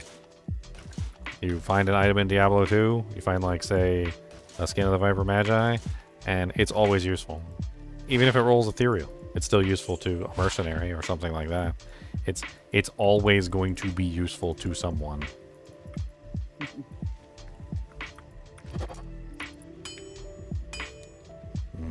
10% increased attack speed. I guess that's the same as what I currently have. 20 life, which is half of what Blood Fists offer. 9% crushing blow is nice, though.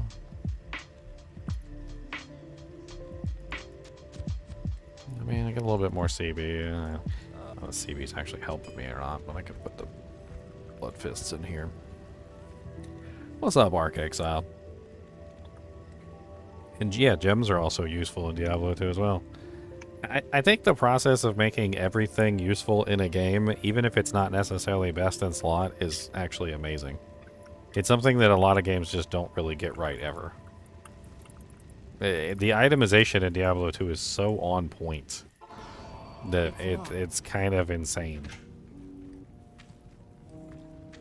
Insane in the membrane. Hey, what's up, Jenny? Not much, man.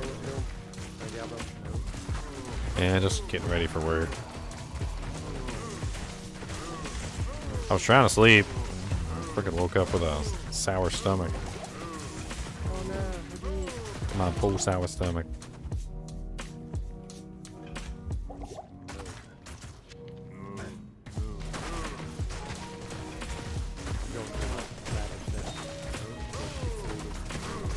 I can barely hear you, Teddy. I don't know what's going on. So I'm going through my ladder stash before it gets deleted. Oh, yeah. I need to make sure I clear mine out. Have some nice runes on here.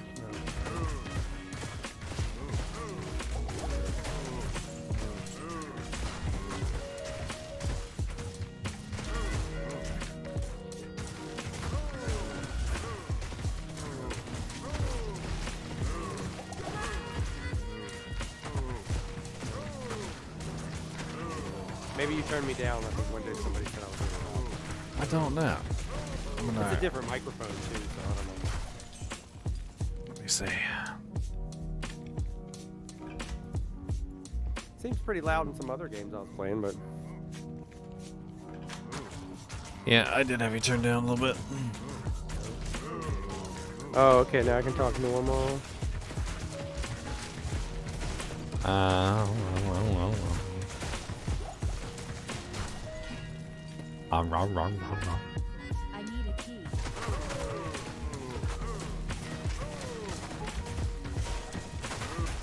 Serpent skinny and arm. Raven sounds pretty fun. What sounds fun?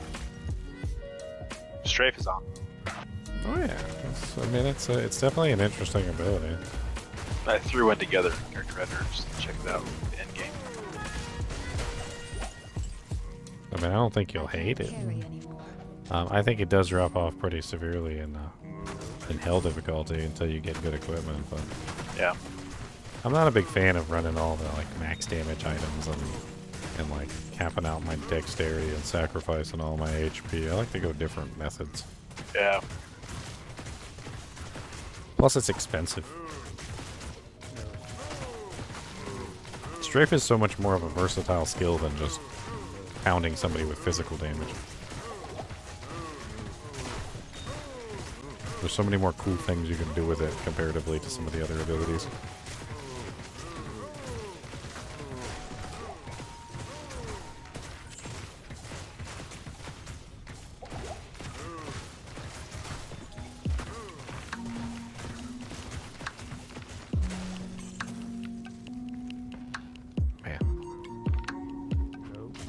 Hey, cookie.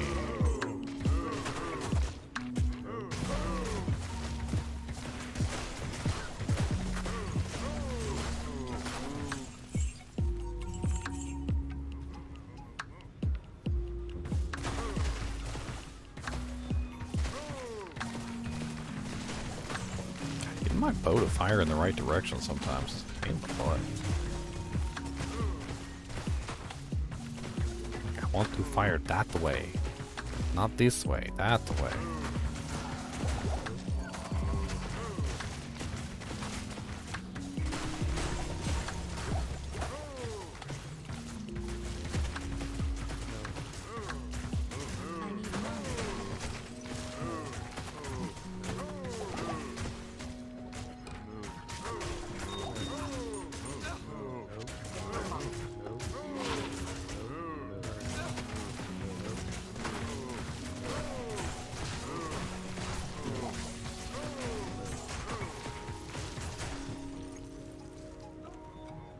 These bows are so bad.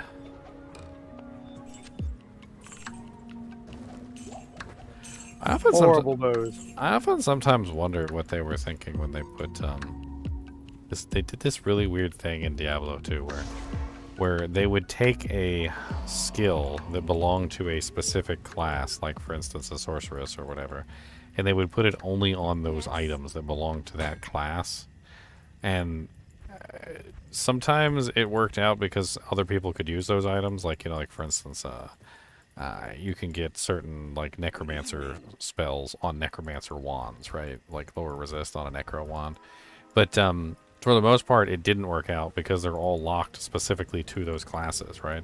Yeah, it charges. Yeah. But why would you ever want an inferior version of your own skill? And they're always really bad level, right? So they're always like the worst level that you could ever imagine of that ability.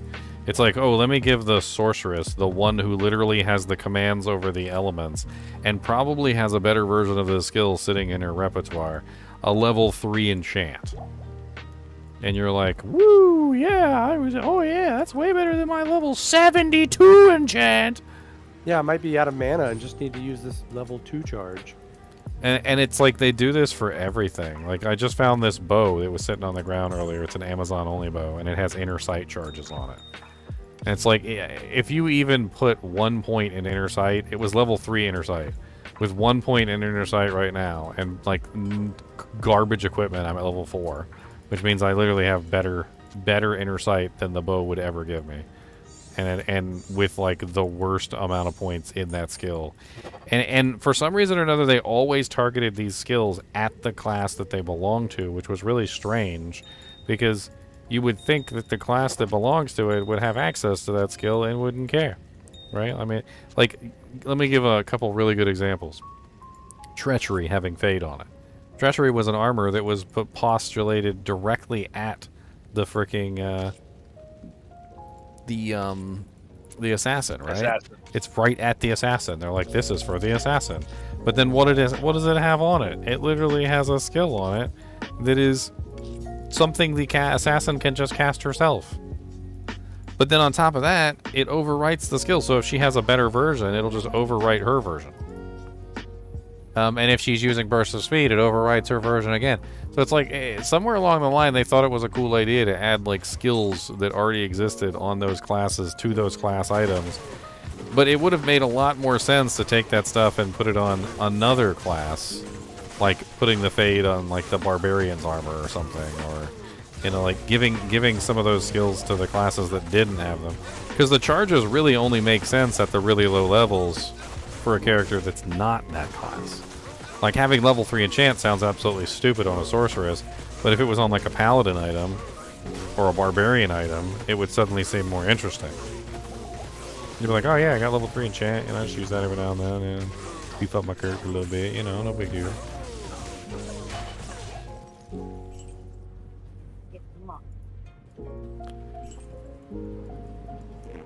And I honestly, it's just like a happenstance, in my opinion, that really they just didn't lock some of the items behind class specific things. Like, some of it doesn't make any sense either. Like the Paladin Scepters being available to all classes, despite the fact that they're obviously like a Paladin only item, or the Necromancer Wands being available to all classes, despite the fact that they seem to be Necromancer only items. You know, but then like they didn't lock the staves, the scepters, or the wands, but then they locked the claws, which makes sense. But they also locked other things behind the class restrictions, like the orbs for the sorceress and stuff like that. I mean, they kind of like were not really all that. I don't know. Just jerking off. You know. Why are you jerking off? Don't do that on camera. You might get caught. Oh my bad. My roommate just came in. He asked me what I was doing.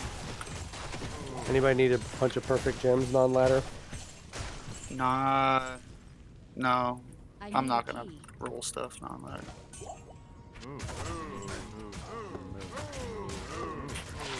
I need to spend a day just like rearranging all my non-ladder stuff.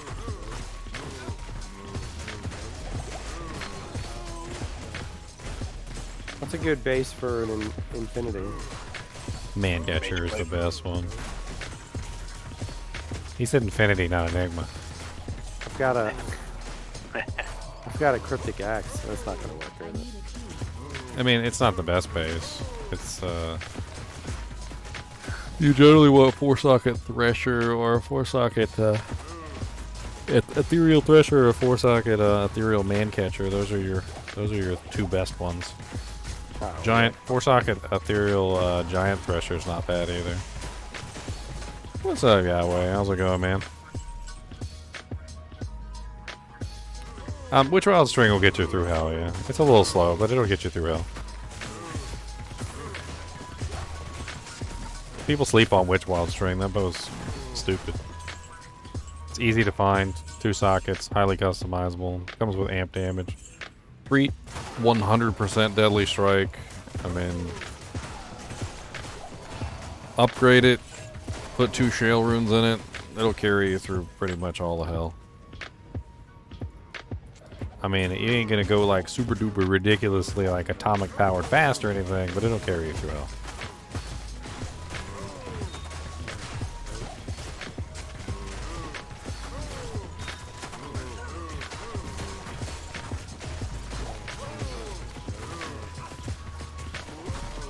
Turns into a diamond bow, if I remember correctly, when you upgrade it. Gold Strike Arch is kind of nice, but that one also has to be upgraded. And it doesn't come with amp. a little bit more difficult to burn through the physical immunes.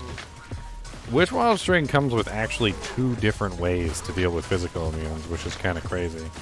It comes with a level 20 magic arrow for free that you can basically just use on anything, and it converts your physical damage to elemental. It's not the most amazing thing, but if you're struggling to kill a physical immune, or maybe you're having trouble getting the amp damage to proc, you can literally just fire the magic arrows until the amp damage procs, and then go back to using your physical damage skill. The magic arrow at level 20, I think, converts I think it's like 50 or... I think it's close to 50% of all of your physical damage into magic damage, which bypasses physical immunity. The amp damage also can bypass physical immunity, so if you utilize the 2 together, it actually works surprisingly well to bypass physical immunes. Gold Strike Arch can't do that. You need another item added in to allow Gold Strike Arch to start bypassing physical immunities.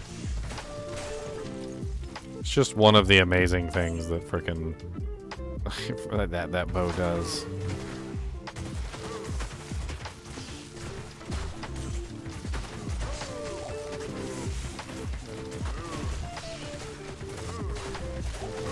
Kinda wish I had a frickin' Witch Wild String right now. I mean, I wouldn't turn down a Witch Wild String. That'd be a great little find. I'll take it. I'd use that as my physical damage, immune to physical bypasser. Anytime I run across like a immune to cold, immune to physical, I could use it to bypass the physical immunity.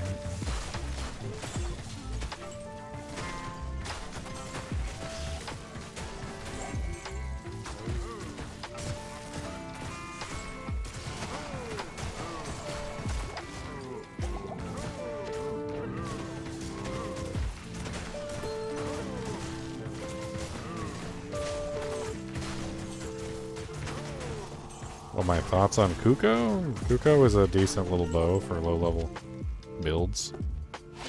I rocked that for a while. I wouldn't say it's like the absolute bee's knees of a doojank, but it's a nice little ring. All res, 15% magic fine. That's kind of sweet. It's only 4% all res. So, I mean, it gets usurped by some of the other bows, like Demon Machine does basically the same thing that Kuko does, but better. Has more pierce. It also is a faster base. Although Kuko can potentially get faster than Demon Machine, it's not as fast. You can upgrade Kuko as well, which is interesting. It's not best in slot though for even like the explosion builds. Your best in slot for like an explosion arrow Amazon is Hand of Justice, which is interesting. It definitely fits a niche, which is basically like your mid-level exploding arrow Amazon, or you could use it as a temp for an enchant sorceress. You can use it as a temp for a Holy Fire Strider paladin. There's a couple different builds that it tempts for. It's not the best in slot for any of them though. It's basically kind of like an upgraded Ravenclaw. Which Ravenclaw, by the way, is absolutely amazing for low-level characters. You can pretty much just walk through the game with that thing in an enchant sorc. Combine that together with an Arathas set. Ravenclaw and Arathas. You get 24% pierce from Arathas. And then you get your exploding arrow from the Ravenclaw. Have somebody enchant you or enchant yourself if you're a sorceress. And you pretty much just like clear all of normal difficulty and most of Nightmare with just that.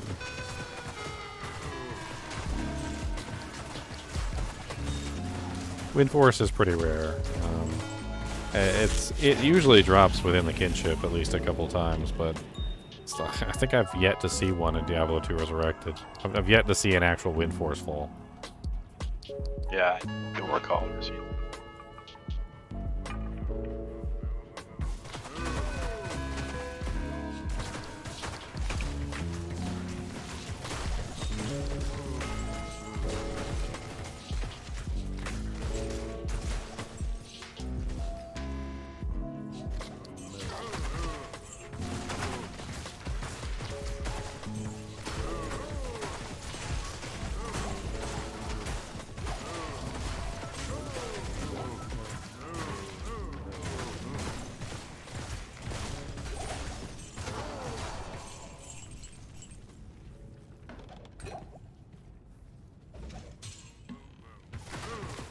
What's up, extra fast cow? Why you Speedy Gonzalez? Speedy Gonzalez. Speedy Gonzalez. Got a monarch afflicting. You got a what? Just monarch afflicting. You got a monarch shield? Monarch of deflecting. No, jewelers. No J-Mod. It was just on the crack. That would have been fun. It's locked.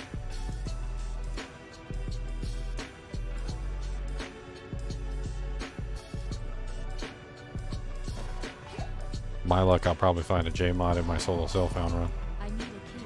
That'd be sick.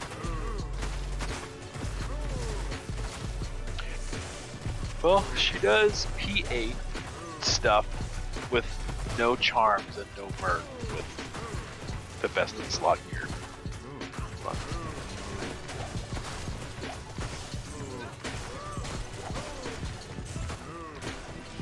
Yeah, my strafe is on. Can't wait till I go back to P1 in ladder season, so I can feel like Hercules. Right. All this P8, all these P8 runs are conditioning me to a rate where I'm just like not understanding how strong I am anymore. And then the first time I go into P1, I'm gonna be like, oh my god, I'm a god. Did I just hit Super Saiyan 3?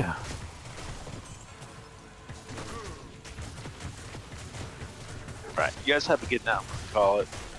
Alright, man. Cool. Good talk to you guys. Catch you later. Have a good stream. Stream is almost over. I think I'm gonna call it once I finish this cow level.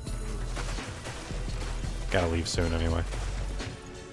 Superior soup on skin. Yeah, you said you getting ready for work. Yeah, I don't want to go to work. I don't want. Gotta make doll hairs so I can pay bills and stuff. It's terrible. It is atrocious. Forcing me to do this. Government and stuff. Government forces you. They do. At least they pay your taxes or else. When they say or else, they mean it. They're not just joking. They're not just kidding when they say that. They come to your house.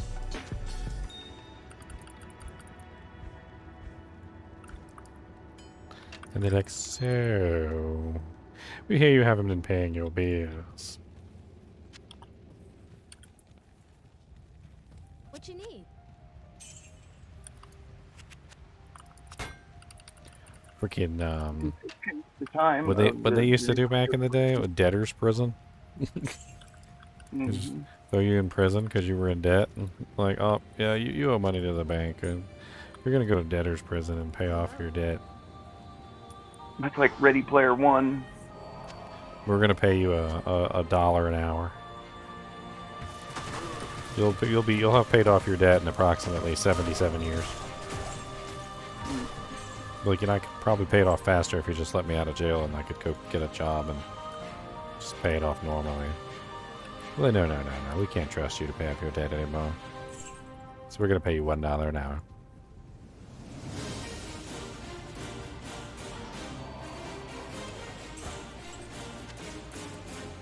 What am I going to be doing in this prison? Well, we're going to send underprivileged children to your prison that can't pick their nose anymore because their hands are sticky with gum, and you'll pick their nose for them. That's your job. Seems like a really crappy job. I'm getting $1 an hour for this? It's locked.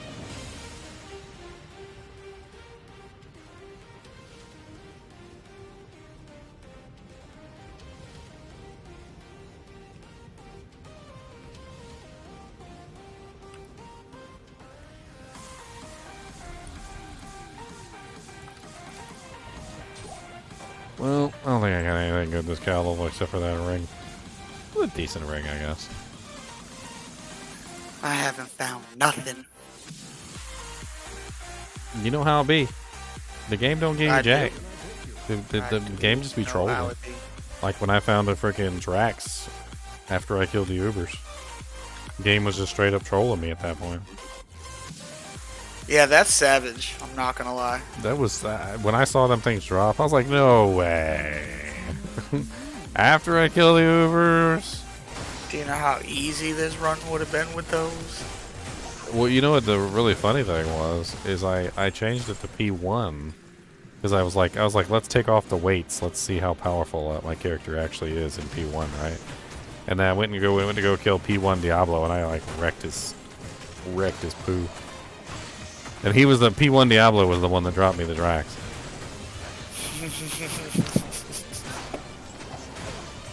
Of course it was the player's one. Of course.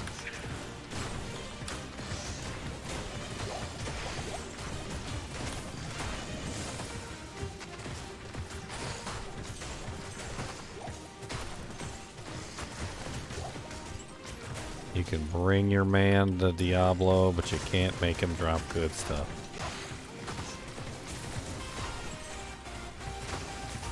I like to imagine that Bale is just like Bale and Diablo and Mephisto just have like a bunch of garbage that they collect, and every time we kill them, they just laugh to themselves as they drop like the worst pieces of equipment, and they talk amongst themselves like they call each other on the phone, and they're like, oh yeah, hey Diablo, hey Diablo, guess they just killed me again. Guess what I dropped him? Guess what? I dropped him 2 Eisenhart's breastplates and a Venom Ward. And a Cleglov's tooth. And Diablo's like, oh yeah? I can top that. You know what I dropped him when they killed me? 4 scrolls of Town Portal. Arrows, bolts, and a blue necklace. I got you all beat. And Dario will drop you a stack of 5,200 gold. And then Duriel's like, amateurs. You know what I dropped him when they killed me? 7 scrolls of Town Portal. 7 scrolls of Town Portal. They thought they were getting something good. They got 7 scrolls of Town Portal. They came back and they thought they were going to get something good the second time. You know what I dropped them the second time? 7 more scrolls of Town Portal.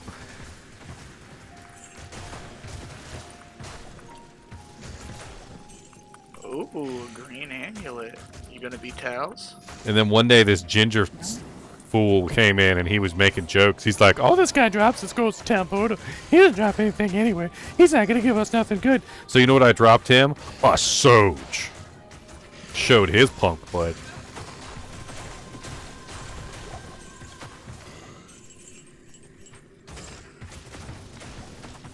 And a wrist spike.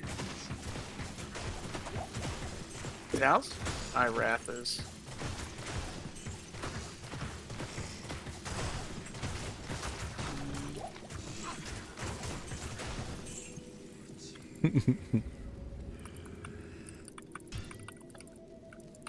My first ever and only Soj that I found in Diablo 2 Resurrected, it came from Terrorized Duriel in Hell difficulty, of all places.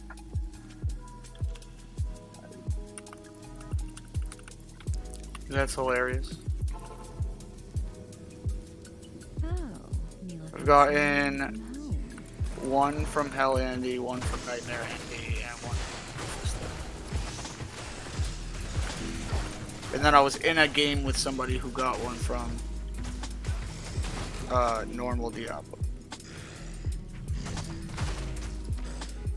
I still think normal Diablo is the best form. So much easier to get to. Andy's, I don't know, even with teleport, Andy's a pain in the butt sometimes.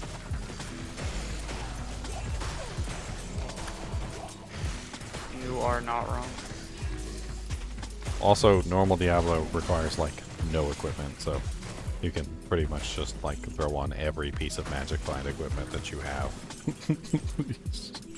Like, 10,000% Magic Find? Because you could basically kill regular Diablo with just your skills. That's it. Just your skills. So you just need all you need to do is put your 20 points in your skill and then like your 20 points in your synergy. You don't need any plus the skills really at all for him whatsoever. And then you just go in there and you just kill him.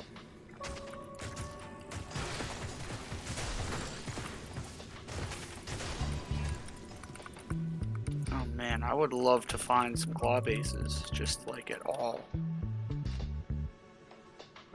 I don't miss that from the assassin either. Picking up every single claw and checking every single claw.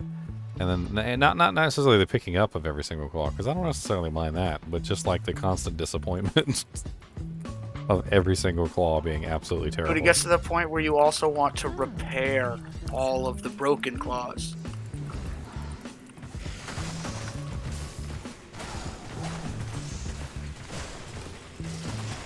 Because they'll still be able to roll 3 sockets. And they re-roll the skills.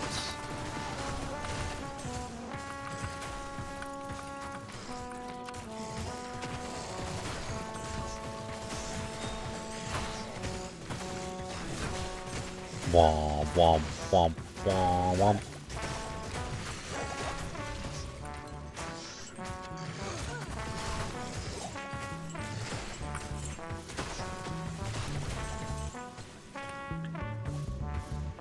Oh, I'm gonna go back for the amulet. Well, next episode will be in hell.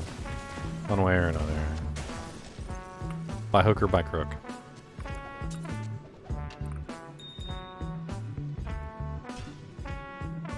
I think I got 4 days till ladder starts.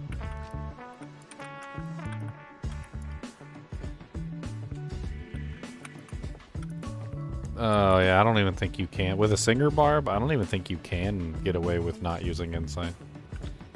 I think you need insight on that character. That's one of the few exceptions. Because that skill costs so much mana. And you cast it so fast. Well, you want to, right? I mean, if you don't, it's not worth using. You really got to spam the pickle up and poo out of that skill. Otherwise, you just end up with no damage output. Elemis made some comment. I made a joke about the was it the fire druid being super loud because you got all those skills going on at the same time. And he was like, as someone who has played a Warcry barbarian to level 99, you have no right to complain about your character being loud. He's not wrong. That character is ridiculous.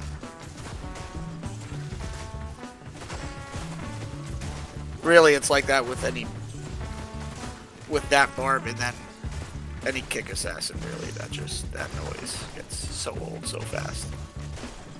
That was a kick assassin specifically. Oh my god. I don't. Yeah. Kick assassin is just. Did they have to do the hiya on every single kick? Like, did they have to? Could have been like a 5% chance to do it, and we would have all thanked you for it. I mean, well, it's like you know how Goku calls out, like Kamehameha every single time he uses Kamehameha, right? But like, imagine if he just used Kamehameha like all the time, right? Every single time he does a fight, he does it like 300-400 times per fight, and every single time he Kamehamehas, he always has to say it. Like, it would get really old really quick. Oh, Neelathok's home away from home.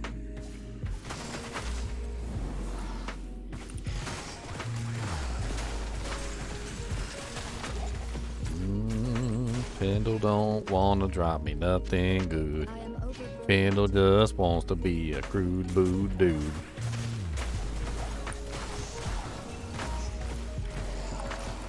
I swear to God, some of the minions drop me better equipment than frickin' Pendle does. I've gotten so lucky with the minions outside.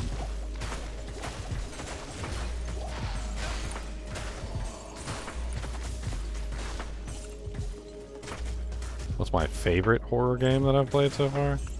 I mean, are you looking to get scared? Because, I mean, Amnesia Dark Descent is probably one of the scariest ones out there. I definitely can't talk that one up high enough. Very much a psychological horror, not so much like a jump scare horror. Play it in the dark with your headphones on, you might pee your pants. A lot of people cheat. They play it in like broad daylight with the windows open. Like, What do you need? I don't know. There's something about playing the horror games in the dark. Really heightens the experience. Puts you in the world, so to speak. Makes you feel like a part of it.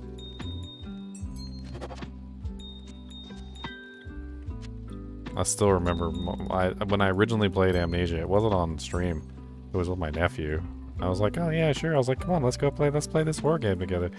And I'd be like playing the horror game, and I'd be like 10-20 minutes into the horror game, and I'd see something cool, and I'd look back and be like, what do you think of that, Mark? And he would be like under the blanket, legit, just like hiding under the blanket, like not even looking at the screen.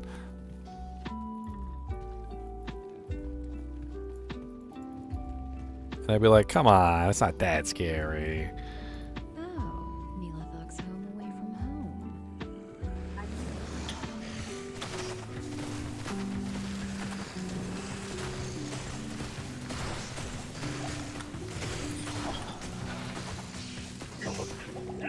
Honestly, though, there's been a lot of horror games that I've played.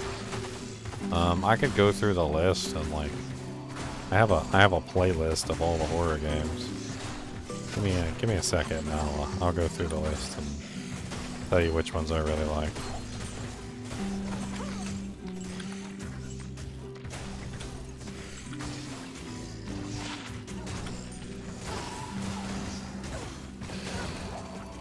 There's a lot of indie horror games that you can download basically for free, too.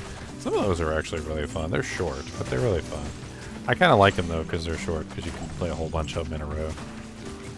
Especially on stream, you can get like 6 or 7 games in a stream. See, like, here's one of those rare armors that would have been really nice if it rolled, like, +1 skills.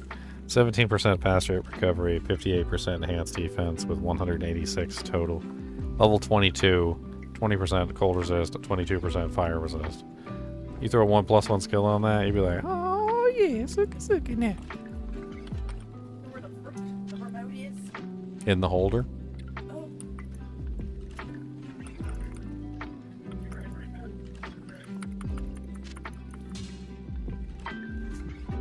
I got my girlfriend this holder for the remote ages ago. I mean, so long ago. I don't even think I was living here when I got her the remote holder. It's stuck to the wall. It's still been on the wall the entire time. I don't think she's ever used it. Never. The remote is always lost. Always.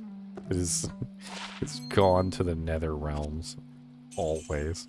And then when I put the remote in the remote holder, she can't find it. And then she comes in and asks me where it is, and I'm like, in the remote holder? The last place she would ever look.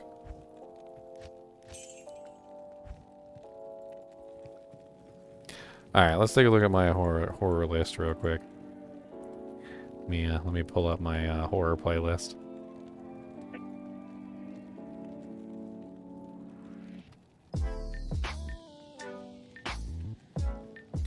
Alright, let's see here.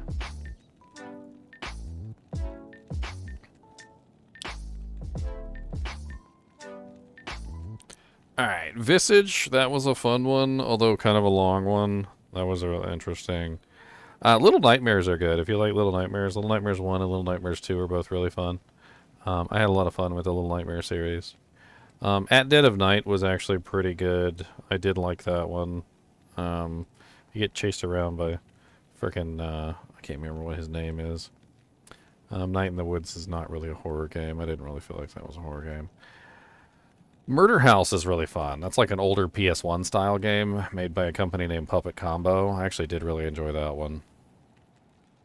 Franbo, I played that one through in an entire one sitting. It was like 7 hours or 8 hours. That was really creepy. I did like that one a lot. A little bit of puzzle in there, a little bit of horror. Little Nightmares 2, that one's also good. Let's see here. Amnesia Dark Descent. There's my Amnesia Dark Descent playthrough. Resident Evil Village. I mean, I guess you could count that as a horror game. That one was really fun. I actually really liked Resident Evil Village. I think my playthrough on that is like garbage, though. I think it ended up not coming through properly, or there was like stream errors or something, and I think it stutters or something. I kind of want to delete it and replay it. Summer of '58 was pretty good. Bendy and the Ink Machine was an odd one. I'm not really sure I count that one as a horror game. It's weird. I mean, it's horror-esque, I guess, but it was really fun. There's a lot of these little cheesy ones like Burger and Frights and Security Booth. They're like really short games. Inscription. That was really fun. It's like a card game / horror game. And I thought it was actually really interesting. That one definitely fun to play if you want to play like a kind of like a card horror game. And honestly, I really enjoyed the card part of the game too. Like it was really fun figuring out the card game. I mean, it's not like Yu-Gi-Oh or anything, but it has its own charm.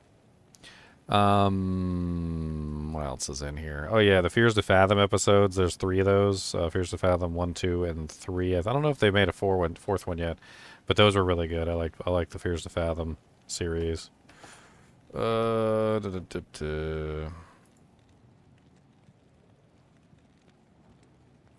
else do we got in here? I got tons of horror games. Trying to like only tell you about the good ones and kind of ignore the ones that were meh. Closing Shift, that was really good. I liked the Closing Shift. The Evil Dead game was really good. I don't know if you've ever played the Evil Dead game. That was pretty fun. I had fun with the Evil Dead game. Happy's Humble Burger Farm. That one was really good. I played that all the way through. I think I have multiple parts on that one. Yeah, there's parts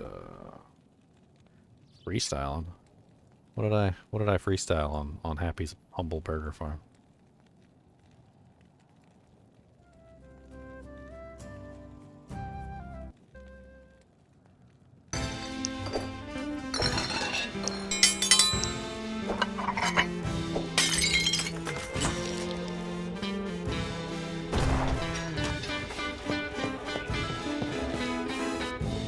Looks like I did it right, boys.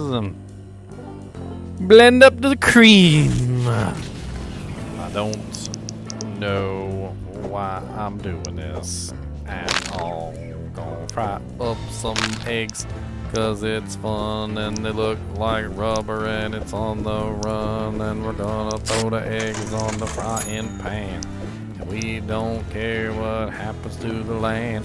Poppin' pork sandwich, no cheese, a T-bone chocolate malt for me. Get the T-bone, put it on the jank, let it go down and take it to the bank. Oh, oh, oh, got a chocolate malt, get a little ice cream from the vault, gotta put it in the thing, mix it all up, put the cup down and then we're hooked. Pop the pork sandwich with no cheese. Gotta get the pork please. Got the pop the pork. Got the burnt eggs and I didn't want them anyway. Put the plate down and put it on the tray. And then we go. Pop that yo.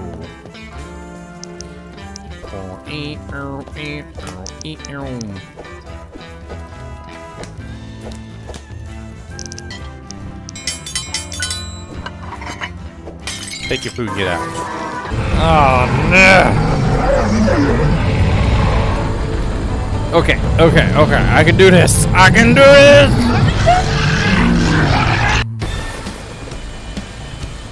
Into here we go. Gotta get the pig and the cow, you know.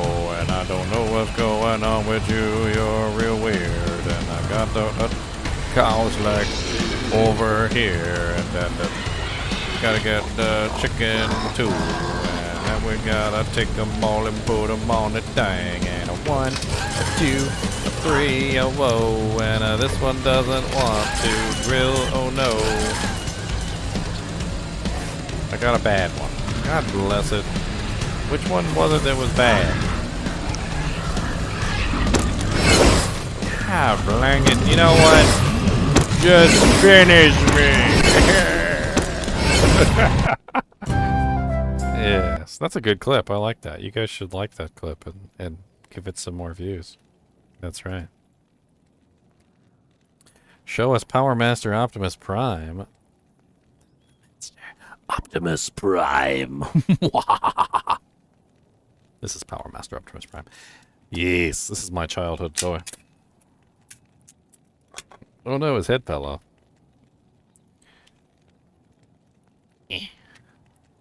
Yes.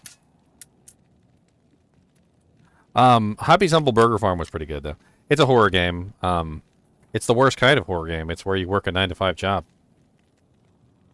No, seriously, it's terrible. You're basically like a fast food worker, and you got to go to the Happy's Humble Burger Farm and work. And if you don't do your job right, well, Happy comes and kills you. So you know, there's also that. He's not very polite about it either. Yes, you just chuck the plate at the person, and they explode after you chuck the plate at them. It's great. Shush. All right. Just chuck the plate. What other ones that I have on there? Did I close it out by accident? I did close it out by accident. Dang it.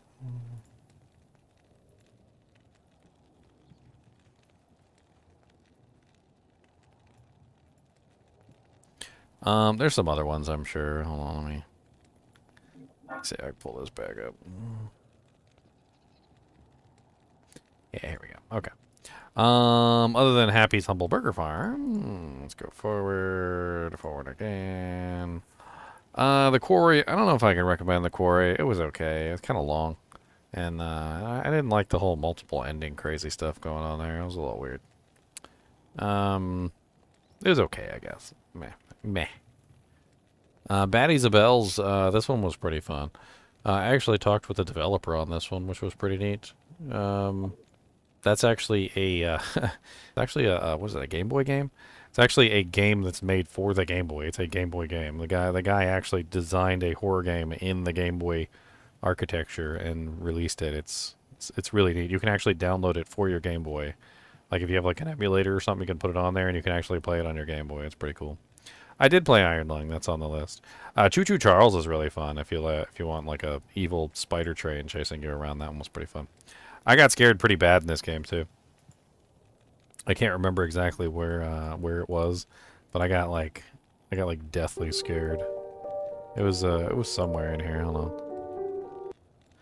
Let me see here. I was just messing around.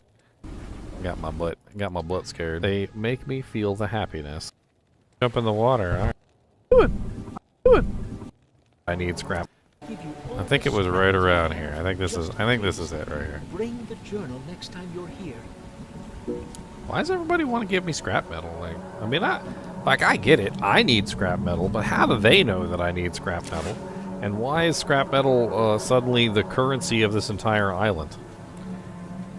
Hey, I like that car of yours. That's a pretty fine car. I'll give you at least 100 scrap metal for it. Oh God! Oh God! Oh God!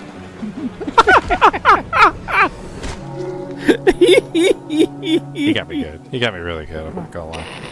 Came out of nowhere. He took 2 scrap for me too. A little rude little. Yeah. He caught me, boys. He caught me. Okay, like, all right. He stole 2 of my scraps. Stole 2 of my scraps. That's right. Night at the Gates of Hell. That was pretty fun. Late Night Mop. That's a short one, but that was pretty fun too. Scorn is penises, buttholes, everywhere. That's all I can explain about Scorn. Penis and buttholes everywhere, just everywhere. All right, the whole game is just filled with penises and buttholes. I make a lot of penis and butthole jokes.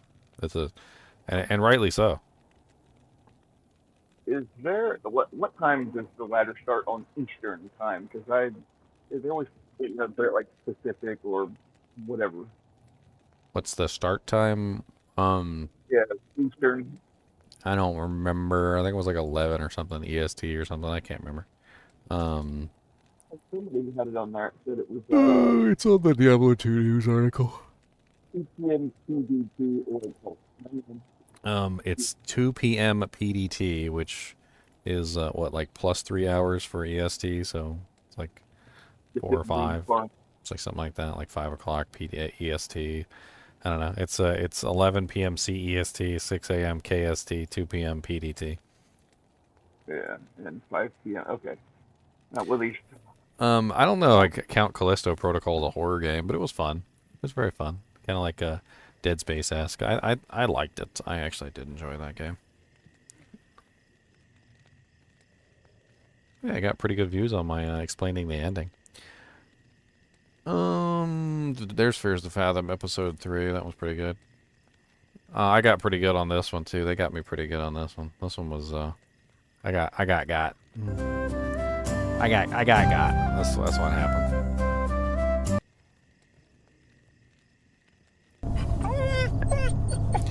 I was focusing on the little doggy, okay? I'm worried about him. I want to take him inside with me. I don't want him to get hurt out here. Yeah, we can't leave the doggy out there. I don't want the mean man to do anything to the puppers.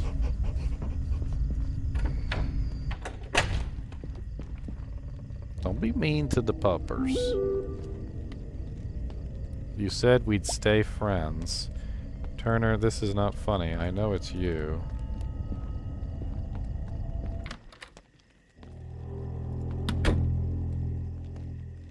Uh-oh.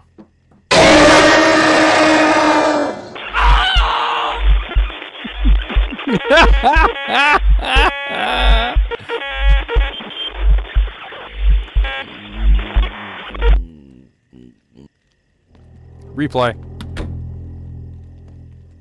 Uh-oh. The look of pure horror. Hold on. Hold on. We gotta do the look of pure horror. See if we can get a freeze frame.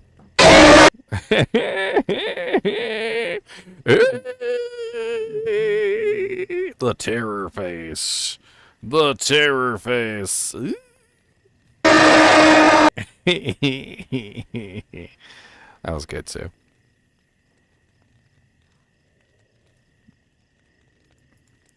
Let's see. That one's 5 scary games in a row. I don't know what I did on that one. Sons of the Forest I counted in the horror thing. Sons of the Forest is really good. If you haven't played that game, that's amazing. I did a whole lot of Sons of the Forest episodes. All over the place. Resident Evil 4 was pretty good too.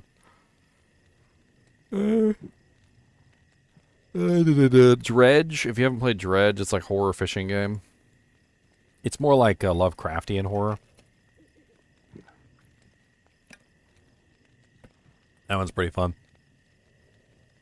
I also played the Dead Space remake. I think I ended up beating it in 10 hours. Didn't I? Or did I? I don't even know if I beat it or not. It says episode 1. I don't see episode 2 on here, so maybe I did beat it in the first playthrough. This was a really interesting game too. Nightmare Reaper. That was pretty fun. I don't really, more like a freaking Doom game. Really good music in that game though. There's my Amnesia Bunker. I actually didn't finish this one. I need to go back and finish Amnesia Bunker. Yeah. Maybe I'll have to watch this and then, like, replay it through. And then there's one of the more recent ones I did, like the Room 4 and Parasocial. I mean, there's a lot of games in here. I've definitely done a lot of games. Dredge is really good. I like Dredge.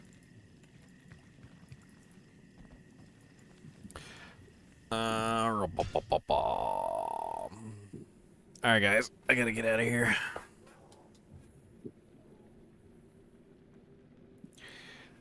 All right, well, thank you for watching, guys. Next time we join, we will be starting into the hell part of this journey, obviously. My equipment is pretty god-awful, but maybe we'll do a little bit of farming in Nightmare before we switch over to hell, but we're definitely finished with hell. We obviously killed Bale. We did Cow King.